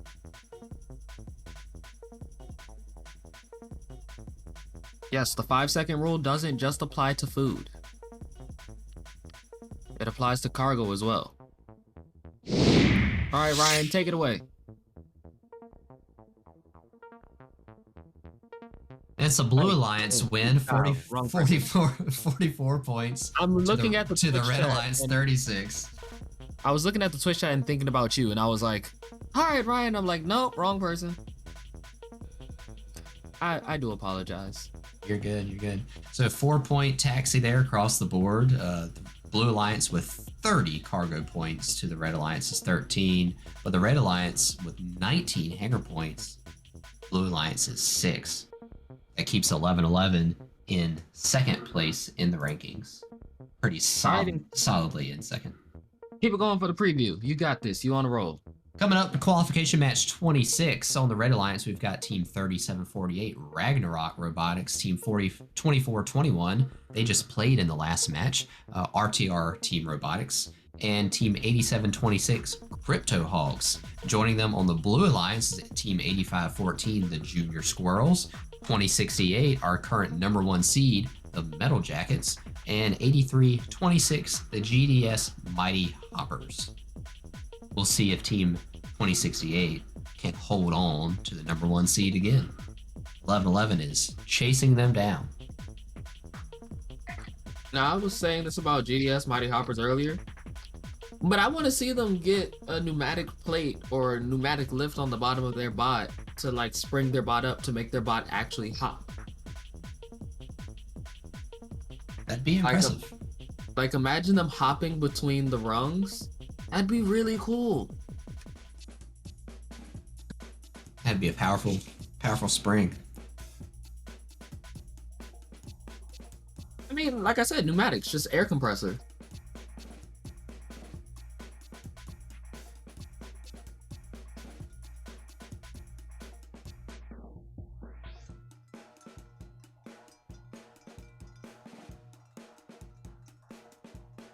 Looks like RTR is still getting reset from having played in the previous match. I'd want to get a good reset too if I had to go up against the #1 seed. They're gonna get back in. They're tethered up. They're getting back into starting configuration, get their battery changed.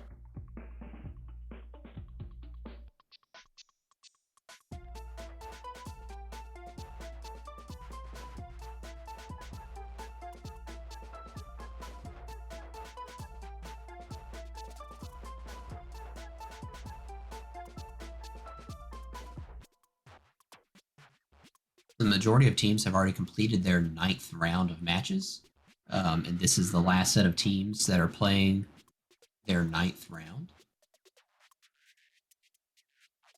Starting match 27, we should be seeing teams round out their 10 qualification matches.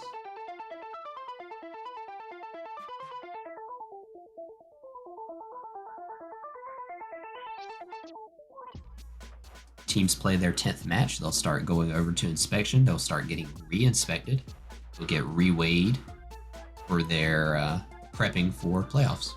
Make sure they haven't done any major changes to their robot. I remember it was funny, one year we were scared that our robot wasn't going to make weight because we thought our robot was underweight. And then we were like, oh yeah, we forgot about the battery and the bumpers. That added an extra 15 pounds. And I think we went into competition with a robot that weighed like 65 pounds in total, fully loaded.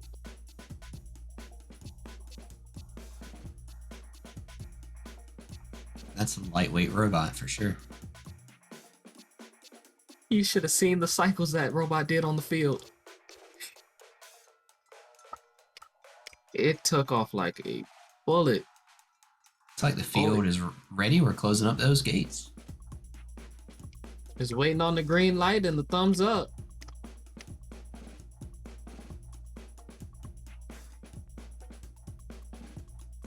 I love how our FTA and our head referee have so much fun together. They sit there, they'll wave in sync, and they'll do thumbs up together and all sorts of other wonderful things. Standing side by side all day, you gotta have some fun with it. Play that, or you could play around and just like fake mean mug each other.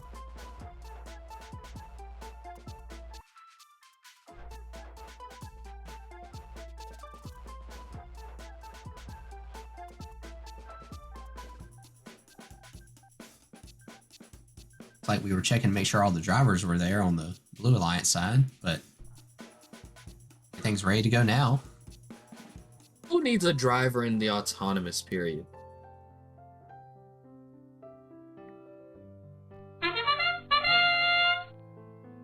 And we have shots fired. Blue Alliance making 2 high, Red Alliance making 1 high. We almost saw something I didn't think could happen. One of the red cargo almost went up the exit ramp. It is possible. Looks like Blue Alliance only scored 1 of those high. Looks like 1 bounced out. 2068, our current #1 seed, is sitting motionless over there on the blue side of the field. Gonna give Red a chance to extend their lead. Red currently coming out 15/8.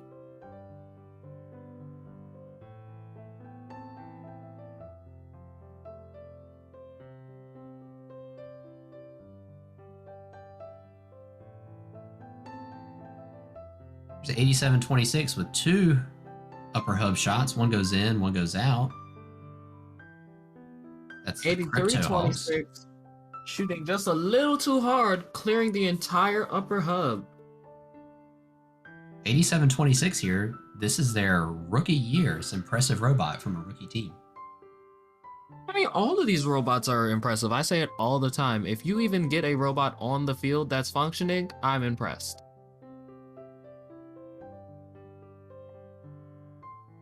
Lots of bounce outs here in the upper hub this match. Teams just not being able to land shots. The backspin of the cargo coupled with the angle of that polycarbonate on the upper hub really makes for a difficult goal. But chat, I seem to have lost my watch. Can anybody tell me what time it is? Because I'm pretty sure it's hang time. Oh, I have too much fun with it. It's way too much fun. It's way too much fun. Red continuing to score there in the upper hub. Crypto Hawks making 2 more cargo.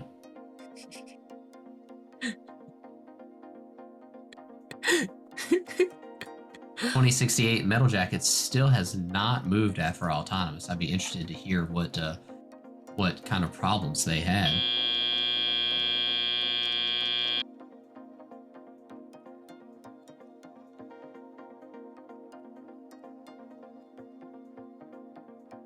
With the score of 26-9, I'd be curious to see what that does to the Metal Jackets' first place position.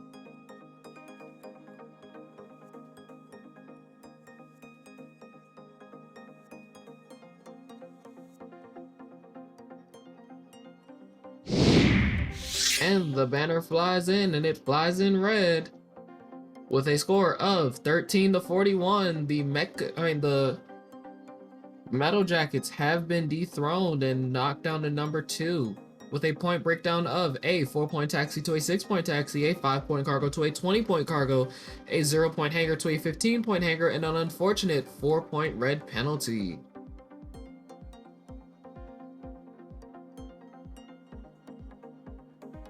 That loss by the Metal Jackets puts 11-11 the Power Hawks into the #1 seed position, with most teams having 1 match remaining. Coming up next, we have back at it again, hoping to get back into #1, 2068's Metal Jackets. We also have 87-26 returning, flying in, it's the Crypto Hawks. We have 53-38 trying to drive you crazy, it's Robo Loco. And they're not old, they're brand new, it's 8703's New Squirrels. We have another flock of birds flying in, it's 8622's the Cybirds. And standing up for their nation, it's 5841's the Patriots. This is an unfortunate match schedule here for 2068, having back-to-back match after they just had a mishap in match 26. Hopefully they'll be able to get all that resolved fast and get back on the field in time for this match. As well as if you were scouting and you were being honest about your scouting while scouting, you had a team that was #1 for the past 15 matches. Yes, they had a slight hiccup for the last 2, but would that really dissuade you too much from how they appear on a scouting roster? Well, that's something that your people at the event have to do. They've got to go talk to 2068 in the pits and make sure everything is okay. And it looks like they're just setting up just like normal. So hopefully everything's fine there. I mean, it could all just be an elaborate battle tactic. I mean, we've seen before where robots won't exit autonomous mode properly to go into teleop. So they very likely, from the looks of it, already know what happened.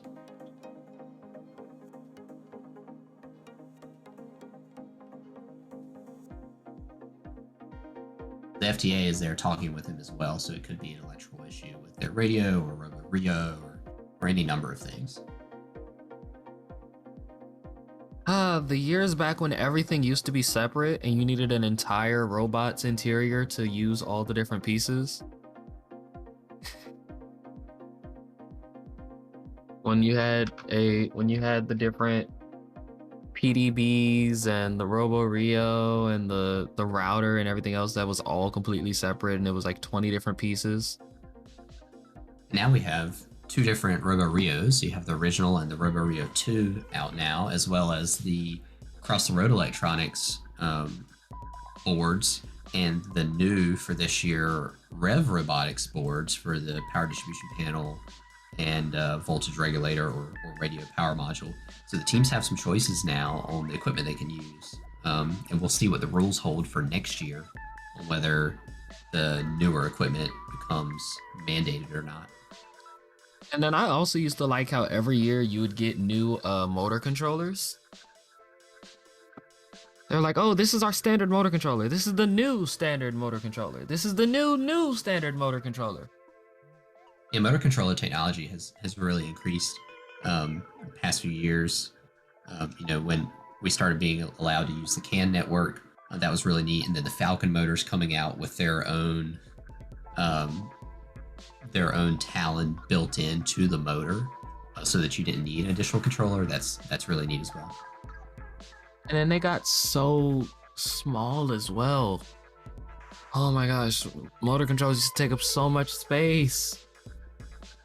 And then they got to the point where you could have 3 of them in a row and it didn't look like anything. The old Victor 883s and 884s and 888s that had the integrated fans on top that were PWM control only. And now we've got, motor controllers that, have heat sinks built in, no fans at all, and you can connect your encoders and other sensors directly to the motor controllers. We've come quite a ways in FRC technology. Now, one thing that I will never, ever get rid of is the aviator controls. I love the aviator controls. I know some teams use the regular like Xbox controller or PS4 controllers, but no, I love the aviator controls. It's you like the old school joystick. Yeah, I mean, because we use the dual aviators, and then especially in like a year like this where you have variable distances and stuff and such, we would use the variable level on the controller to crank up or crank down our shooters and our launchers. Not to mention something like a climber, we could use the dial on it, dial up, extend, dial down, retract, dial up, extend, dial down, retract. And there's so many buttons on it. It just gives you so many features and functionality just at your thumbs. It looks like we're almost ready to go for qualification match 27. All the gates are closed. Looking for some thumbs up from the field staff. Well, our referee looks cheerful. That was one way to get a thumbs up, was to do a little dance.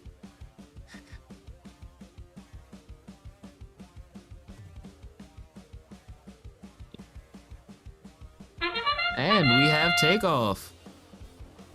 Blue making some shots in the upper hub. Red making some shots in the upper hub. Red and blue just barely coming short with that human player shot. Red taking a 6-point lead after autonomous. 2068 moving fine. That's good to see this match.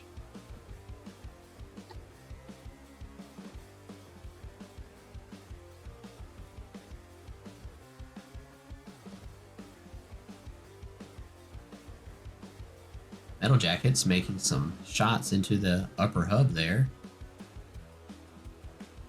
Back into top performance.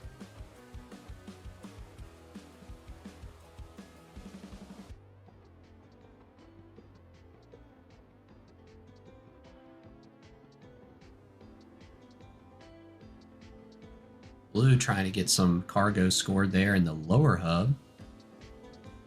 Trying to close that gap. The red lines. 58-41. That was an interesting little tip-off they did. I don't think they calculated for their bumper when they originally designed the height of their robot and their mechanism. So instead, to compensate for the last 2-inch gap, they just did a little nudge forward. Like 2068 is immobile again here on the near side of the field. And we did see that something's moving. No, something's moved. That's the ball. Their teammate is up. There they go. The shooter is running. There they go. I was like, they were running. Maybe they were stuck. But Twitch, it's that time again. It's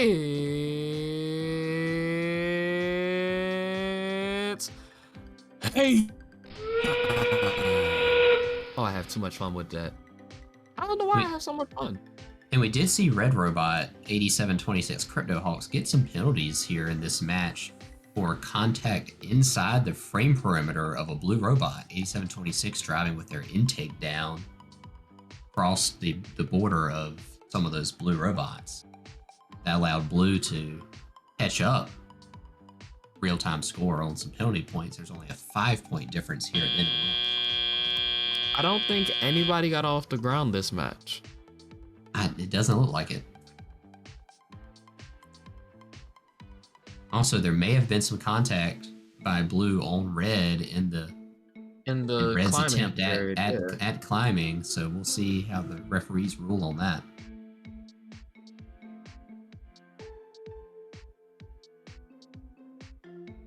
Now, looking at these robots, a lot of them are using the standard 6-wheel tank drive. What drive did your robot generally use? My robot, yeah, we don't do standard drive as far as like the kit of parts chassis. We do a custom chassis, but we still normally stick to either a 6 or 8-wheel West Coast drive style drivetrain. And the Red Alliance takes this victory at 22-57. Okay, somebody got some hanger points. It looks like Red was awarded some hanger points from the Blue Robot contacting the Red Robots. The 2 traversals for contacting those 2 in attempt. But we have a 2-point taxi to a 6-point taxi, a 12-point cargo to a 21-point cargo, a 0-point hanger to a 30-point hanger, and an unfortunate 8-point red penalty. This will knock 2068 back up into first place. Coming up next, we have 8592 Newton Squared, 4456 Mech Cadets, and 1111 Powerhawks Robotics. And knocking on their door will be 8326's GDS Mighty Hoppers, 116's Epsilon Delta, and 612's Chantilly Robotics.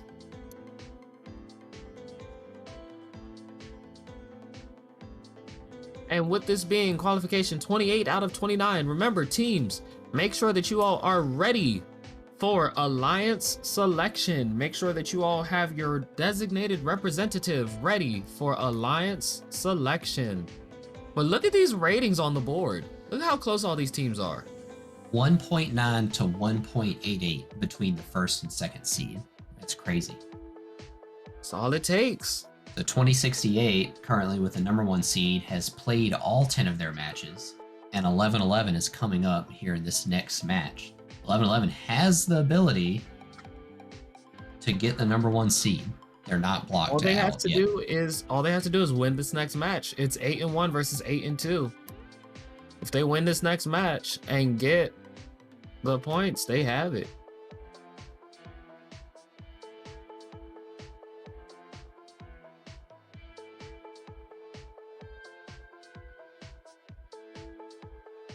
And once again, when we go into alliance selection, remember teams, have your one representative ready. And also teams, make sure that you're ready for being an alliance captain, even if you aren't the top 4. Sometimes the top 4 like to choose around within the top 4, and that'll shift the numbers and shift the balance, so you might get nudged up. So be prepared, you might become an alliance captain. Also, if you don't manage to get selected at first, please remember to check with the referee to give them your willingness to being a surrogate if needed. Yeah, the referees actually have a form that a representative from the team has to sign now to document whether you agree to be a backup robot or not. I always used to agree to be a backup bot just because that was still a way to win. If we didn't make it, I was like, oh, I'll be a backup.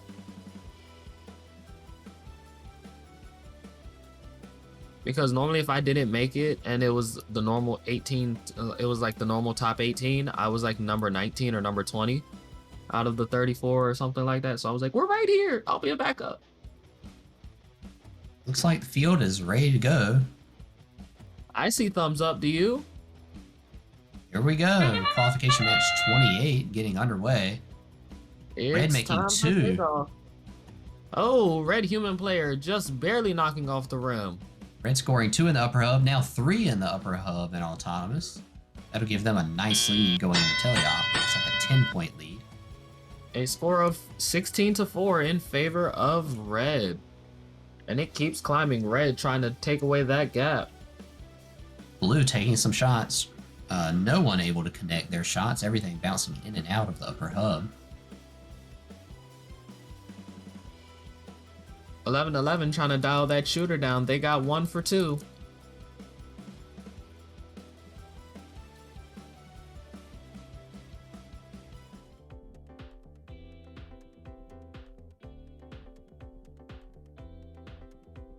But I feel like in this game, shooting at that upper hub, batting a 50 isn't that bad. I don't think it's not will bad. be able to say. I don't think anybody will be able to say that they're able to bat 100 or bat over 75 on that top hub. Yeah, we've seen maybe just a couple of teams so far in the district above even 60% accuracy. 1 or 2 maybe above 75. But you know, are you going for points there in the upper hub, or are you going for the cargo bonus by doing more accurate shots into the lower hub? Looks like we had a penalty there on a blue robot.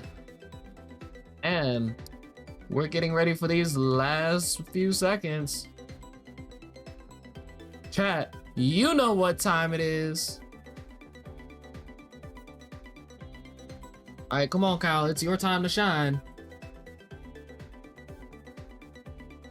Chat, what time is it? It's hang time. There we go. We already have 44-56 Met Cadets. They're up on that mid bar on the red side. We have 2 blue robots over starting to lift. 116 Epsilon Delta is up on mid, as is 612 Chantilly Robotics. Powerhawks are looking like they're trying to go for the low bar. They got stuck. They're backing up. They're going to try again. And they're not going to make it up.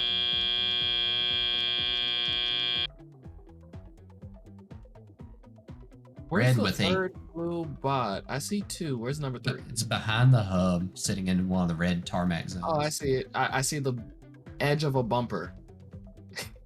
But red with a commanding lead. Hey, it all might shift when it comes to the hang. And flying the back of that banner, it's the Red Alliance with a score of 19-42. Our point breakdown will be a 4-point taxi across the board, a 3-point cargo to a 28-point cargo, a 12-point hanger to a 6-point hanger, and an unfortunate 4-point blue penalty. With this win, 11-11 will be ranked number 1, which, like I said, is a ton of ones to have to say at one time. But, you know, pun time. It's pun time, it's fun time, it's one time.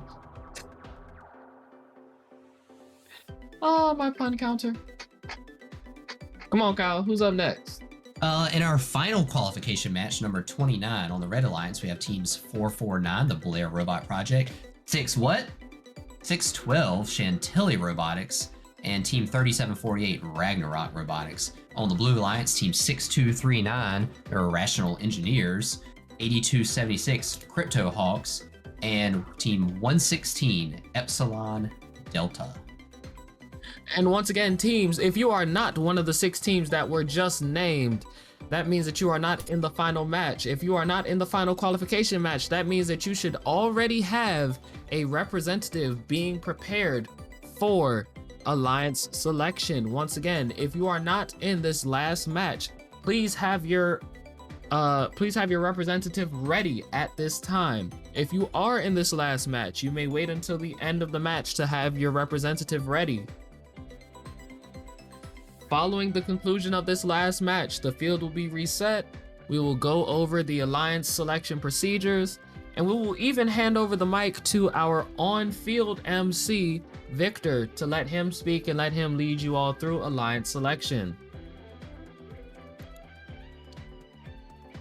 Here on the screen, we're scrolling through our rankings again. You'll see that number 1 and number 2 are actually tied with a 1.9 ranking score, with the average match score of 32 giving the tiebreaker to the Powerhawks.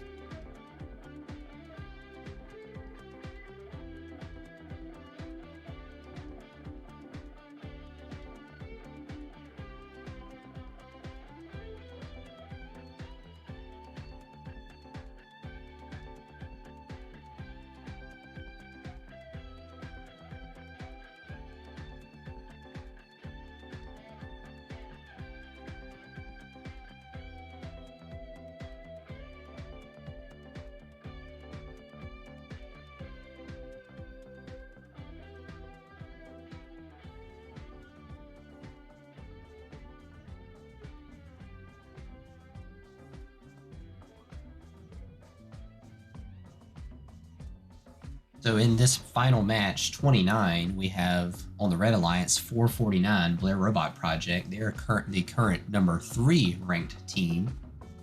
And on the Blue Alliance, 8726, a rookie team, the Crypto Hawks, currently ranked number 4. The results of this match could mix up the Alliance captains. The tiebreaker in the ratings right now is their win-loss record. So 11-11 has a 9-1 record, and 2068 has an 8-2.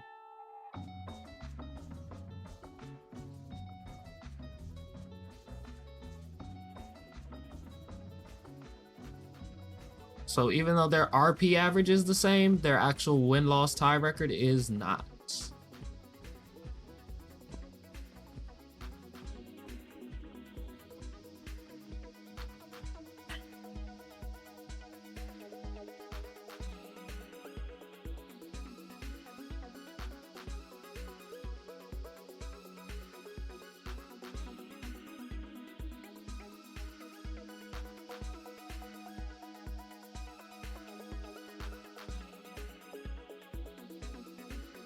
I mean, overall, 11-11 has better stats.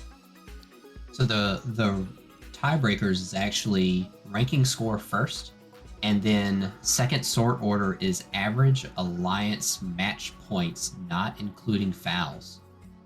So win-loss doesn't actually come into play on the sort for rankings.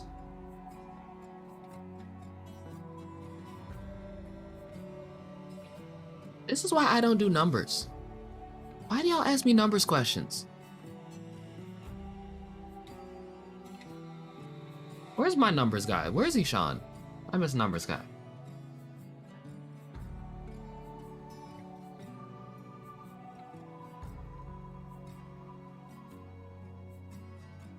I like how Fifth admits to the fact that it's just a random sorting by the FMS. Yeah, if you've got the unlikelihood of tying all the way through the fourth sort. You tied this far down. What do you get? Flip a coin. Looks like we're ready to go for our last qualification match. We're getting the thumbs up from the field. It's the final thumb for qualification.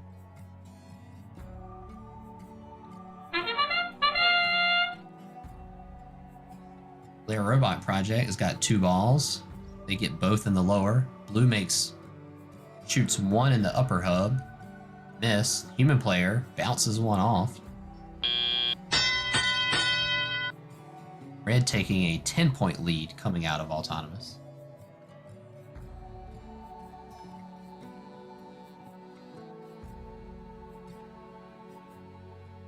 Trying to get one there in the lower hub, but they drop the cargo into their robot and it looks stuck now.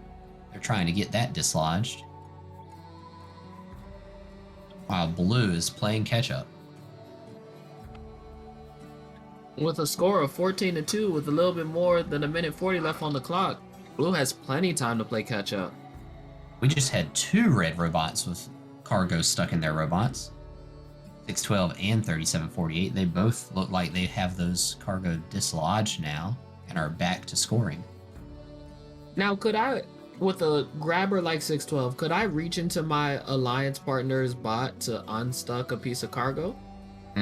You'd get a penalty for crossing their bumper with part of your robot.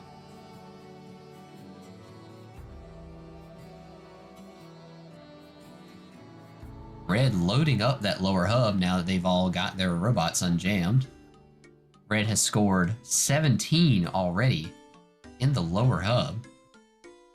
And chat, I need you all along with me. We're getting ready to do this for the final time for qualification.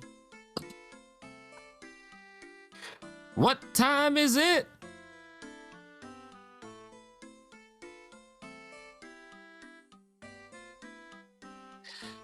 It's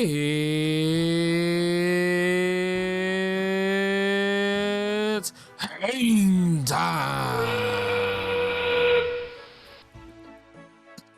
The Red Alliance has the cargo bonus with 20 cargo scored, all in the lower hub.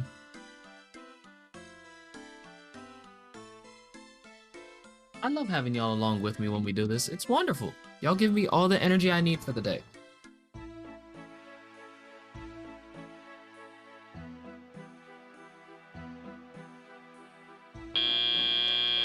And with that, the unofficial conclusion will be 13-29 in favor of the Red Alliance. Now, once again, teams, get all of your representatives over to the front. Make sure every team has one representative ready for alliance selection.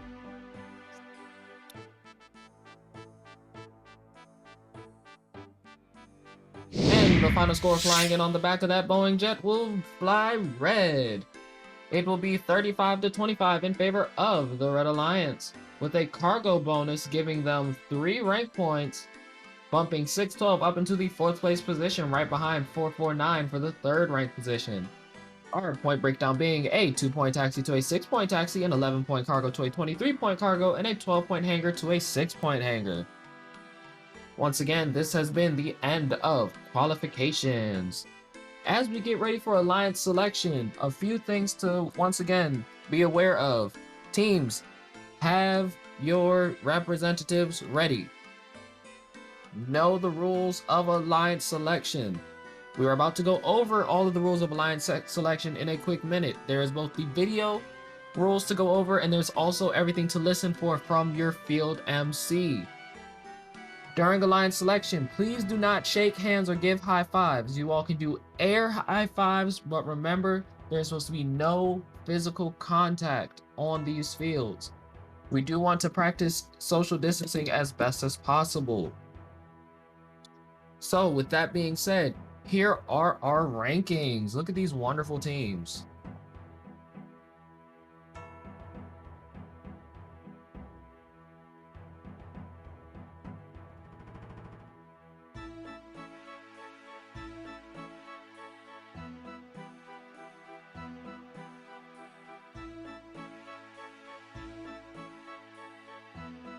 I feel like everyone's gotten to see these rankings plenty enough, and it's time to figure out what these rankings mean and how these rankings work.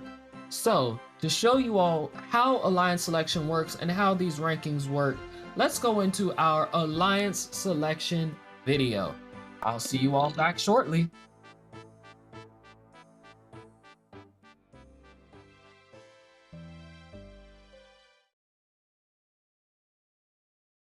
The top 8 teams move into the team captain positions of the playoff alliances. The number 1 team can select any team at the event to join their alliance. If the selected team declines the invitation, then another team is chosen until one accepts. Suppose Alliance 2 selects Alliance 4, but Alliance 4 declines and Alliance 2 selects another team which accepts. It's now Alliance 3's turn, but the same rule applies. Alliance 4 is not available, so Alliance 3 has to select another team from the available pool. And the next alliance can select any available team that hasn't declined an invitation. This process continues through Alliance 8. Notice that a previously unavailable team has become an alliance captain. At this point, any remaining team that has declined an invitation is not eligible to participate in the playoffs because they can't be selected. Alliance 8 now picks their 3rd team member from the remaining available teams. Alliance 7 picks their 3rd team member, and so on, all the way back to the number 1 alliance. All alliances are now full, so alliance selection is complete. But the next several teams need to be prepared to serve as backup teams if one of the selected teams can no longer compete. Listen for an announcement for how many teams will be asked to serve as backups. And be sure to let the head referee know if your team accepts that responsibility. Let's start our alliance selection.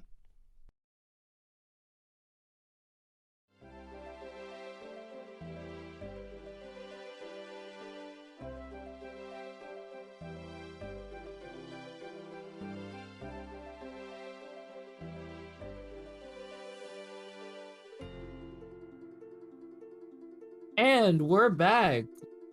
Wasn't that a wonderful presentation? I love when FIRST gives us these wonderful representations as to how things are supposed to go and what we get to see. And look at our wonderful volunteers acting so diligently on the field. Video of alliance selection was a great new thing when that came out a couple of years ago. It does a very good job of succinctly showing teams how this works. Now, of course, for our events, we only have 4 alliances instead of 8, but all the same rules still apply.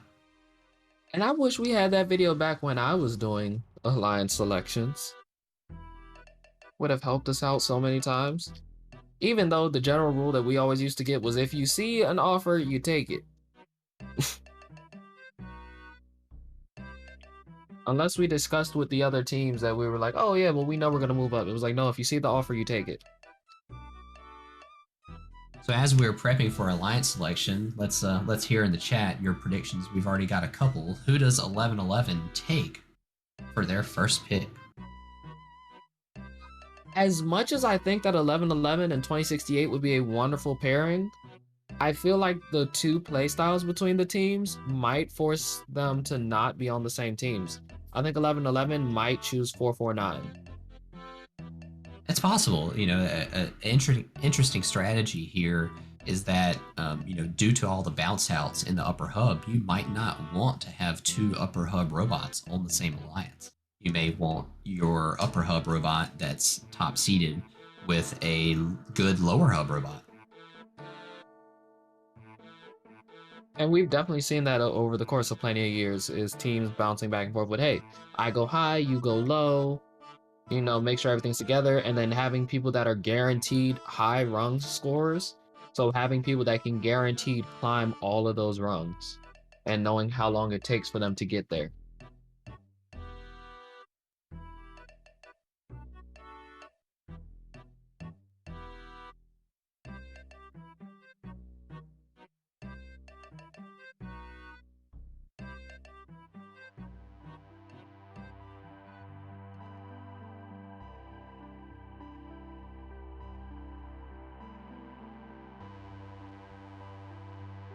Looks like we've got a little field repair there on our midline.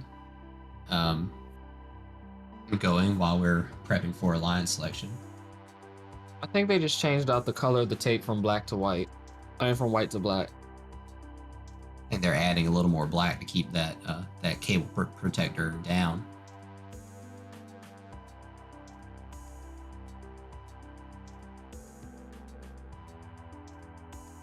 Also, what you all will see in 5, 6, 7, and 8, or what you all might see in 5, 6, 7, and 8, is a bunch of random team numbers, such as 999,099, 999,091, and so forth, just to give us numbers that don't currently exist if we need to fill the bracket to get past the tournament parameters. I think they actually fixed that for yesterday. So I hope we don't have to deal with the 5 to 8. It's still going to show here on the audience display that we're looking at right now. But I believe we only have to fill in the top 4 alliances now. That's great.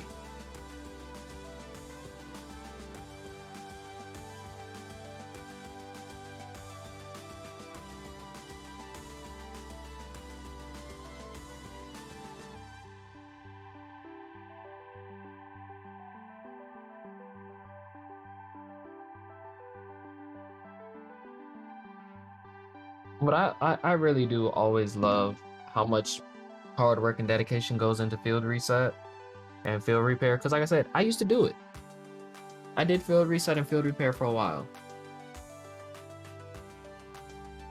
Yeah, that cable protector being made of plastic this year is really getting torn up.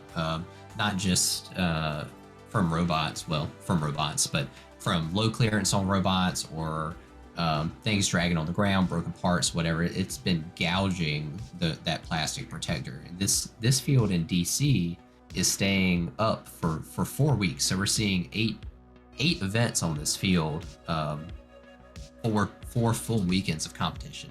So that's gonna take a beating.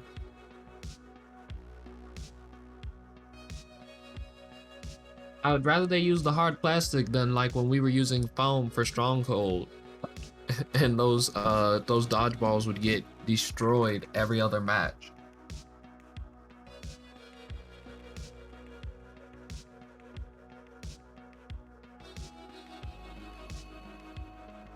Yeah, so it looks like they're retaping that cable protector down, and then they're gonna put that white midline back on top. So that cable protector is holding your power and Ethernet network that is running everything, all the sensors and electronics there inside the hub.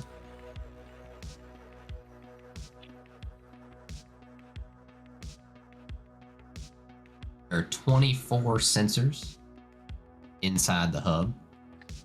Per each exit of the hub, you have 1 color sensor and 2 beam break sensors to detect the ball colors as it passes through, and to make sure that it's detecting the balls going out the correct direction. And the system can count if a ball comes up the exit and then it goes back out another exit. So you'll get a -1 on one exit and a +1 on the other, and that will balance that out. It's a pretty neat system.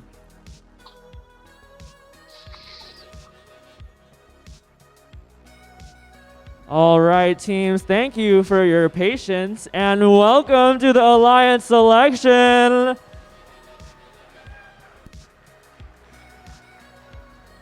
We've had a great competition so far with plenty of exciting qualification matches, and we'll soon move on to the playoff tournament where 4 alliances will compete against each other to become the champion here in DC. Teams have been scouting in preparation for this, and I'm sure all the student team representatives have gathered and are prepared with their list of picks. Before we can start the playoff tournament, we need to create the 4 3-team alliances. A quick overview of how the draft works. We'll ask the top 4 seeded teams to come up on the field and move into the alliance captain positions of the playoff alliances. We will then ask the number 1 alliance to select any team from the competition to join their alliance. If the selected team declines the invitation, then another team is chosen until one accepts. If another alliance captain is selected, we'll pull in the next highest ranked available team to become the number 4 alliance captain, starting with the 5th seeded team. After Alliance 1 makes their selection, we'll repeat the process with Alliance 2, then 3, then 4. Once Alliance 4 makes their first successful selection, they will make another selection to round out their alliance, and we'll go back up from there. The representative from the highest ranked team on an alliance will be that alliance's captain. When an alliance captain extends an invitation to join their alliance, we will need one representative from the invited team to come onto the field and either accept or decline the invitation. There is only one rule during alliance selection, and this is an important one. If a team declines an invitation to be selected by an alliance, they may not be selected by any other alliance. The declining team does not, however, lose their right to select if they are an alliance captain. For example, if they are the number one ranked team picks number 2 and number 2 declines, number 2 keeps their right to be an alliance captain, and number 1 will need to extend the invitation to another team. This is where we see the strategies play out as teams look to partner with other teams whose robot complements their own. Each alliance captain is looking to make the strongest possible alliance to play out the rest of the tournament. The 4 alliances will compete in the playoff tournament, which is the best 2 out of 3 single elimination competition. Now let's meet the teams. All teams have been ranked based on their performance in the qualification matches, and it's now my pleasure to introduce the top 4 ranked teams. Please welcome our number 4 seed. Congratulations to team number 612.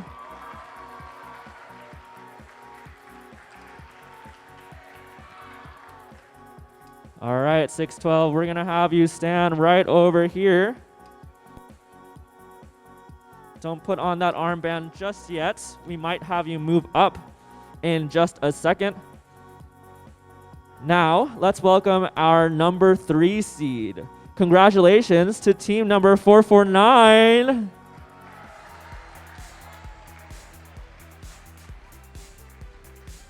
All right, just stand over here by the armband. Make sure to face the camera.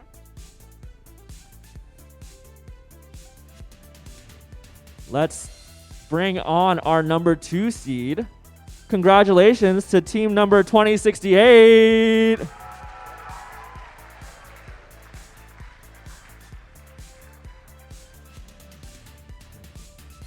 And finally, our number 1 seed. Congratulations to team number 1111.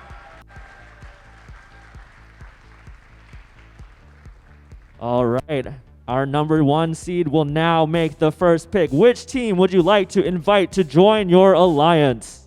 Team in 1111 would like to invite FRC team 449 to our alliance. 449.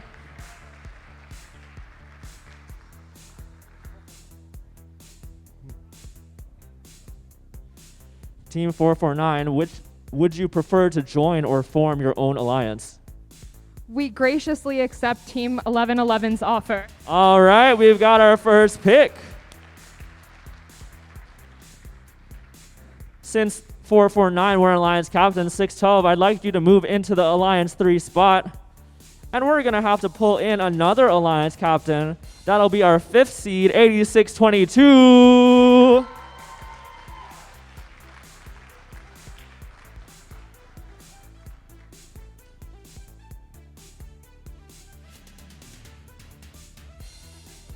All right, alliance number 2.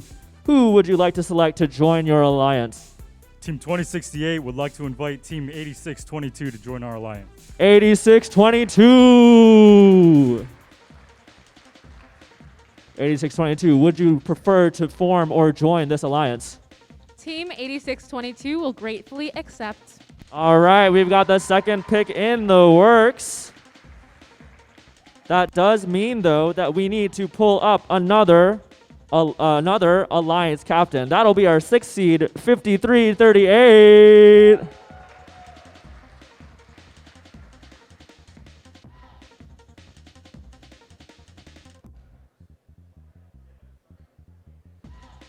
All right, 612. Who would you like to invite to join your alliance? Team 612 would like to invite Team 2421 to join our alliance. 2421. 2421, would you like to accept this offer? 2421 graciously accepts. All right, that's another pick in the books. All right, alliance number 4. Who would you like to select to join your alliance? Team 5338 would like to graciously invite Team 8726 to join our alliance. 8726. Is that a team? Yeah, 8726. Would you like to accept this offer? Team 8726 gratefully accepts. All right. Now that the 4th alliance has made their first pick, they are going to make a second one to round out that 4th alliance. They are discussing with their alliance members real quick. Are you ready to make your next selection? Alliance 4, who would you like to invite to join your alliance? We would like to graciously invite Team 4456 to join our alliance. 4456.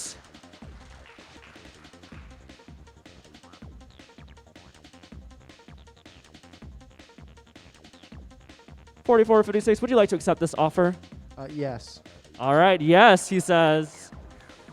That is one alliance finished. Moving back up to alliance number 3. Alliance number 3, who would you like to invite to join your alliance? Team 612 would like to invite Team 8622 to join our alliance. 8622. Oh, that's right. 8622 already selected. They are no longer eligible. Who would you like to invite?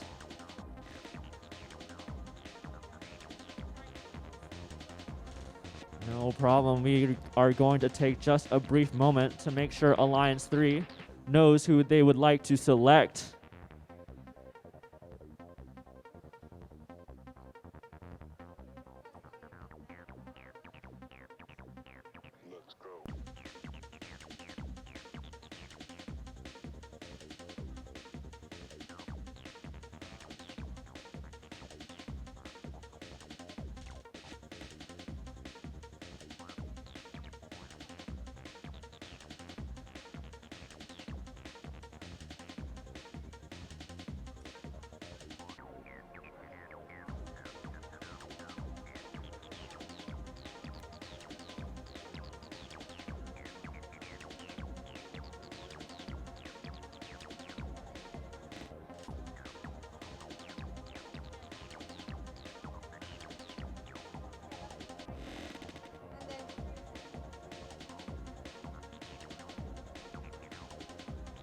Just one moment while Alliance 3 gets their pick in order. Who would you like to invite, Alliance 3?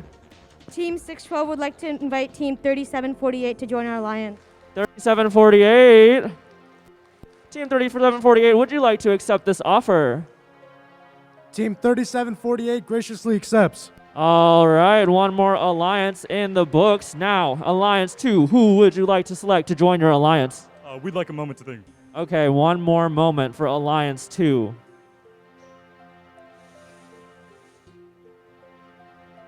While Alliance 2 and Alliance 1 are figuring out their last selection, after these last selections are made, there is still a chance that the next 4 highest ranking unselected teams might compete.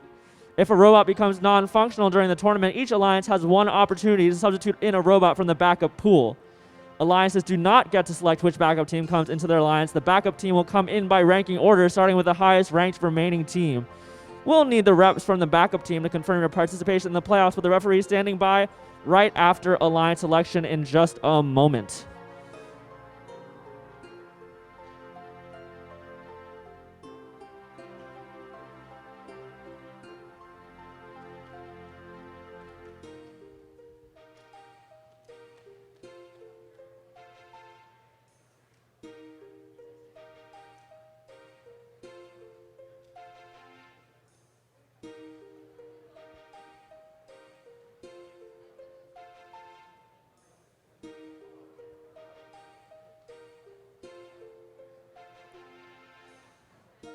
The tension is palpable. I can feel it. All right, Alliance 2, who would you like to select to join your alliance? Alliance 2 would like to invite Team 8592 to join our alliance. 8592.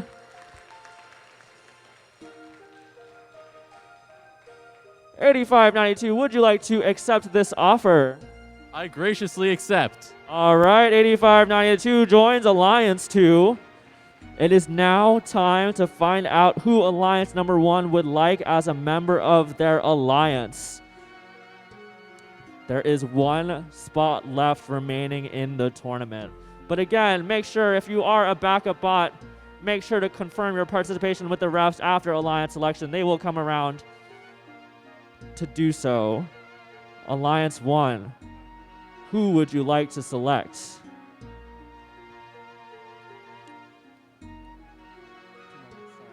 All right, one more moment for Alliance 1. I guess all the other alliances had a moment, so I guess it's only fair. Just a second, folks. Tensions are running high. All these teams, they want to be picked. Can we get a cheer from the teams that want to be this last pick? Maybe if you cheer the loudest, they'll pick you.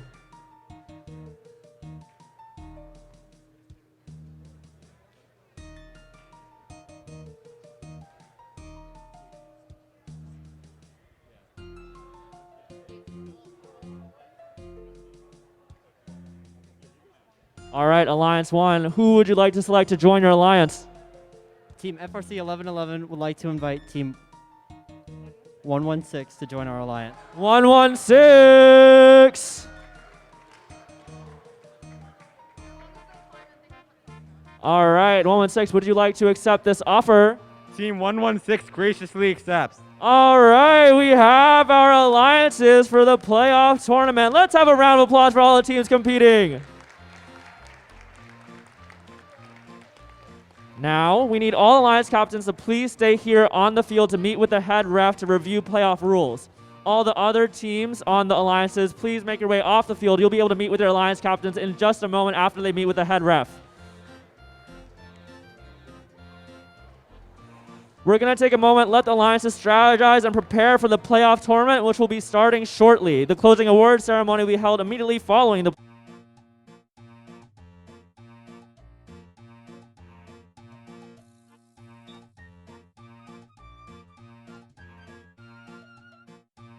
All right, what an alliance selection. We've got a good group of 12 teams here in alliances 1 through 4. Should make for some hot semifinal and final matches. Team 1111 picked 449, Blair Robot Project, and then 2068, the Metal Jackets picked 8622, the Cybirds. Rounding out number 3, 612 Chantilly with RTR 2421, and Alliance 4, 5338, Robo Loco. And here's the bracket showing your semifinal to final matches. Number 1 alliance will be in red versus number 4 in blue, and we'll have number 2 alliance in red versus number 3 in blue. We're aiming to start semifinal matches at approximately 3:30.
And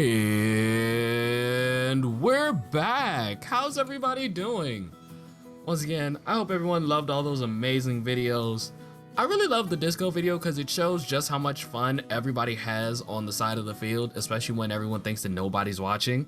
Turns out everyone's watching. But also, once again, another big thank you to all of our sponsors and everyone who helps make these events possible. Without you all, none of this would be possible. I'm gonna let Kyle take over while talking about this bracket because it's a lot of numbers and sometimes they can be a little scary. So Kyle, you want to explain these numbers to the people? Yeah, so what we're going to be seeing here coming up in the semifinals, and maybe first we should back up. We don't have quarterfinals. That's why all of those are blank. So here in these one-day events, we don't have 24 teams. So we're jumping in directly to semifinals with 12 total teams. So our first match that we're going to have here in the semifinals is the number 1 seed in red versus the number 4 seed in blue. And when we start in the playoffs, the higher seed is always red. It doesn't necessarily continue on into the finals because the number 2 seed could win, or sorry, the number 3 seed could, the number 2 seed could win and move on and be blue in finals.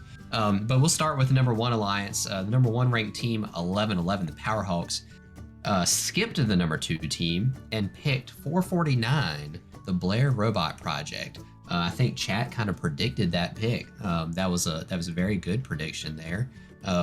11-11 just didn't want to didn't want to play with Metal Jackets, and that's totally their choice. And then they rounded out their alliance with team 116, Epsilon Delta. And they'll be playing the number 4 alliance of 5338 Robo Loco, a rookie team 8726 the Crypto Hawks, and 4456 the Met Cadets. Now that number 4 alliance has got a lot of firepower, and they're going to be putting up a lot of cargo, both in the high and the low hub. So that's going to be a really good semifinal matchup. What I like about the numbers is even if you just pay attention to the number and not how they've been playing, this really looks like the old versus the new. This could be the changing of the guard. It's a 1,000 and below, and then 4,000 and above. Yeah, so our first match here is scheduled to start in about 3 minutes from now. That's going to be a really good matchup. But then we'll move down to the next matchup of the 2 and 3 alliance. On number 2 alliance, they'll be playing as red in the semifinals. You have the number 2 ranked team, 2068, the Metal Jackets, partnered with 8622, the Cybirds, and 8592, Newton Squared. And they're going up against 612, Chantilly Robotics, leading the captain of the number 3 seed with 2421 RTR Team Robotics and 3748 Ragnarok Robotics. Now we know 2068 was the second ranked team going in here, but the number 3 alliance has got some power as well. 612 and 2421 both have some really good climbs that can match the offensive power that 2068 is going to put up scoring cargo. So I'm excited for these semifinal matches. I also like the way that First does the actual bracket selection. It goes top down in the first pick, sure, but in the last pick, it goes bottom up. And that's where you see those different power plays like number 4 getting to make 2 very powerful picks back to back. That's just how that balanced out is. You get to pick down and then it gets to come back up. So a lot of times that does balance out a lot of the teams. You can't just go around assuming, oh, well, I'm number 1, so I get all my first picks and it's going to be done. No. As number 1, you get the first pick and then the last pick. So oftentimes I've seen the number 1 team plan on like picking whoever is number 12 or 13 because they know that they're not going to get one of the top 8 picks after their first pick. And we did see number 4 beat number 1 yesterday in the first match. So it is possible for the underdog, the number 4 seed, to come out and do very well against the number 1 seed in this. But number 1 did come back and win the best 2 out of 3 though. They did. And that's a good point. These are best 2 out of 3 here in the playoffs. You have to win 2 matches to move on. And that tiebreaker was wonderful yesterday. Very close, very competitive. Looks like we're getting robots loaded up on the field here for our 1 seed versus 4 seed. It's time to get cleared for takeoff. Everyone check everything in that baggage. Now, I was joking yesterday, but I still very much so will continue this joke. So when are we gonna get flight attendants and in-flight snacks? We gotta do all this takeoff and everything else. Maybe we'll get snacks at District Championship. That would be another funny one. You see a team come dressed up as the flight attendants. I guess that'd be a great way to do your safety presentation. You do like the flight attendant safety presentation.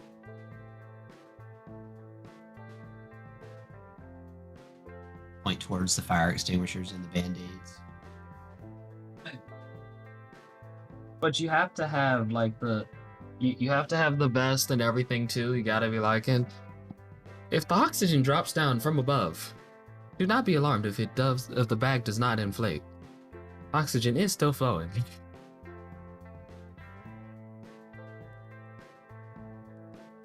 Looks like all the robots are set. Now we just need the field to be locked down. One of the red robots is not preloading a cargo. You just saw the head ref place that extra cargo there on the left side of the field. When you don't preload, your extra cargo goes to the opposite side of the field against the driver's station wall. All right, I'm hearing we got green lights. Waiting on gates to get closed up and for drive teams to be ready. And I always give a ton of credit to referees and judges. Mostly because, as a commentator, I don't have to be impartial. As a judge and a referee, it's your job to be impartial. There's so many things to look for before the match starts. The referees looks like they were just making sure all the human players were in the correct positions. I say also all the rules that they have to study and everything else. Tons of credit to any referee and any judge.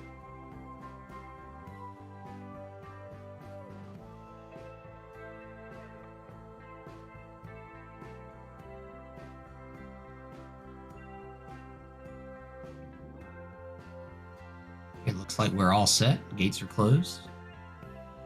About to get started here in semifinal 1 with the Red Alliance, the 1 seed, the Blue Alliance, the 4 seed.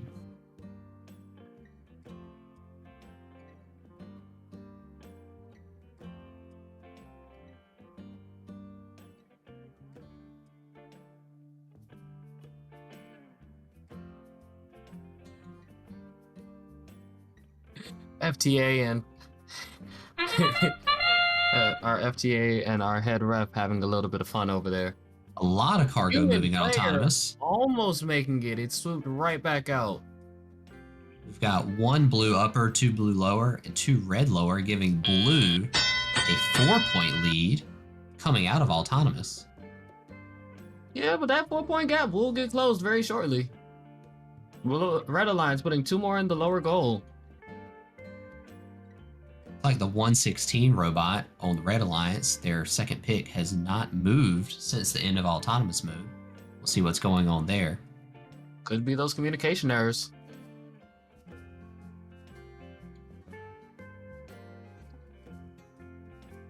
Blue trying to stay ahead of Red. Red has a lot of firepower. Blue loading up that lower hub. Red has all 3 moving again, so the connection must be returned.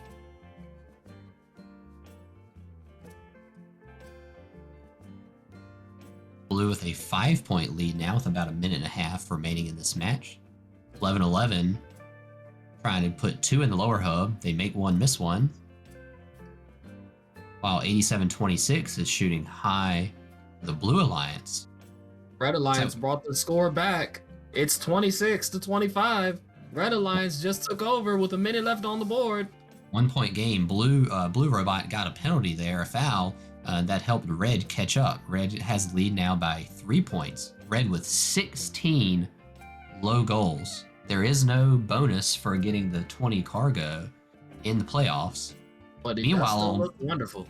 Meanwhile on Blue, Mech Cadets are already climbing. They're up on the high And bar.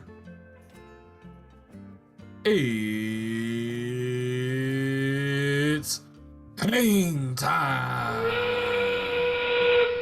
Real-time scoring showing a 8-point lead, now a 9-point lead for the Red Alliance.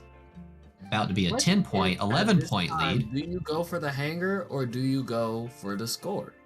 Red is still scoring. 11-11 Powerhawks still out there putting some cargo in. 11-11, will they get up? They got 8 seconds to do it. Can they get it airborne? Time to take off. That looks like a full team lift. All 3 blue robots are up. And 87-26 doesn't look fully clear. sorry, I meant all 3 red robots were up. Yeah, 87-26 on blue is not up. But Robo Loco and Mech Cadets are up. Could be a tight match with Mech Cadets getting the extra points from that high climb. Are they at 15 or are they at 10? Looks like they're at 10. Looks like they're on the high bar, not the traverse bar. Number 1 seed there in red with 21 cargo in the lower hub.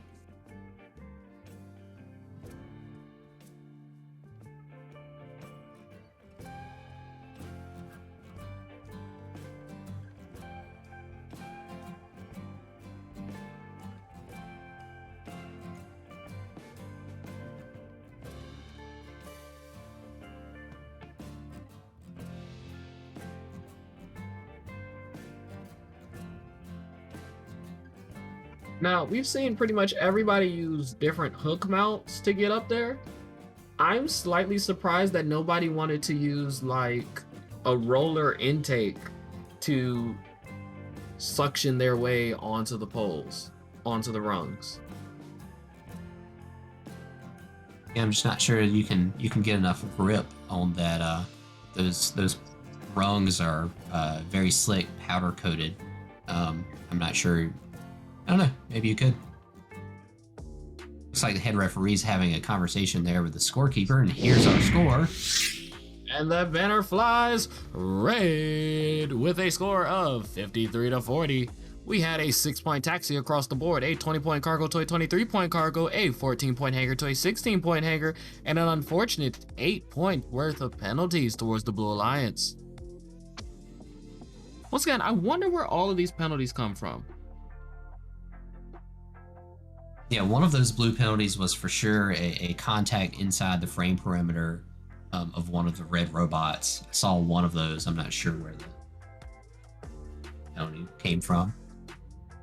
But congratulations to the number 1 seed there. They're taking the lead in that semifinal set 1. Teams do also have to be very aware of the penalties in these matches, because penalties in the elimination matches, unlike the qualification matches, don't follow just you as the specific player, they follow your entire team.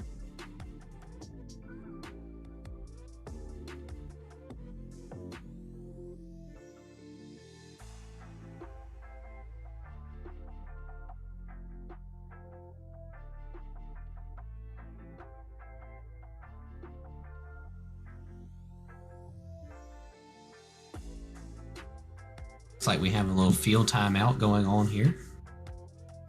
Well, they're going to do the automatic field timeout in between teams to give teams a chance to fully get on, fully get off, and make sure that they're completely prepped.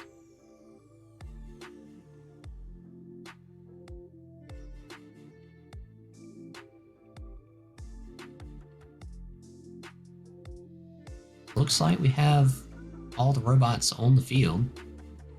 Or are we missing a red? I can't tell if there's another red robot on the other side of the hub.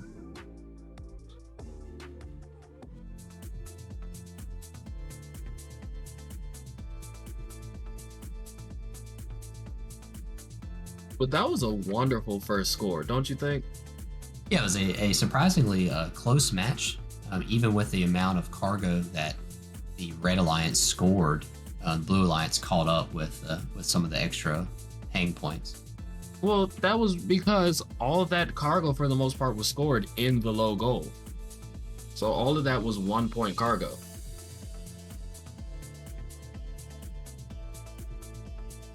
That looked like a very deliberate strategy there by the number 1 alliance, so I'm interested to see if they change that up for the second match. It did work for them in the first match.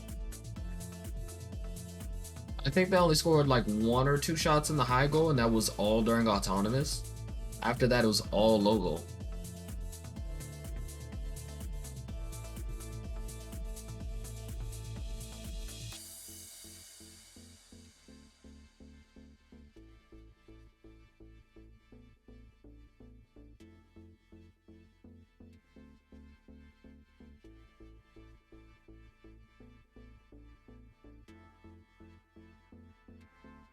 Coming up for semifinal 2, we have on the Red Alliance the number 2 seed, and on the Blue Alliance the number 3 seed.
All right, there's our last red robot making it on the field. It's like we were waiting on 2068. And that is our unofficial timer saying we are about 1 minute away from matches.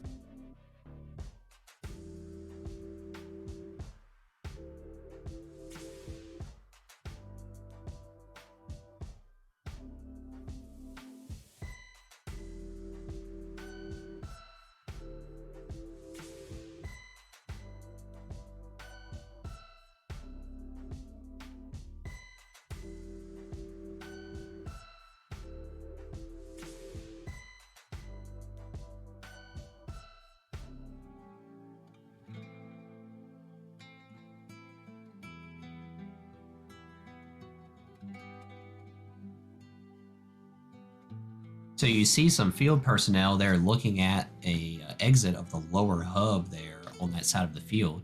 It's been determined that there was a field fault in semifinal 1 due to a bunch of cargo getting jammed up in that exit that they're looking at right now. It sounds like there will be a replay of semifinal 1, match 1, and that will be coming up after this match of semifinal 2.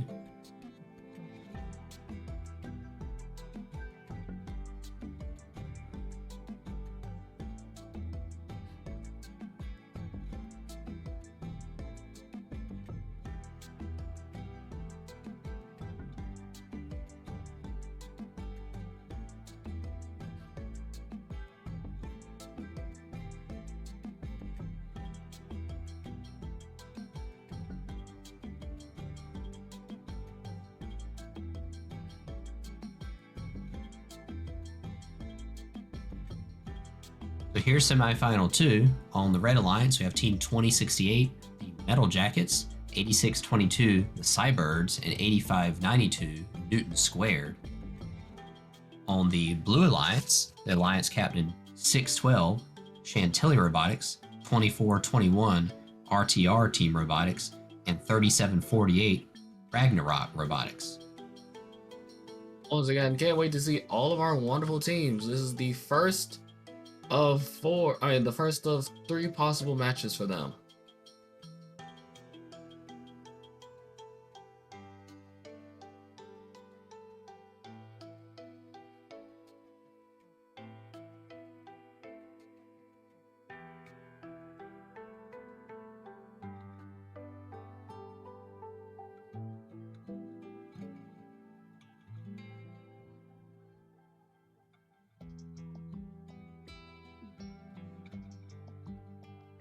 It looks like the field staff here are checking all of the lower hub exits, making sure everything's good to go.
All right, looks like those field repairs are complete.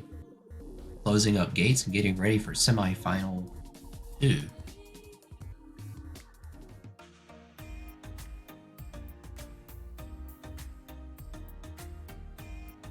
Field is closed. Let's hope we're clear for takeoff.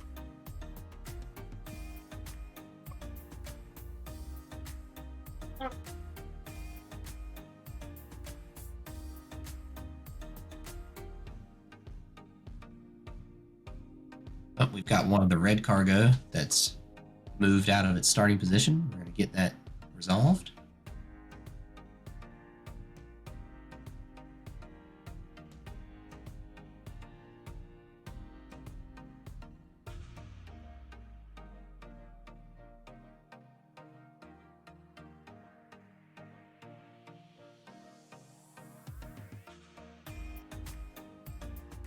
Here we go. Going for sure this time. All right, thumbs up. It's time. We are clear for takeoff. Now Thomas Blue scoring immediately in the lower hub. Human player. Blue human player makes a upper hub shot. It's a great shot. Giving Blue a 10-point lead going into teleoperated period. Red already scoring in the upper hub. It's a nice shot from 85-92. Here's 2068. Shot in the upper hub, in and out. And at 19-10 in favor of the Blue Alliance. Red Alliance keeping it very close, but needing to get that number up. Ragnarok just tried to score in the lower hub, but got another cargo stuck underneath their arm. They've gotten that cleared out now, going back to pick up some more cargo. 24-21, RTR already under the hangar, lining up to begin climbing. Looks like we have a immobile red robot in 8622 right there in front of the FTA. They're checking it out, see if they can get that team back online.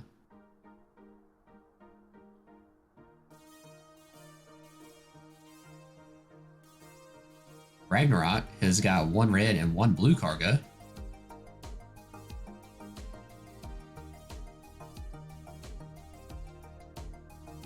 And counting down within this last minute, it's almost time. But the Blue Alliance wants to go up early, so chat, what time is it?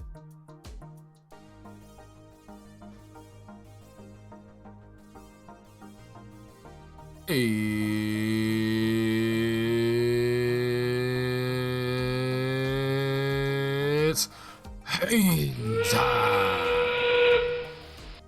Blue Alliance trailing by 7 points, but they have 2 robots climbing high. Oh, that's a traverse too. Looks like Chantilly is traverse. RTR is now on the traverse bar.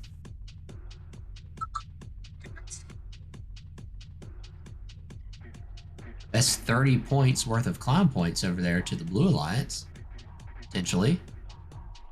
And last second shot by 8622 gets in for the Red Alliance to the upper hub.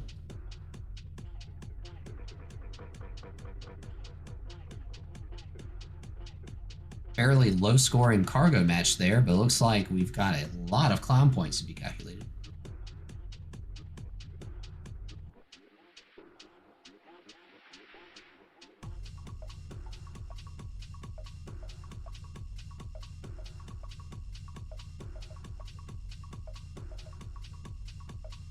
We have a thumbs up from the head ref. We should be getting a score shortly.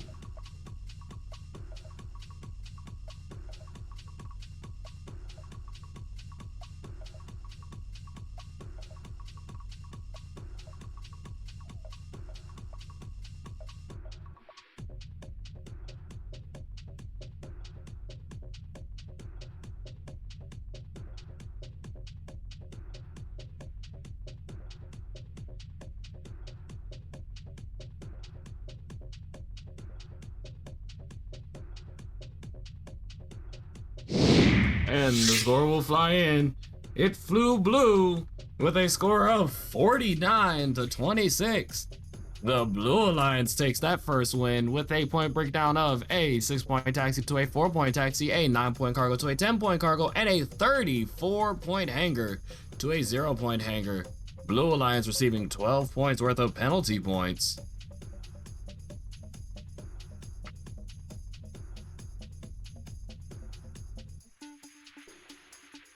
Double climb on blue, making the difference there in that semifinal match. Well, that had to be a triple climb. That had to be the double traverse and then a low. Right. Yeah, a lot of climb points there. So now I believe we're moving back to semifinal match 1. This will be a replay of the first semifinal match. Well, it's semifinal match 3. It's match 3 with Alliance 1-4. Right, we've got a replay of the first match due to the field fall. So this will be back to match 1 again. Oh. We're going to be a little bit out of order here for the rest of semifinals. Messed up my timing. So if any of chat may have missed this earlier, at the end of the previous semifinal 1, there was a ball jam in the lower blue hub exit. That's the hub closest to you on camera on the blue side of the field, right there between their taped tarmac areas. Multiple balls, cargo, were jammed in that chute and did not exit out onto the field. It was determined to be a field fault, and a replay was granted by the head referee. So we're going to act like that first match never happened and play it again.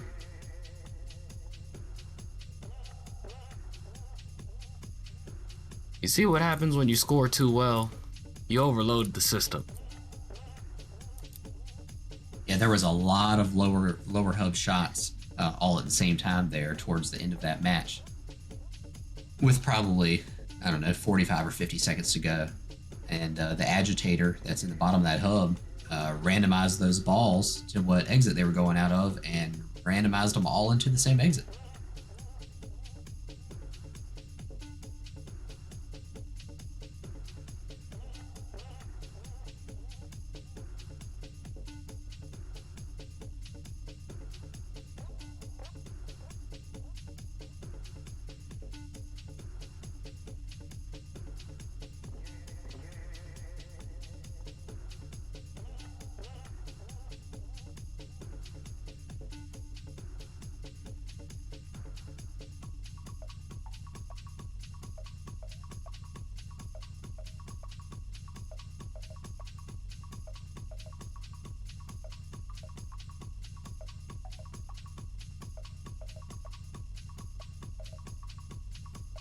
Once again, this will be a replay of the match with the First Alliance and the Fourth Alliance.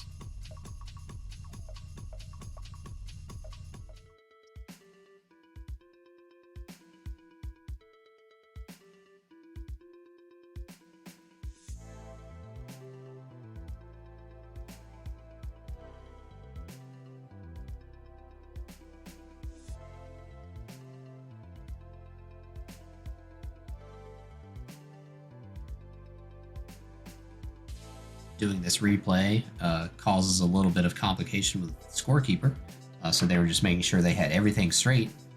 Scorekeeper still has to get reset. That's right. Still has the advantage red. So that will be eliminated after this match is replayed. You just see that it's labeled properly as semifinal 1.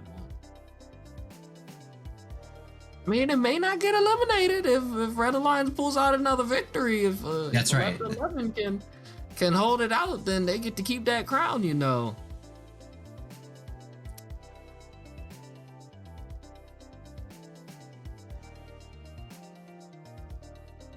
I vote red just because my color is red, not because red is number 1.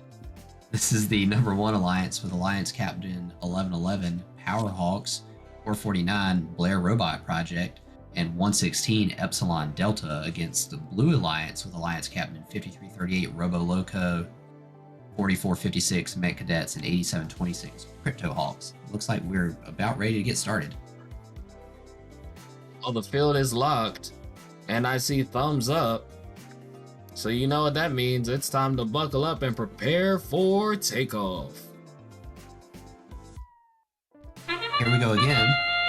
Blue scoring immediately low, red getting 2 in the upper, 449 coming and dropping 2 red in the lower. Player just barely missing the high goal. Another red in the upper hub. But look at that auto, 22-8 in favor of the Red Alliance. 5 cargo scored for red in the autonomous period. It's very impressive.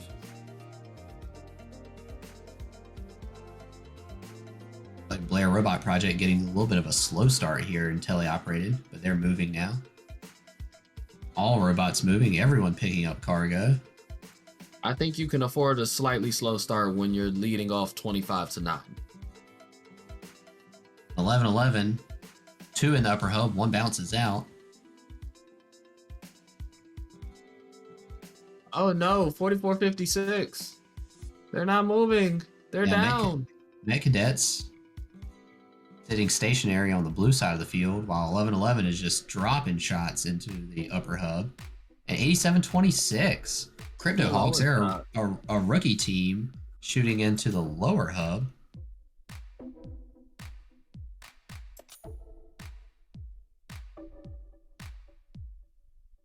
$44.56. If you all look over at their human player station, they have a flashing light above their head.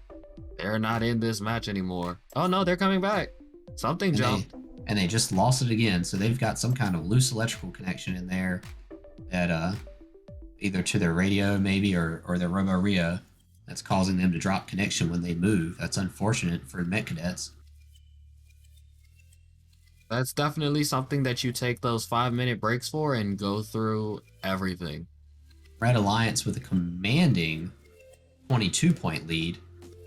But now it's hang time. 2 more in the upper hub for Red and another in the lower for Red and another in the lower for Red. Red running away with this match. Let's see if Blue can catch up.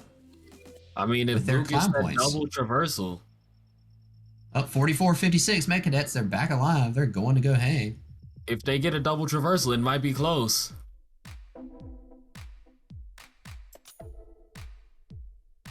Is everyone going to be clear for takeoff? Oh, only one Blue Alliance team was not cleared for takeoff. That was 87-26. All 3 of the Red Alliance was cleared for takeoff. 2 of the Blue Alliance was cleared for takeoff.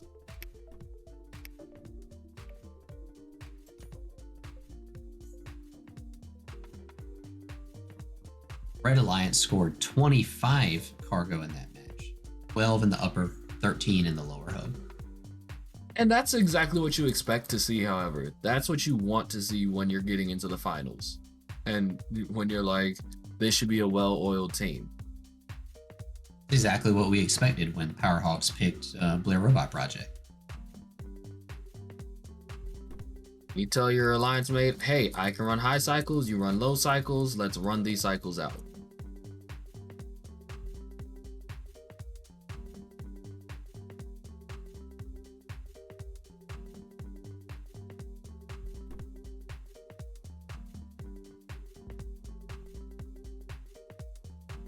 But you know, for all those who want to find out what the final awards are going to be, where should they go, Ryan? Oh, the award ceremony. That's what I keep saying, Ryan. Ryan in the chat. Kyle. The award ceremony is going to be Tuesday night at 6 p.m. right here on twitch.tv/First Chesapeake. And that's going to be the awards from both events this weekend here in DC. So the teams are judged against each other, both Saturday and Sunday teams, as one pod of teams. And we'll be passing out all the normal awards. That'll be happening Tuesday night at 6 p.m. You mean they're 2 peas in a pod? Huh. Two district events in a pod. I had to run up my pun counter. I didn't care.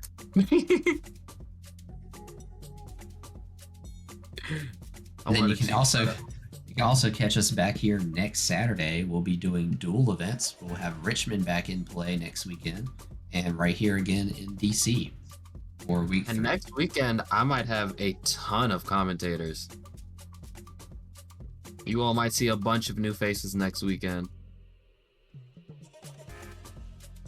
Or at least hear a bunch of new voices, you know.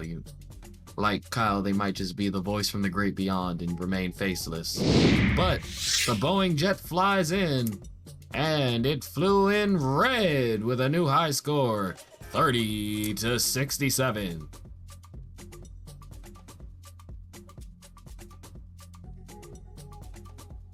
It looks like we're gonna have a field timeout here and play semifinal 3.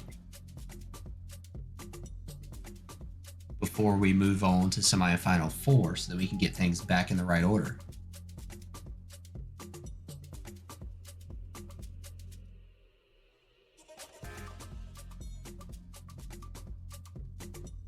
Because these teams are having back-to-back matches, that creates a field timeout, so you can see the timeout time remaining there on your screen.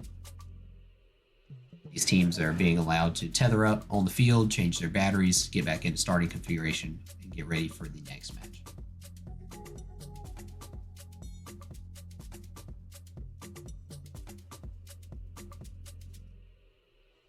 So Red retains that advantage going into their second match.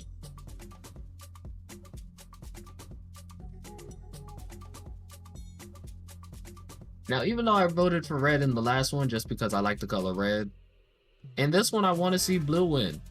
Why? I like overtime. Like those tiebreakers. So here you can see the bracket.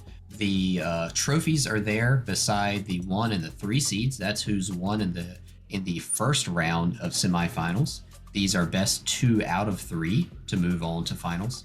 So the number 1 alliance is carrying 1 win over the number 4 alliance. We're about to see their second match coming up next. And then the number 3 alliance, the underdogs, have 1 win over the number 2 alliance in red there. Once again, because it's best 2 out of 3, I want the ones who didn't win the last one to win this one. So I want the even numbers to win now. I need 4 and 2 to win, just so that way we can go to the tiebreakers. Because I like that overtime tiebreaker. I like it when it's winner takes all, final countdown, down to those last 10 seconds. Just who has the metal to pull it through. When you go 1-1 in these playoff matches, you know that the alliances are evenly matched. I mean, sometimes the alliances are evenly matched and it'll still be a clean sweep just because of something like a technical issue or like a difference in driver design and stuff like that. They could still be very evenly matched and well-rounded teams.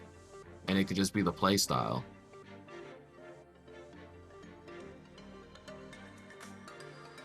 We have about 3 minutes left in this field timeout. We have no red robots on the... Well, we have 1 on the field. It looks like the other 2 red robots are showing pulling up. Yep, they're pulling up now. So looks like everybody's going to be ready to go.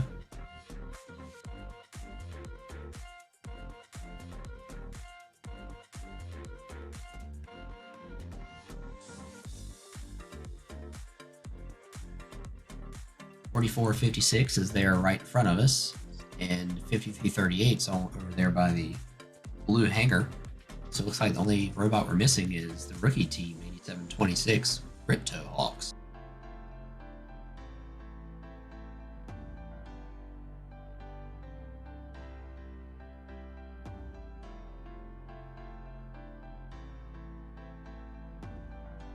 One thing I still love to see, but also don't like to see at the same time, is when we get those surrogate teams. Love to see them because I'm like, hey, you made it. Don't really like it because then I'm like, oh no, somebody is down for the count.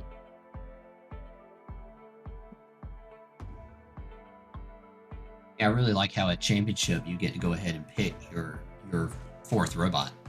It's included in the draft, and then you can switch them in and out however you like. That's pretty neat. Yeah, and of course we don't have enough teams to do that here. It's a lot like the FTC though, because in FTC they choose 3 robots even though they only can play 2.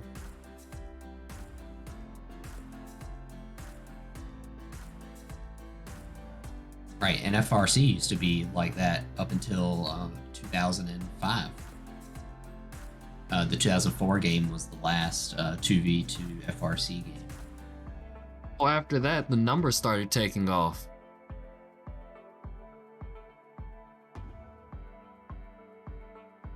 But FRC way back when used to run the same as FTC does now. You had 3 on your alliance.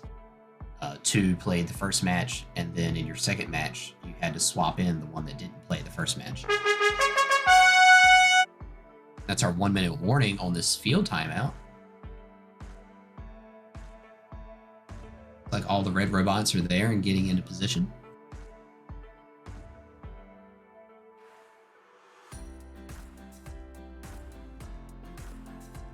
Now, if you're red and you already just won the advantage, what is your game plan going into the second round? I think as well as they did in the previous match, I think you just keep it the same. You have to assume that blue can't outscore you, so you keep doing the same thing, loading the cargo 1111 to the upper hub and 449 to the lower hub, so that they're not in each other's way as far as shots bouncing in and out, and you just continue to an offensive onslaught there. Here comes the last blue robot, just in time. On the field just before those gates had to close.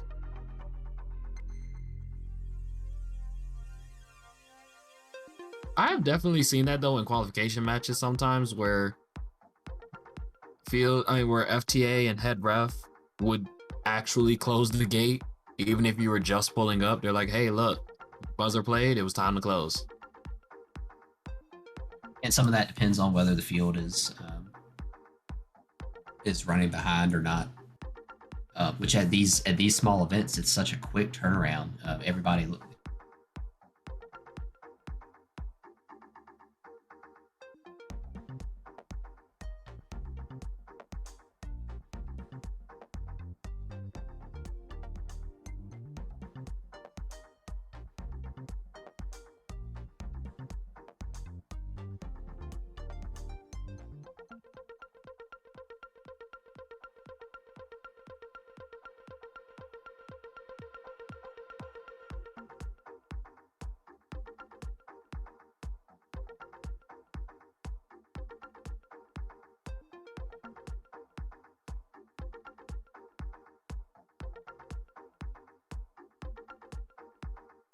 Speaking of fields closing, our head ref making her way off the field as the field prepares to be locked down. As the field is locked, we buckle up and prepare for takeoff.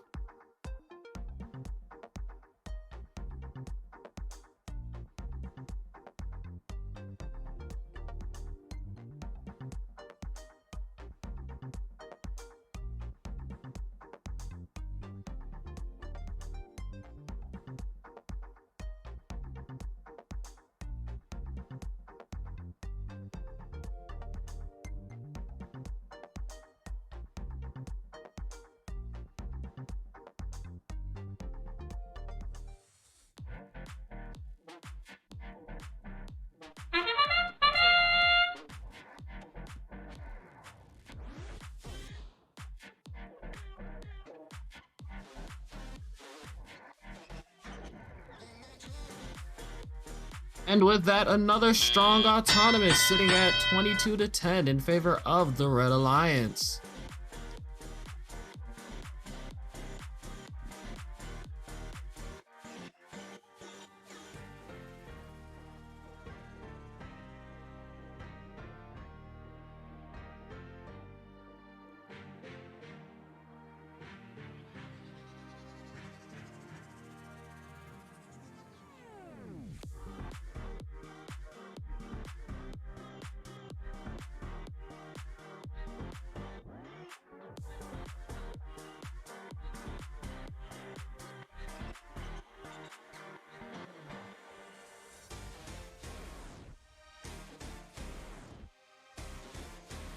Red Alliance hoping to hold out this victory, currently sitting at 24-14. Red Alliance trying to get that rhythm back so they can get another high score.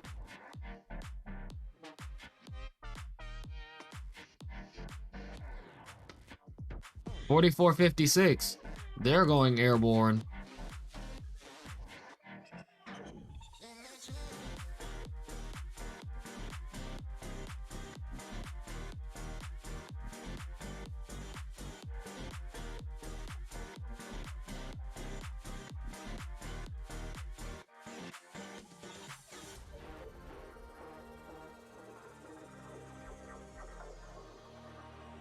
And as we get ready for these last few seconds, you know what time it is.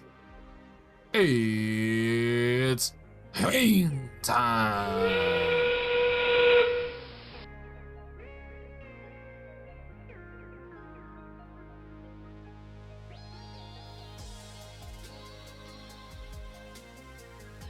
Red Alliance trying to do another triple hang. Blue Alliance trying to get the traverse.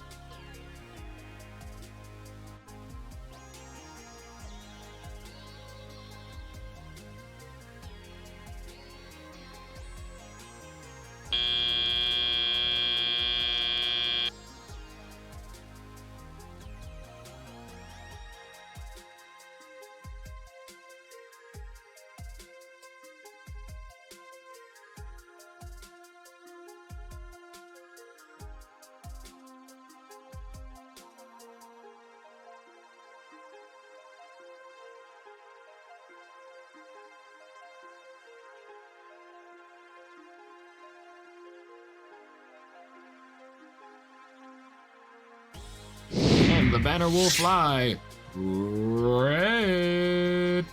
So, Powerhawks and the First Alliance take this win at a score of 44-39 with a point breakdown of a 6-point taxi across the board, a 8-point cargo to an 18-point cargo, a 25-point hanger to a 16-point hanger, and an unfortunate 4-point penalty to the Blue Alliance.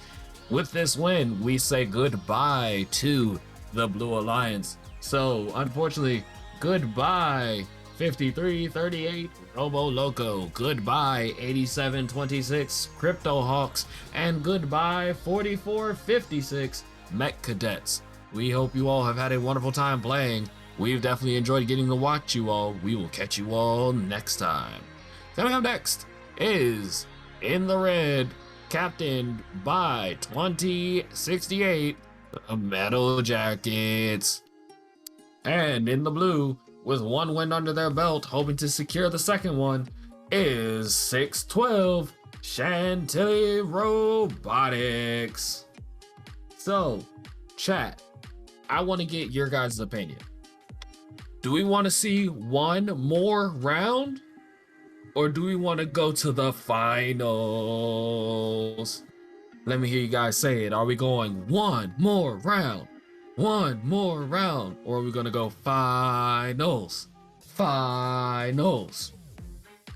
You all let me know what we should do.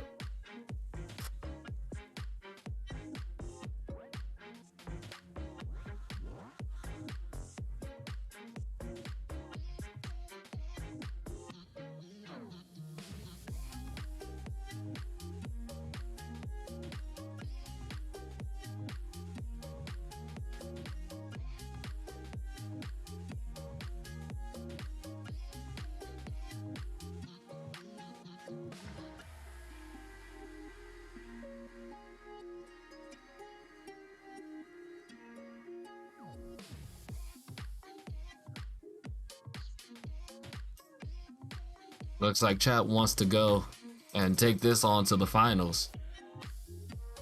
Oh no, it's getting a couple conflicting statements. Oh, it's going back and forth. What are we gonna do? We're gonna go one more round. We're gonna go to the finals.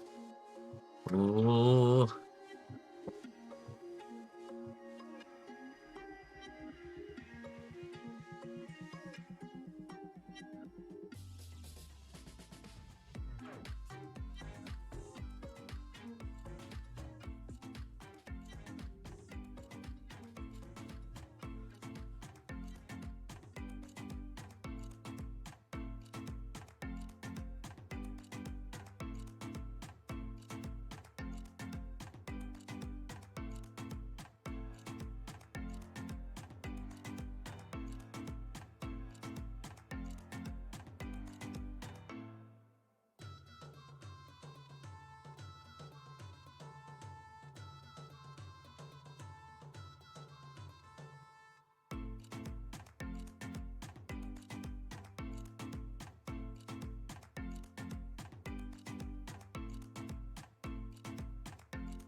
That seems to be pretty well split between going one more round versus going straight to the finals.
And with all teams on the field and the field locked up, I saw a thumbs up, so you know what that means. We're clear for takeoff.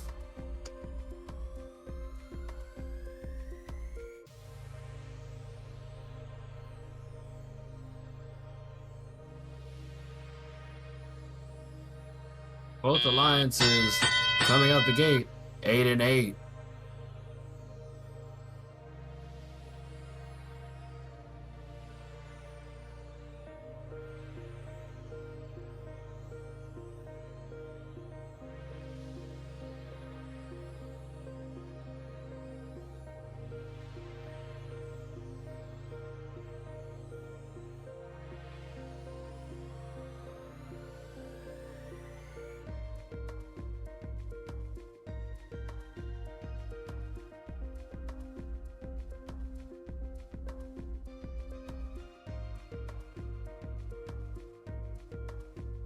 And welcome back.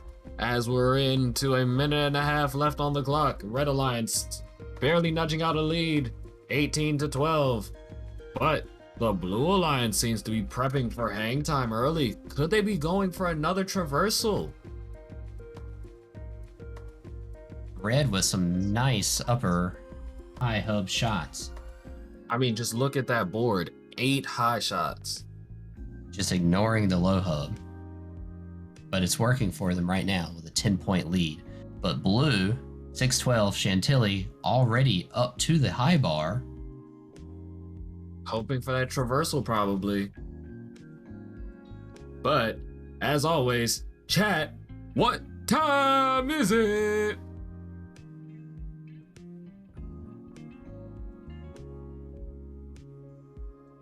It looks like 2068 was stuck. It's hang time.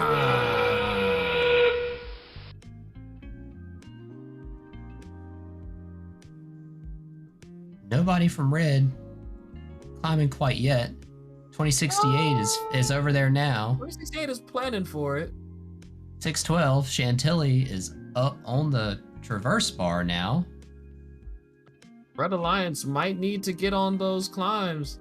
If they're not hanging, they may lose this match. This match will definitely come down to the wire. 20-29, a single hang versus a full traversal. Ooh. The math is spinning in my head.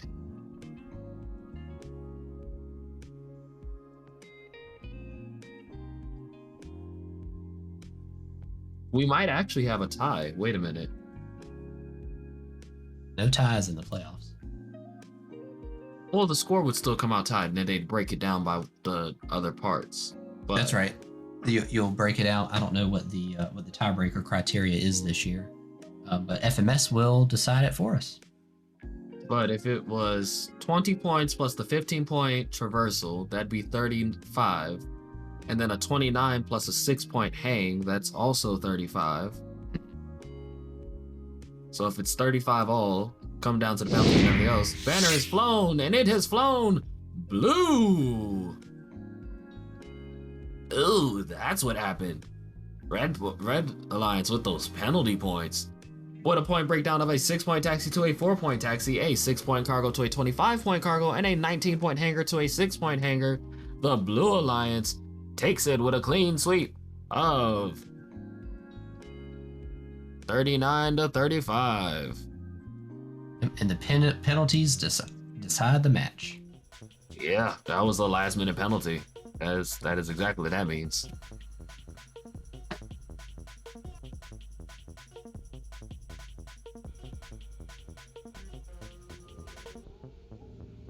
Oh, now moving forward into the finals. It's a battle of the odd numbers. First seed, captained by 11-11, going up against third seed, captained by 6-12. Kyle, go ahead, take it over. So 11-11, number 1 seed there is Powerhawks, Blair Robot Project, and Epsilon Delta.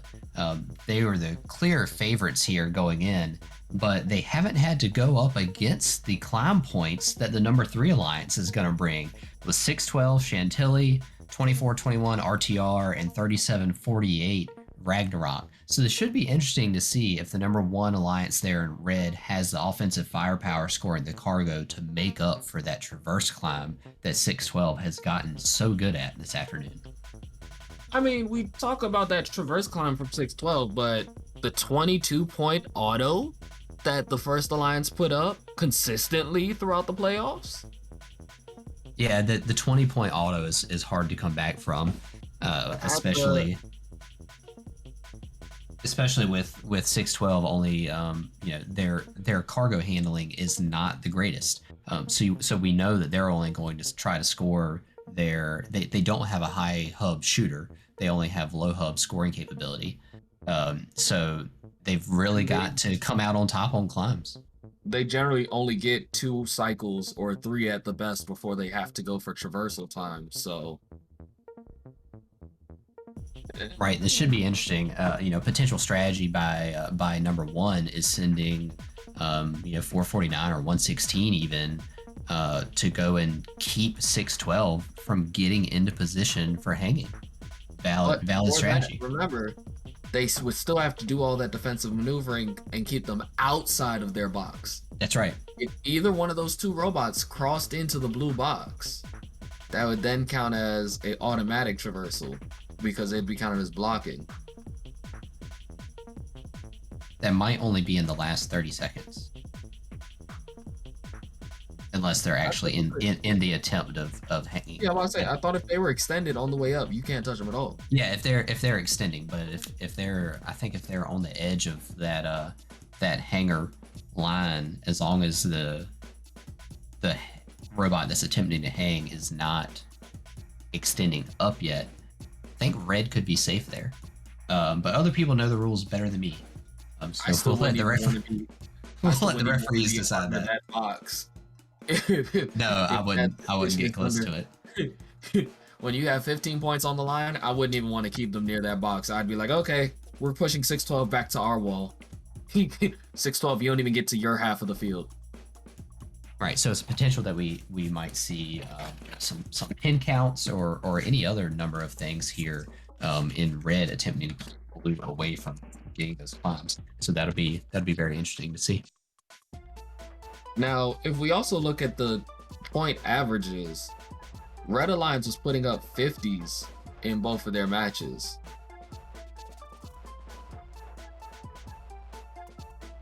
And Blue was averaging not much below that with their climb points.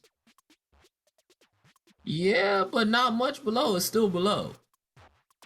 Yeah, so if we see who would play defense here, Ragnarok would play defense. If we see Ragnarok play some good defense on red, I think this will be a pretty close finals. Yeah, but if we see Epsilon Delta play defense against blue... That's true. I just don't think that they'll be able to keep blue from climbing. Remember, you don't have to keep them from climbing all the way. You just got to make sure they don't get the traversal. That's right. The Chantilly traversal is good, but it takes them a full minute to get up. Yeah. So if you kept them down to like the 45-second or 50-second mark, you'd be pretty much safe. You could almost guarantee safety if you kept them down to the 30-second mark. But if red sends somebody to play defense on blue climbing, they've got to be very careful, because if they can grant one of the blue robots a free traverse if they do the wrong thing. And waiting for the blue alliance to reach up here. It's that last 1-minute timer. Now, what I also do like about this is that we can still call them both the red and the blue alliance because of the fact that they kept their colors.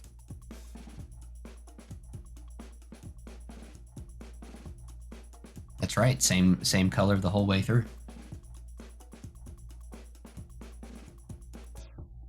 So these teams that are in finals will get 10 district points for winning in semifinals, and then the winners here will gain another 10 district points for winning this event. And don't the winners also get a nice handy little banner to take home with them? The winners get a nice blue banner, they'll get a trophy, and they'll get a plaque.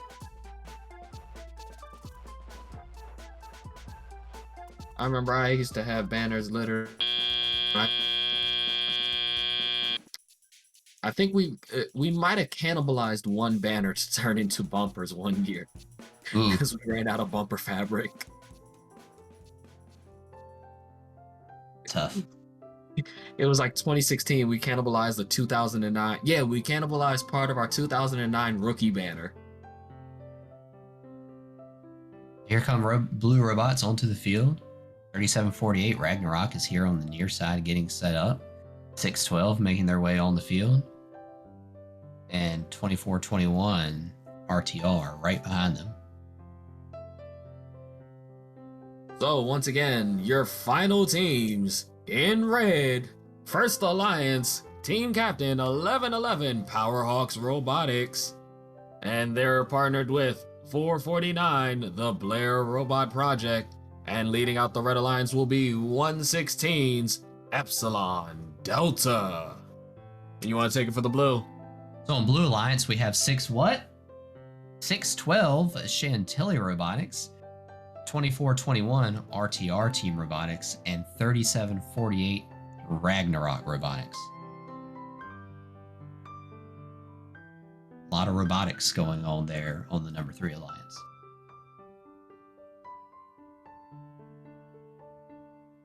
So we have, yeah, it's the whole robotics team over there. But I also like how this is all veteran alliances. Yeah, all these teams are pretty veteran teams. The youngest team here is 3748. Their rookie year was way back in 2011.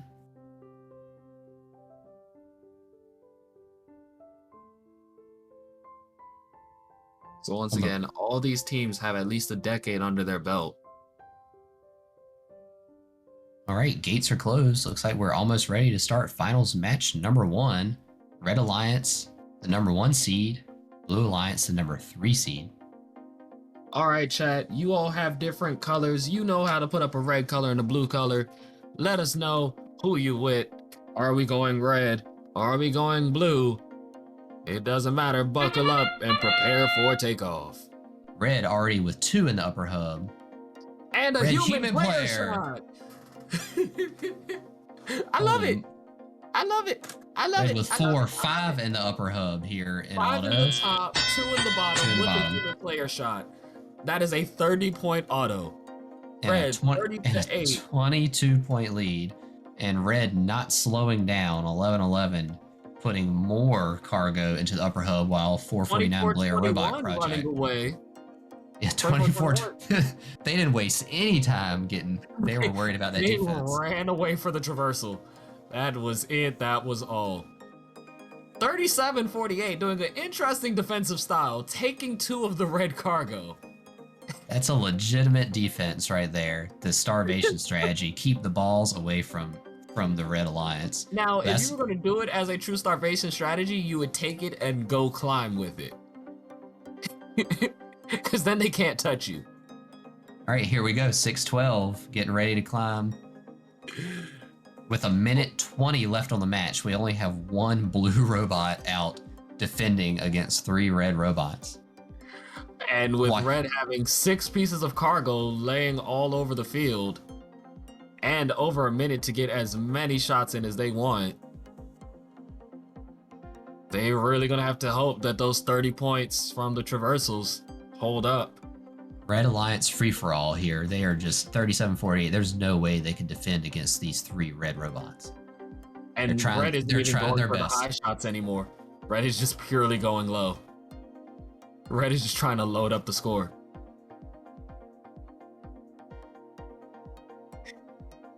And you all know what time it is.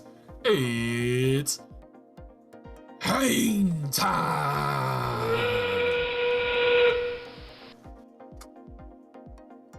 Red Alliance going to climb. Blue Alliance trying to finish their double traversal. 116 is up for Red. 449 is up for Red. 11-11 climbing up. I think we can count the time off on this match a little early. Everybody's in the air. Looks like 612 only got to the mid bar. 2421 only got to the high bar. I don't think they are on the traverse.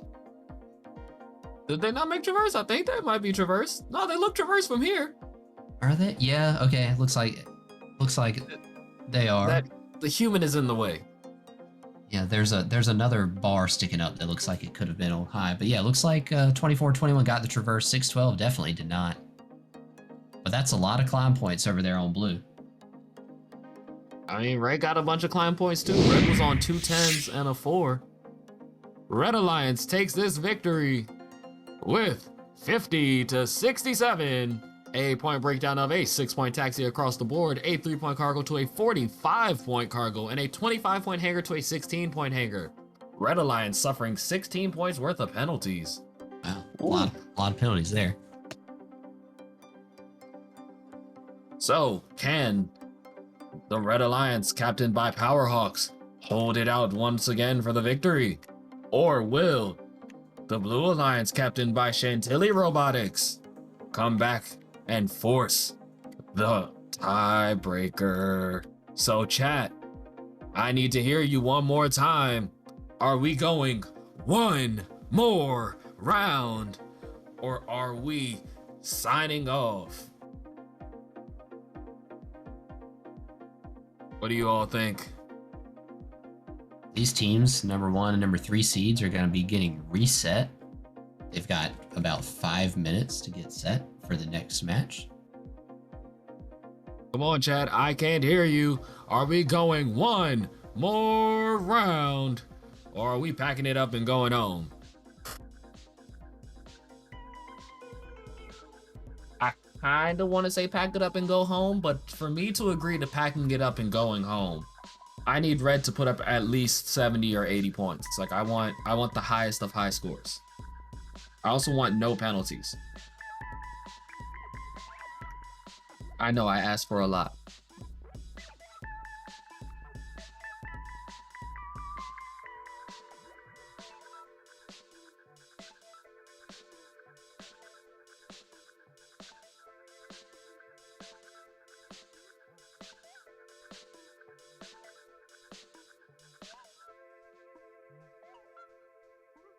All right, and while we wait, we're going to give you all a quick little replay of the championship. So once again, here's our champs recap video. We'll see you all back in a minute.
And we're back. I do remember somebody asking for something with a little bit of a bass drop earlier today. Well, there you go. The first championship video. I bet that Deep Space game, that was one of the better games in recent years, I think. I like Deep Space just because it forced you to have vision.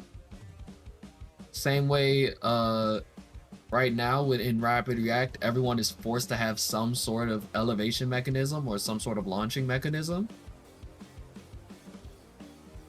In Deep Space, probably my favorite thing was, having the hatch panels and the cargo, the two significantly different game pieces, created some really interesting robot designs in order to be able to manipulate both of those. And then just using the hook and loop on the hatch panels as the scoring mechanism to hold them to the rocket and the cargo ship, that was really cool. I don't know. When it comes to unique game pieces, I will still be stuck on Steamworks because those gears were so cool. Box full of those gears. Like those gears were just wonderful. And then that was also a super significant change over in pieces because you had the little steam powered ball, and then you had the gears, and it's like, whoa, that's a huge difference. There was a difference in weight, difference in shape. There was just general challenges between the two of them. We have 45 seconds here left on our field timeout.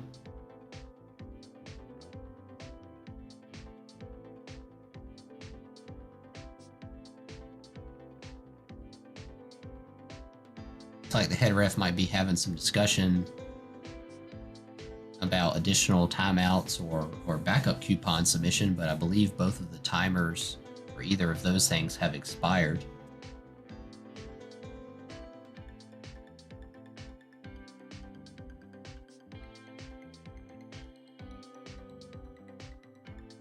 I'm still amazed by the strategy that we saw in that last game by the Blue Alliance.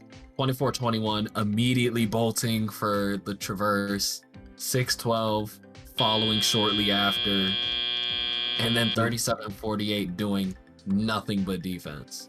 I mean, we kind of called that, right? If Red managed to keep Blue from getting in there, then Blue didn't have a chance. So they had to make a move early. But I'm surprised though that 24-21 was the one to try to traverse instead of 6-12. Yeah, I was a little bit surprised that 24-21 still has a faster cycle rate than 6-12. Right. So if 6-12 would have went up first, that would have given 24-21 cycle time, and then they could have came up behind them. It looks like all robots are on the field now.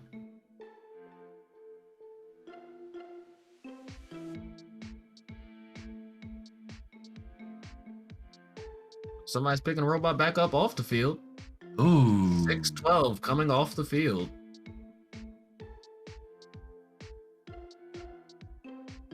I wonder what happened with 6-12 that they had to come back off the field.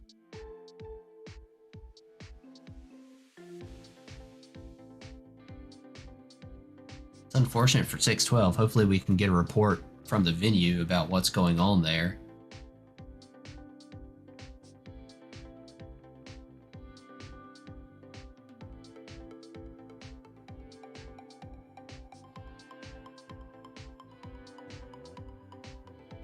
Previewing the teams in this match, on the red side, the Alliance captain 1111 Powerhawk Robotics from Edgewater, Maryland. Rookie year was in 2003, and they were winners last week right here in DC. Their first pick team, 449 Blair Robot Project from Silver Spring, Maryland. They were rookies way back in year 2000. And then 116 Epsilon Delta from Herndon, Virginia, tied for the oldest team in our district, their rookie year 1996. Now in the Blue Alliance, we've got Alliance Captain 612 Chantilly Robotics from Chantilly, Virginia. Their rookie year is back in 2001. Their first pick 24-21 RTR Team Robotics from Burke, Virginia. Rookie year back in 2008. And rounding out the Blue Alliance number 3 seed is 3748 Ragnarok Robotics from Ellicott City, Maryland. Their rookie year back in 2011. And it looks like 612 is making their way back onto the field, so we are going to have all 6 robots for this final match number 2. I wonder what happened.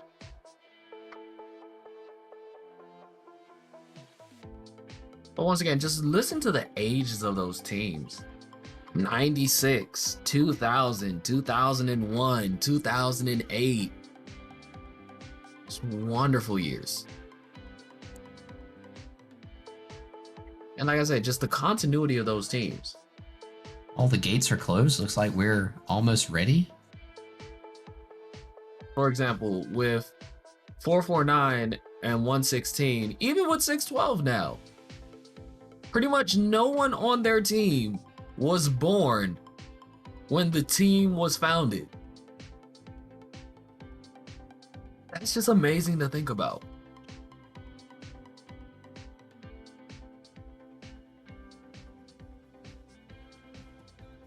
Glad to see field staff here allowing all the robots to get in and participate. And they're just re-showing the... Oh, Red Alliance received a yellow card for that match.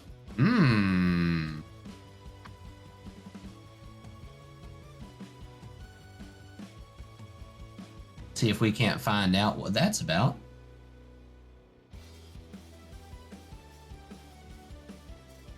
Oh, I really want to find out that yellow card before we start. If the Red Alliance receives a second yellow card, which would then constitute as a red card, wouldn't they forfeit that match, giving... That would be an immediate... Yeah, that would be an immediate DQ. So that would give way to a tiebreaker, right? That is correct. Is it wrong to wish a yellow card? Probably. Is it wrong to wish for a tiebreaker? Absolutely not. Okay, I wish for the tiebreaker. Don't know how we're going to get there, though.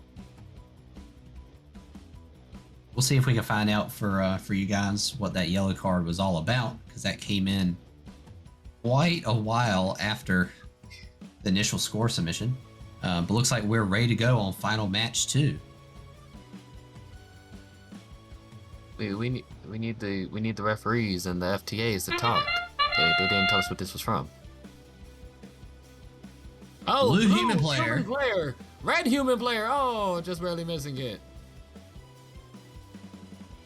Red not having their signature high scoring auto. There went 2 more shots from 11-11 after. Out of their auto. Still a 12-point lead for Red coming out of Autonomous. And is 24-21 going to climb? It looks like they are. No, they're getting a ball. False alarm. Once again, 6-12 scores one in the low. 6-12 should be the one to go run away first. 6-12's trying to get a couple balls here, a couple cargo. They've already got one in the lower hub. Here goes their second. Meanwhile, Red, 11-11, still shooting high. One in, one out. Hey, when you're 33-12, you can afford to shoot high. Ragnarok Robotics on the right side of your screen playing a little defense on Blair Robot Project, trying to get in the way. And just received word about that yellow card. They attempted to tether on the field without permission. So once again, we were talking about it earlier, how I said in most matches you had to fully exit the arena and then rejoin the arena. The Red Alliance did not exit the arena immediately. They attempted to start on the field. So remembering to always fully exit the arena. Oh, 37-48 seems to have a broken jaw. And by broken jaw, I mean their intake. Look at that arm. We've got 2 blue robots already climbing. 24-21 is already up on the high bar. 6-12 trying to find their footing. They're on the high bar with them. They only have 1 claw on the high bar. Unfortunately, 37-48 is getting some penalties for putting that broken intake into the sides of 11-11. You've got to be careful with that. 449 said, it's time to climb. Chat, you know what time it is. It's hang time. Ooh, I want to see it. It's 56-13. Will they have enough points in the end? All of Red Alliance, it has taken off. Blue Alliance attempting to take off. Oh, I don't think that they're going to count 37-48. Yeah, it looks like 37-48 is their intake is definitely touching the ground. It looks like 612 and 2421 are both only on the high bar. I don't think either one of them two did manage to traverse.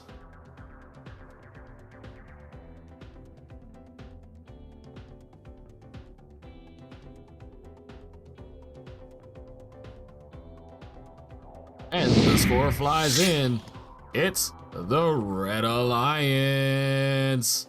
With a score of 33-60, we unfortunately say goodbye to the Blue Alliance with a point breakdown of a 6-point taxi across the board, a 7-point cargo to a 42-point cargo, a 20-point hanger to a 4-point hanger, and a 0-point red penalty to an unfortunate 8-point blue penalty.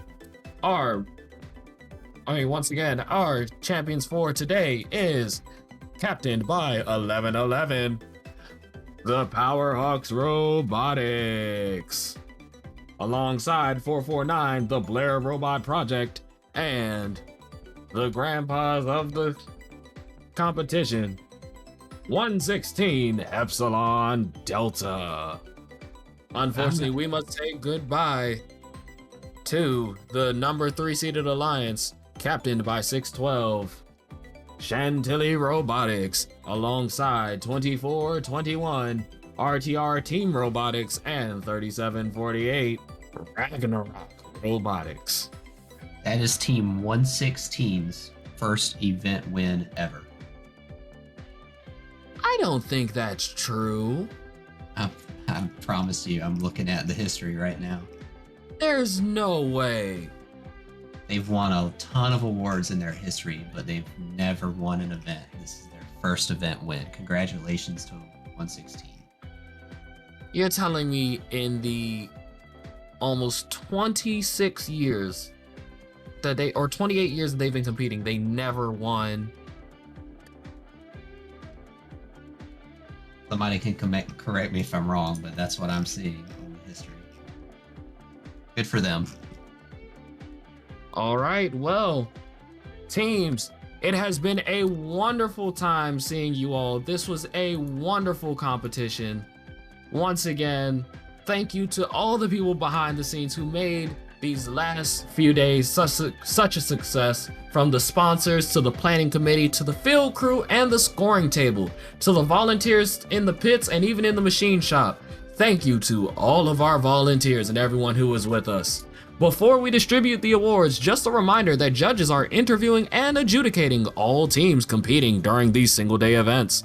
The complete presentation of awards will be presented during the online award show here at Twitch First Chesapeake on Tuesday night at 6 o'clock. Once again, award ceremony here Tuesday night at 6 o'clock.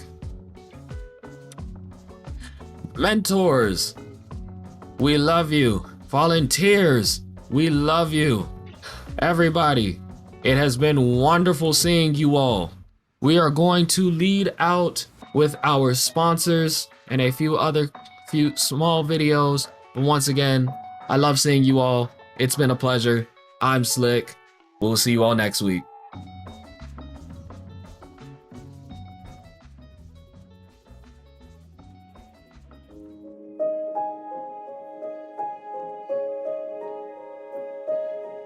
These are not ordinary college students. They're extraordinary students. Capital Tech students. People who'd rather stay up all night coding instead of partying. People who build their own computers. Who construct clean rooms out of sheets and duct tape.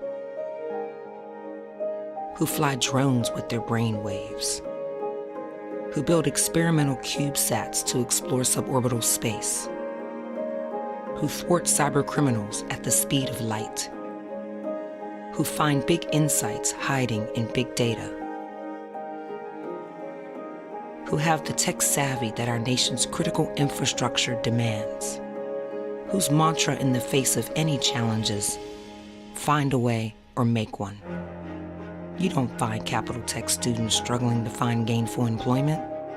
You find them at NASA, the Department of Defense, and the National Security Agency. Our undergrad, grad, and doctoral students are a pipeline who fuel America's most tech-driven government agencies and private sector supply chains. It's here that they learn to work the levers of advanced technologies to not only further their lives and livelihoods, but to ensure the future of America's prosperity. Capital Technology University, the talent to shape tomorrow.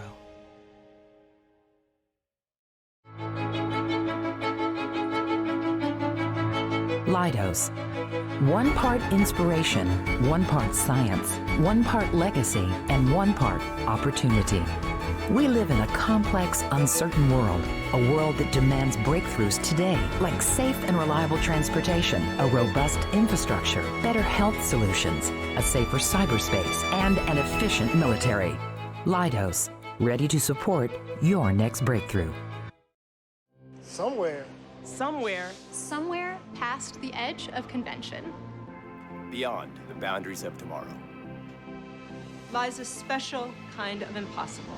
A kind of impossible. Where pioneers forge ahead.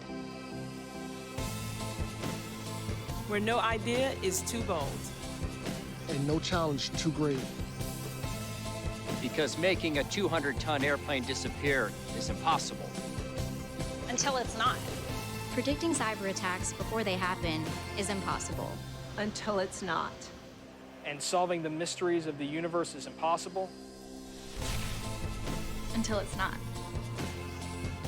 It's our job to break free from what is to what could be.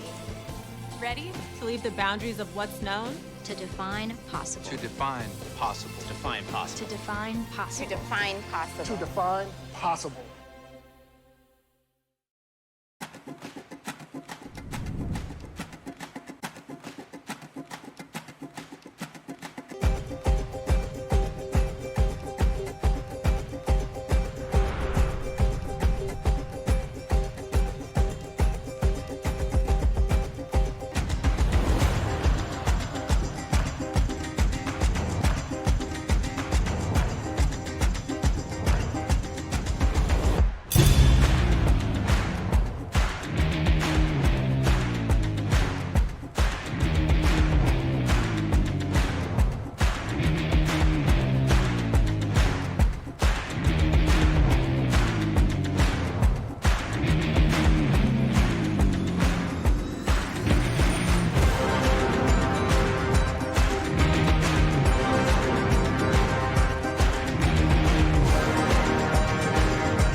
the reasons why Qualcomm has invested in FIRST for so long is because we know FIRST works. That worked. Perfect. We see these students coming through the program not just learning about engineering, but also those 21st century skills that are so important. FIRST is probably like the biggest reason why I'm confident at all now. 4 years ago, I was the shyest, quietest child on like the face of the planet, and FIRST definitely changed that. Part of this Rube Goldberg machine is sort of fostering the relationship between Qualcomm and FIRST. Working at FIRST teaches you various skills that you can directly transfer to the workplace. It teaches you to work with people with different personalities. It teaches you to respect ideas that you don't necessarily agree with. Most of all, it teaches you to meet aggressive deadlines that you will necessarily face at the workplace. Qualcomm invents breakthrough technologies for wireless, and so this machine and programs like our partnership with FIRST are really, our way of inspiring kids that STEM can be fun and working with the team can be fun. Science, technology, engineering, mathematics are foundation of what industry is on right now. We are a technical leader in the world. We know that there's a shortage of students with STEM skills, not just in the US, but globally. And that's why Qualcomm's so invested in making sure that these students have the skills necessary to compete in a global economy of the future. I do like taking on a problem because once you finish it, you feel really accomplished. I feel like technology combined with teamwork and creativity can solve basically any problem that we face today and will be very crucial to the success of our future.